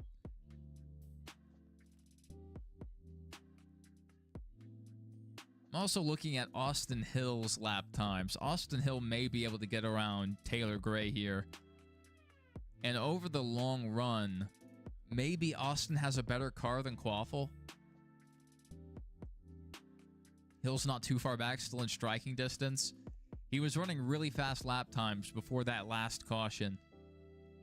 And he was further back in the pack. So I have a few guys to keep an eye on.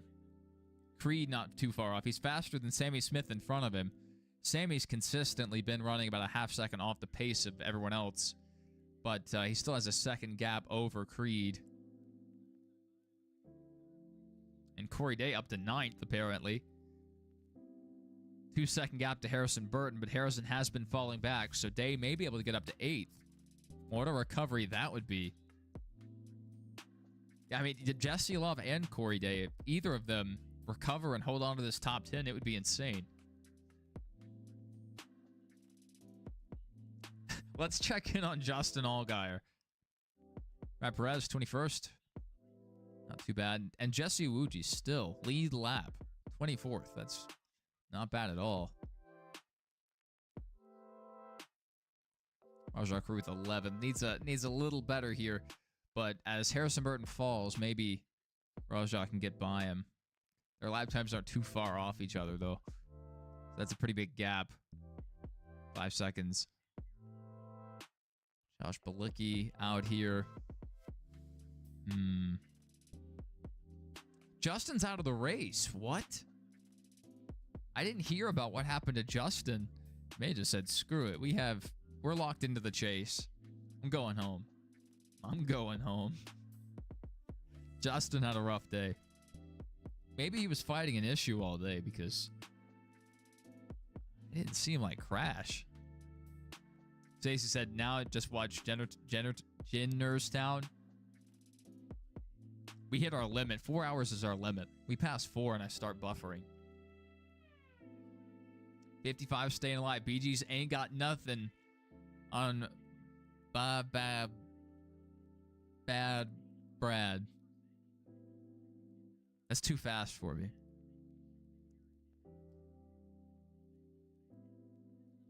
Yeah, Brad. He has the experience. I don't think he has the car under him to compete with some of these guys in front of him. But as long as he can finish up where he is, I mean, that's a win for today. There's a lot of guys that are out of position. Like Alex Obey, that would be huge if he could finish 12th. Not really surprises at the very front of the pack. Some good recovery stories.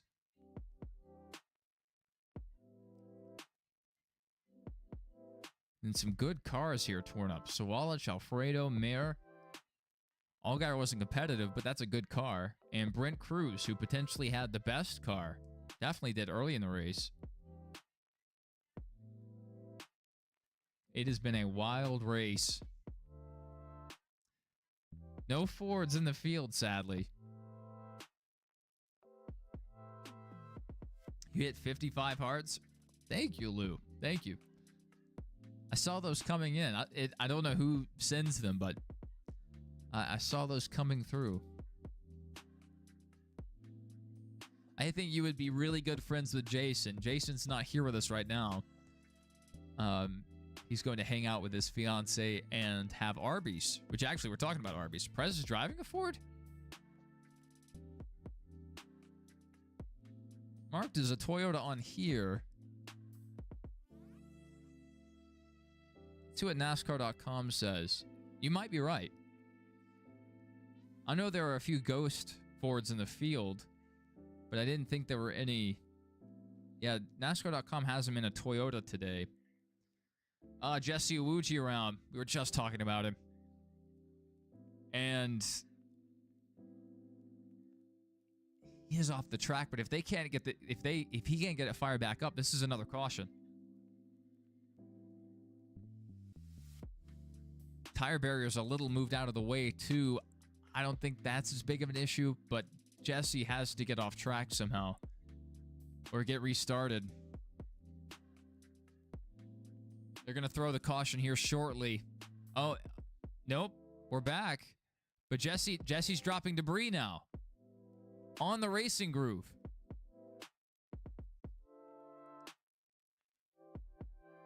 No caution yet.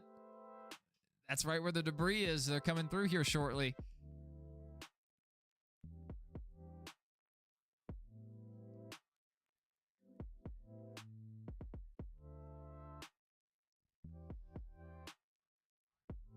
Good night. Corey Day is driving a jalopy. A hoopty. All right, caution is out. Caution is out. So, yeah, I mean, the tire barrier was upset. It was out of position slightly. So they needed to fix that. There was debris on track. Possibly debris over the length of half the track.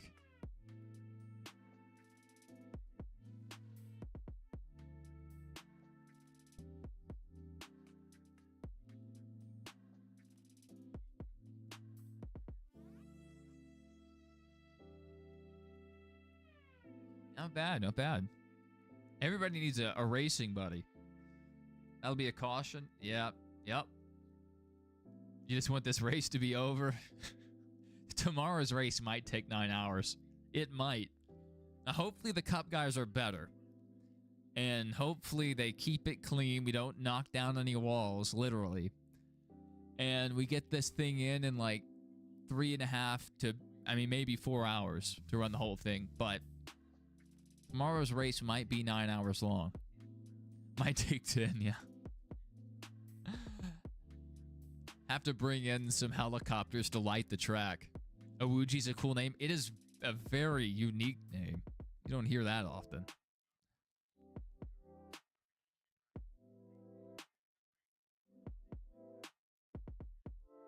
I know he doesn't get his military gear mixed up with anyone else's. He's got his name tape on it. If your name's Smith, you might pick up another Smith's hat or blouse.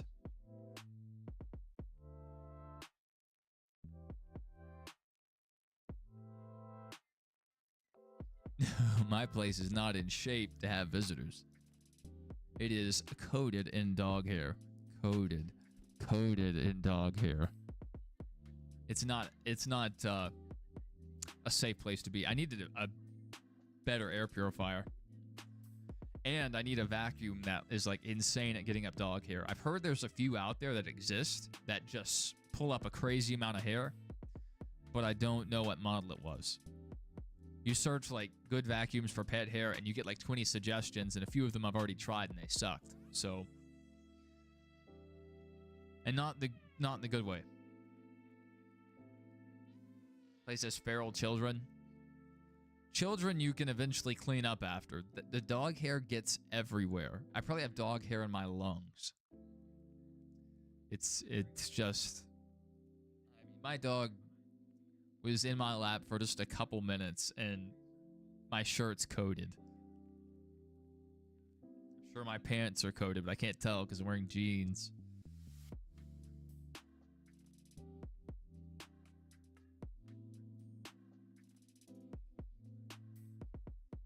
It sucks. I wish you guys could have seen my apartment in Arkansas. It was so clean. It was so beautiful.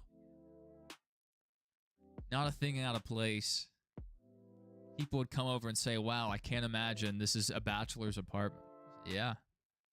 Yeah. This is it. Take a gander. It's beautiful. And then I got my dog. And it was still good because I had hard floors. It wasn't wood. It was... Maybe it was wood, actually. Yeah, I think I had actually, like, hardwood floors. But, and then...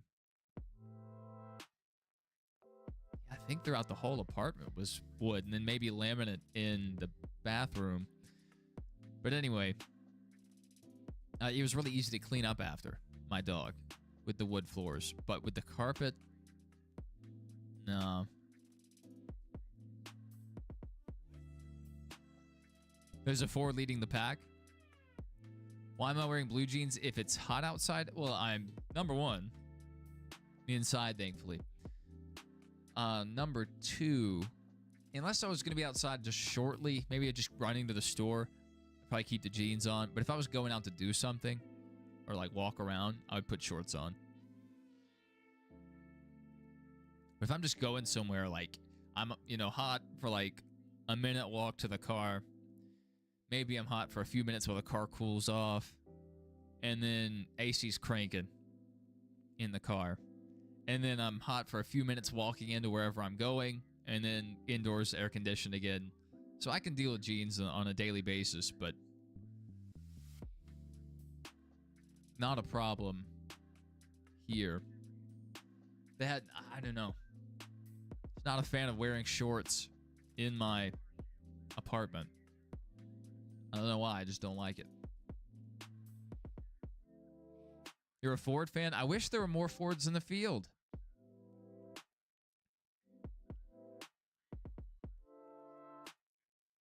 I pull for a few Fords every Sunday. I like the RFK guys. I like Blaney. At this point, I'm ready to see Joey Logano win another race. That's how bad it's getting, I don't like seeing our veterans go out on a slump. And Joey's been in a slump, and he's definitely towards the latter part of his career.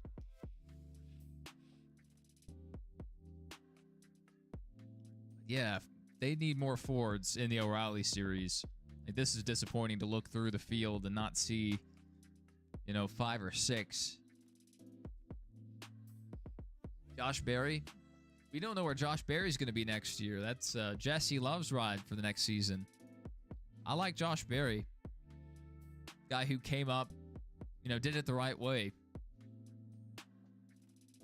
Running short tracks on the local level, and then eventually worked his way up into the Cup Series, which is pretty much unheard of, especially as old as Berry is. There's more than a few Josh Berry fans. There are people that are fans of Josh Berry because, maybe they knew him locally. Maybe they knew him from Junior Motorsports and just stayed with him.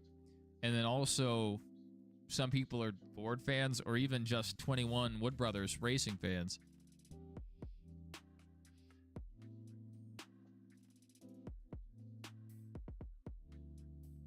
Berry's headed to KBM.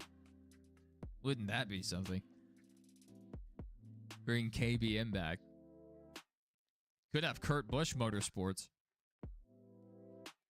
That would be insane. I would like to see Kurt come back. I don't know how his health is, especially with this concussion, but it would be cool to see him run another race. He is running in Historic Le Mans. It's one of his old Ganassi Monster Energy cars that used to have, the one car, but it's repainted with Kyle Busch's 8. So that's really cool. So Kurt is well enough to run in IROC and run in Historic Le Mans. So maybe he could run a truck race at some point. Knew him since he went at Las Vegas last year in the spring. That was impressive. And then the rest of the year, it didn't really go that great. That was disappointing. Josh Berry, former classmate to Taylor Swift. I think that's her biggest achievement. Maybe RCR. I think RCR could be possible. I think Barry could end up there. I think that would be a really good home for him. And then also if he wants to come back to the O'Reilly series and run for Junior Motorsports, and if Gragson ends up at RCR, maybe Barry goes over to front row and drives the 4-car. So there are places for Barry. The race is still going. 4.5 hours in. There are 9 laps to go currently. By the time we restart, it'll be at least 8 to go. We're looking at 2.5 minutes a lap. This race may go 5 hours. And it depends on how many more cautions we get. If we get another red flag. This is actually ridiculous. Jake Country says, go Carson. It would be cool to see Carson Qualfa win. He kind of had a quiet day up until this second half of the race. Probably the cleanest car up towards the front of the pack. I like seeing Junior Motorsports guys win, so I'm all for a Carson Qualfa win. But there are a few other guys I would not rule out. Not yet. Really good restart for Carson Qualfa. Carson Qualfa has our Xfinity fastest lap of the race. All right, we stay really clean on the restart. These guys are pretty spread out. Then they're going to come back together here.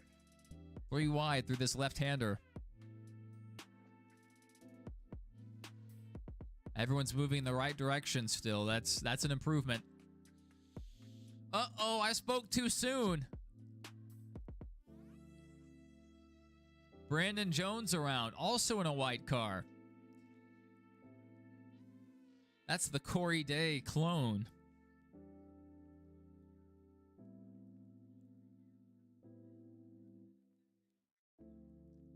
Jake says his best friend's related to Carson. That's pretty neat. I don't know if I mentioned that. Zach says he knew Austin Dillon for a long time. He went at Richmond, Daytona, I believe Texas. That's right. That's right. And another Richmond win. Exactly right. Put Josh Berry in the same level as Herbst. You've only known Josh Berry in the 21 car. Josh Berry is not a bad driver. Put him in a late model, put him in a truck, put him in a O'Reilly car, even possibly put him in a better Cup car, and he's going to kill the field at a place like Martinsville. He's a good driver. He may just be one of the drivers that doesn't, the Gen 7's not suited to him. Alex LeBay's around. He's in the runoff. We may get a caution here. I love the track map in the top left-hand corner of the screen here. That's really neat.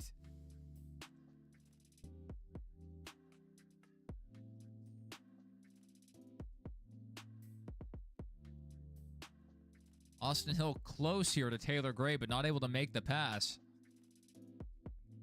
He needs to get by at some point if he wants a shot to run up there near Carson Qualfa. Is my fly down? No. Okay.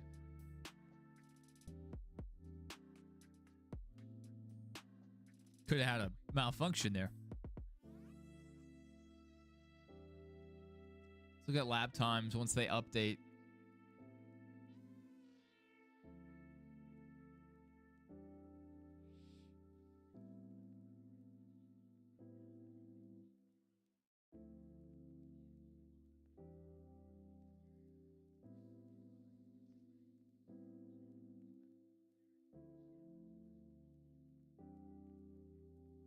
Jesse Love, top 5, really impressive. Retzloff's still up there. I'd like to see him get a top 10.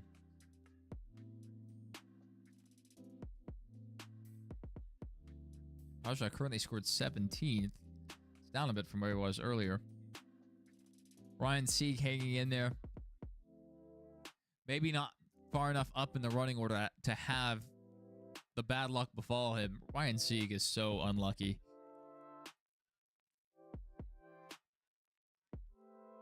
Sammy Smith still kind of falling through the running order as well.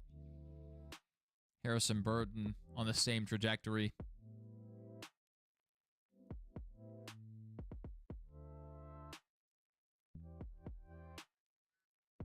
He's over a second behind Retzloff.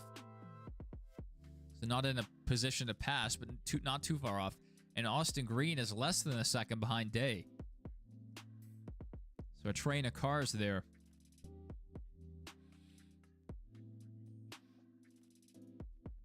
And Creed's not too far back from Austin Hill. I mean, any one of these drivers makes a mistake, and they may lose several positions. Very close times here.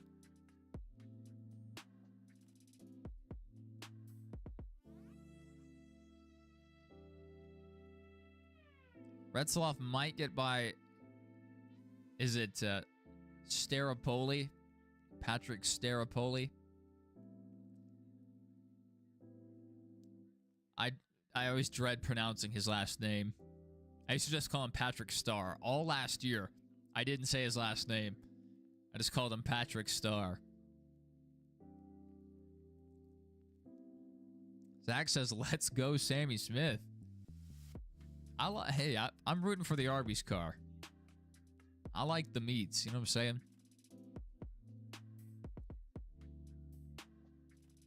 Austin Green close to passing Corey Day here. Corey Day's car is so bent out of shape.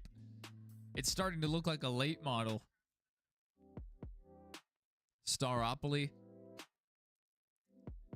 I've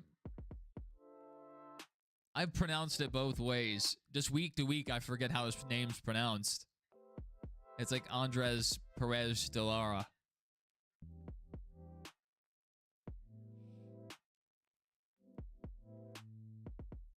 I see that name, I get intimidated.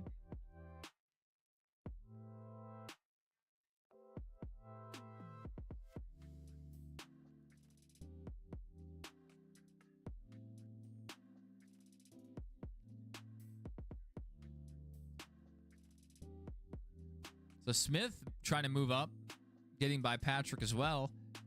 Staropoli. Demo Derby time. You never know with today's race. Oh no, Brennan Poole around. That's who it was. Oh my goodness.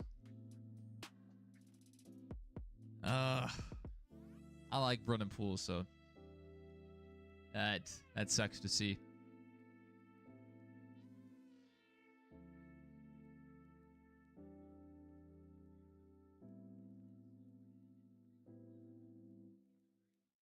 Taylor Gray kind of closed in there.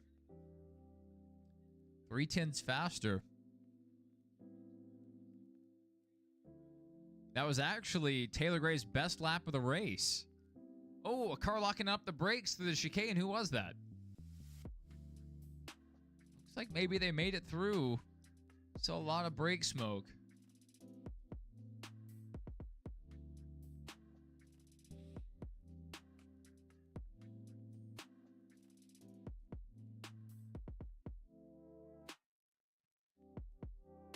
And Sheldon Creed all over the back of Austin Hill.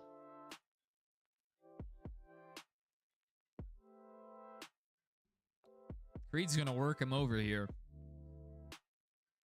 They may battle until the last lap.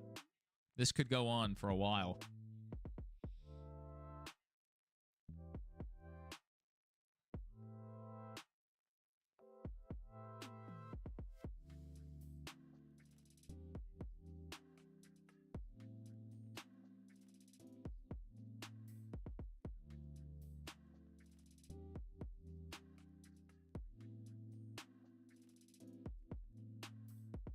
Gray's cutting the gap. The sole Toyota up front might get it done. And we saw how the race ended yesterday. These guys were beating and banging.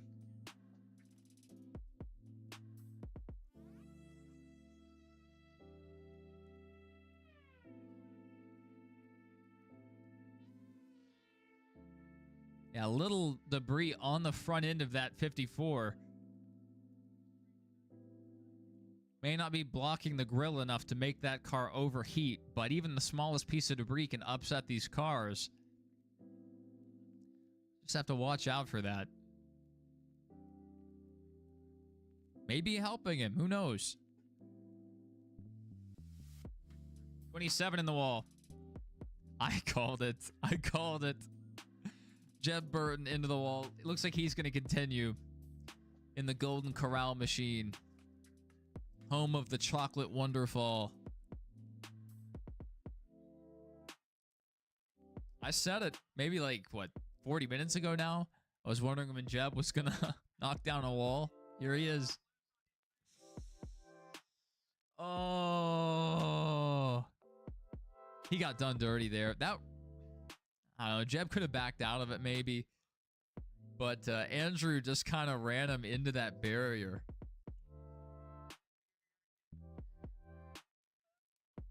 There was nothing, there was nowhere Jeb could go. I mean, he could have backed out of it, but that's all he could do.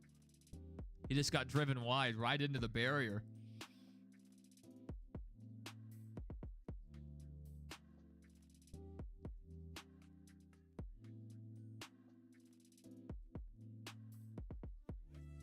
Rusty says he thinks Quaffle has it. Are you trying to jinx him? Is this intentional? Zach says, hey, witch doctor, give us the magic words. I'm not doing all that. I ain't doing all that. I know what you're talking about. Oh, dear. Zach's really trying to jinx him here. Gray is really closing in. If Austin Hill wants a shot at this, he has to close in now because at the rate Gray has been gaining, it's just going to take one corner.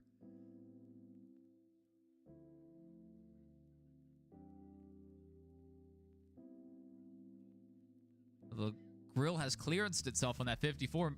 Let's see if he loses speed here. Maybe it was helping him. Ooh, Austin Hill is all over the place. Professional Austin Hill hater. I'm hoping he runs well tomorrow. Trust me, I'm, not his biggest supporter. But especially the role that he's in at RCR right now, especially in the Cup Series. I don't know. I don't want to see that car run poorly. Raja Karuth back around. I think that's the second or third time today. Missing the rear bumper cover. Who has newer tires? I think they might be equal. We had a caution with around 20 to go. I think most everyone came in. Anyone running a lap down? Let's take a look. Alex Sabay 4 laps down. No one 1 lap down yet.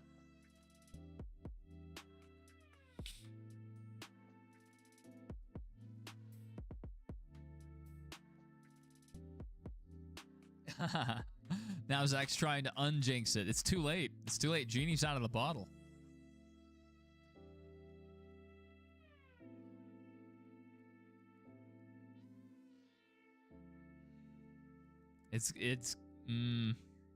Gray is so fast right now.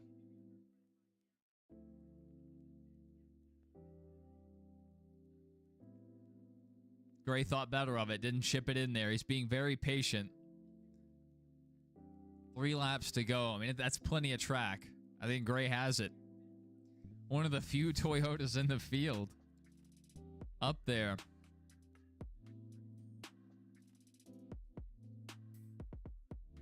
I would like to see the 1 win. Trust me. But it's not looking good, boys.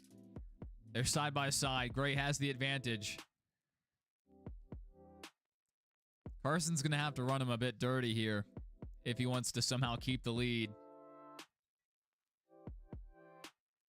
They're touching. Quaffle around. Gray with the lead. Hill's going to try to close it in. Hill, do the thing.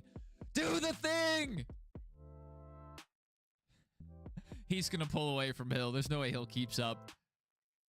Hill, come on, man. Close in. Do the thing. You have one shot at this, Austin. You have to get him. You have to get into his bumper. Go. Go. Austin Hill he's got to send it here. He's not getting off the corners as well as Taylor Gray is.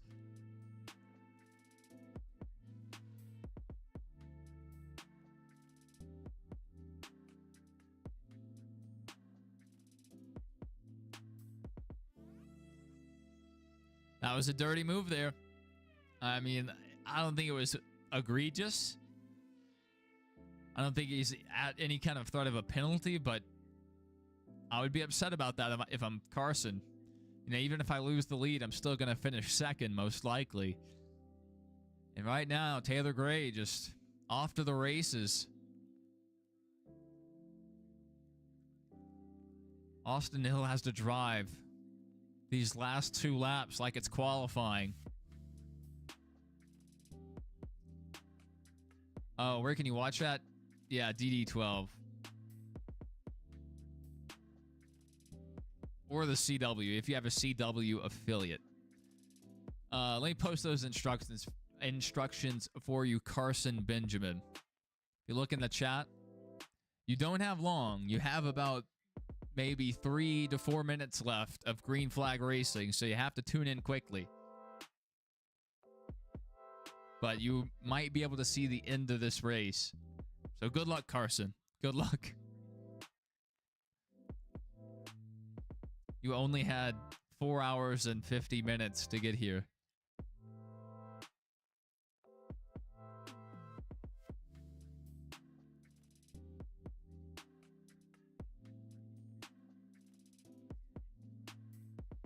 Hill's keeping it close, but he's not close enough to make the move.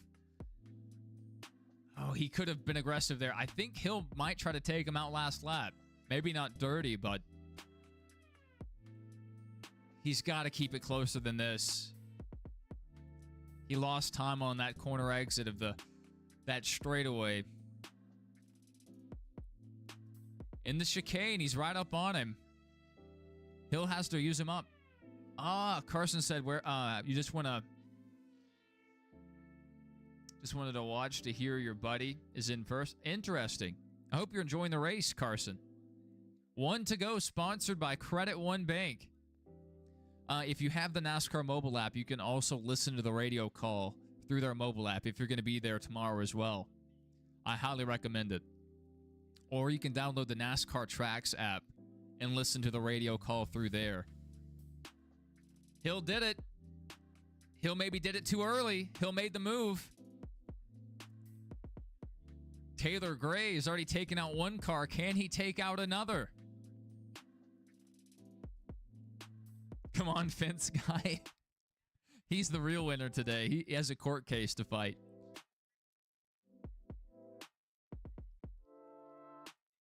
Yeah, hopefully you're enjoying the weekend, Carson. And good luck finding the race today and potentially even tomorrow. We've had a lot of Carsons in the chat today. Gray missed it. It's over. If Austin Hill can get back around the track, I mean, there's still a lot of track to go, so Gray can close back in. Don't get me wrong, but he is going to have to drive the perfect second half of this lap. And the more you overdrive the car, a lot of times, the more it steps out on you.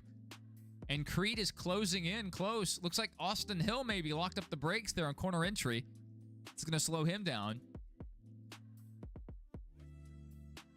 The gap is at 13 tenths, 1.3 seconds. Just watch that interval. Please tell me I didn't say Austin Dillon. It's a very Austin Dillon move, though.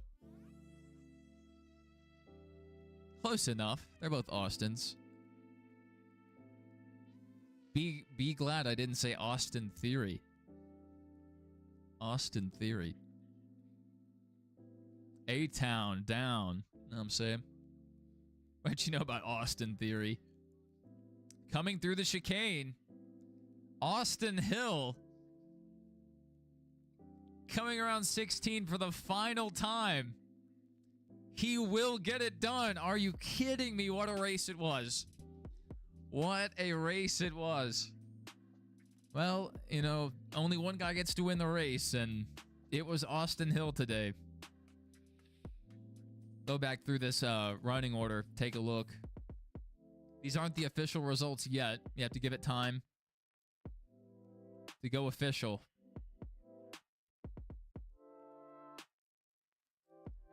Rajah top 20, not where he needs to finish. When he's in the 88, he needs to finish top 10 every week to get all the points he can.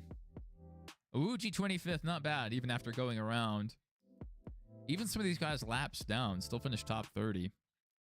A lot of cars out of the race. And Corey Day potentially ending the race with the top 10 after the day he had. And massive recovery for Jesse Love as well. Those are two guys who really had a rough day. And I think they have a Kyle Busch flag for him.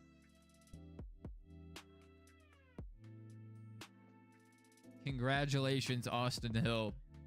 Finally good to see RCR back in victory lane after the huge loss of Kyle Busch. Gold number reminds him of the Wood Brothers. The Wood Brothers scheme, the 21, is so gorgeous. The traditional white and red, gold 21. I used to run a very, almost identical scheme on iRacing.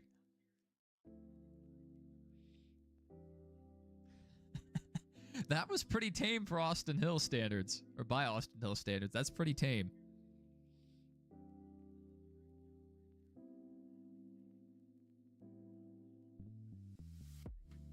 He did it. That's crazy. It's like Ray maybe heated up his tires a bit in that battle with Quaffle, and Hill just found another gear. Sammy Smith, top 5, not bad, not bad. After the rough stage 1 that he had. Oh, Austin Hill's burning it down around the 8. That's pretty nice. Can he make an 8 with his tire marks? I think he did. I think he pulled it off. And now he's messing it up.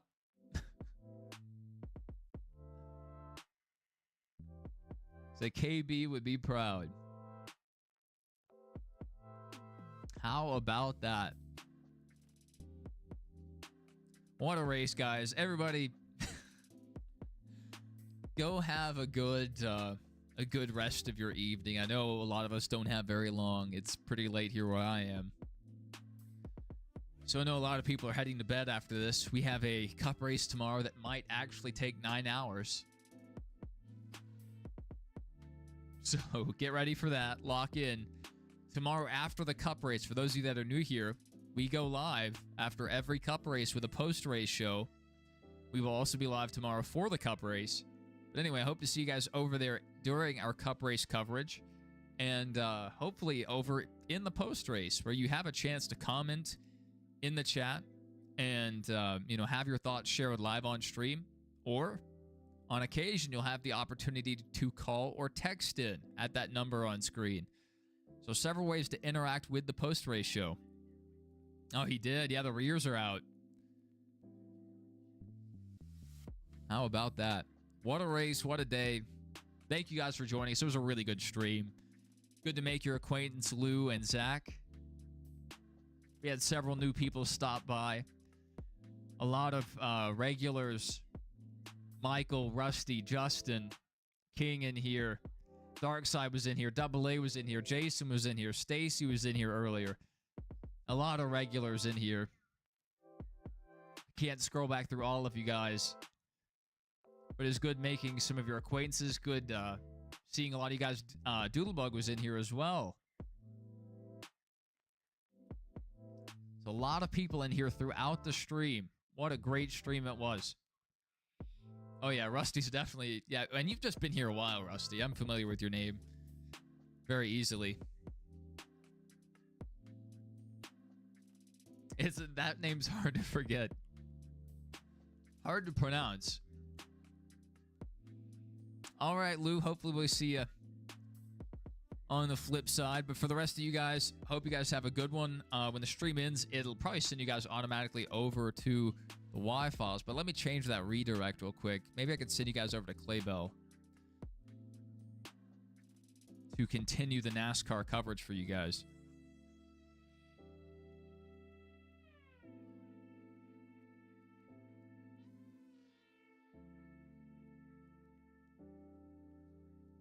Let's see who's live.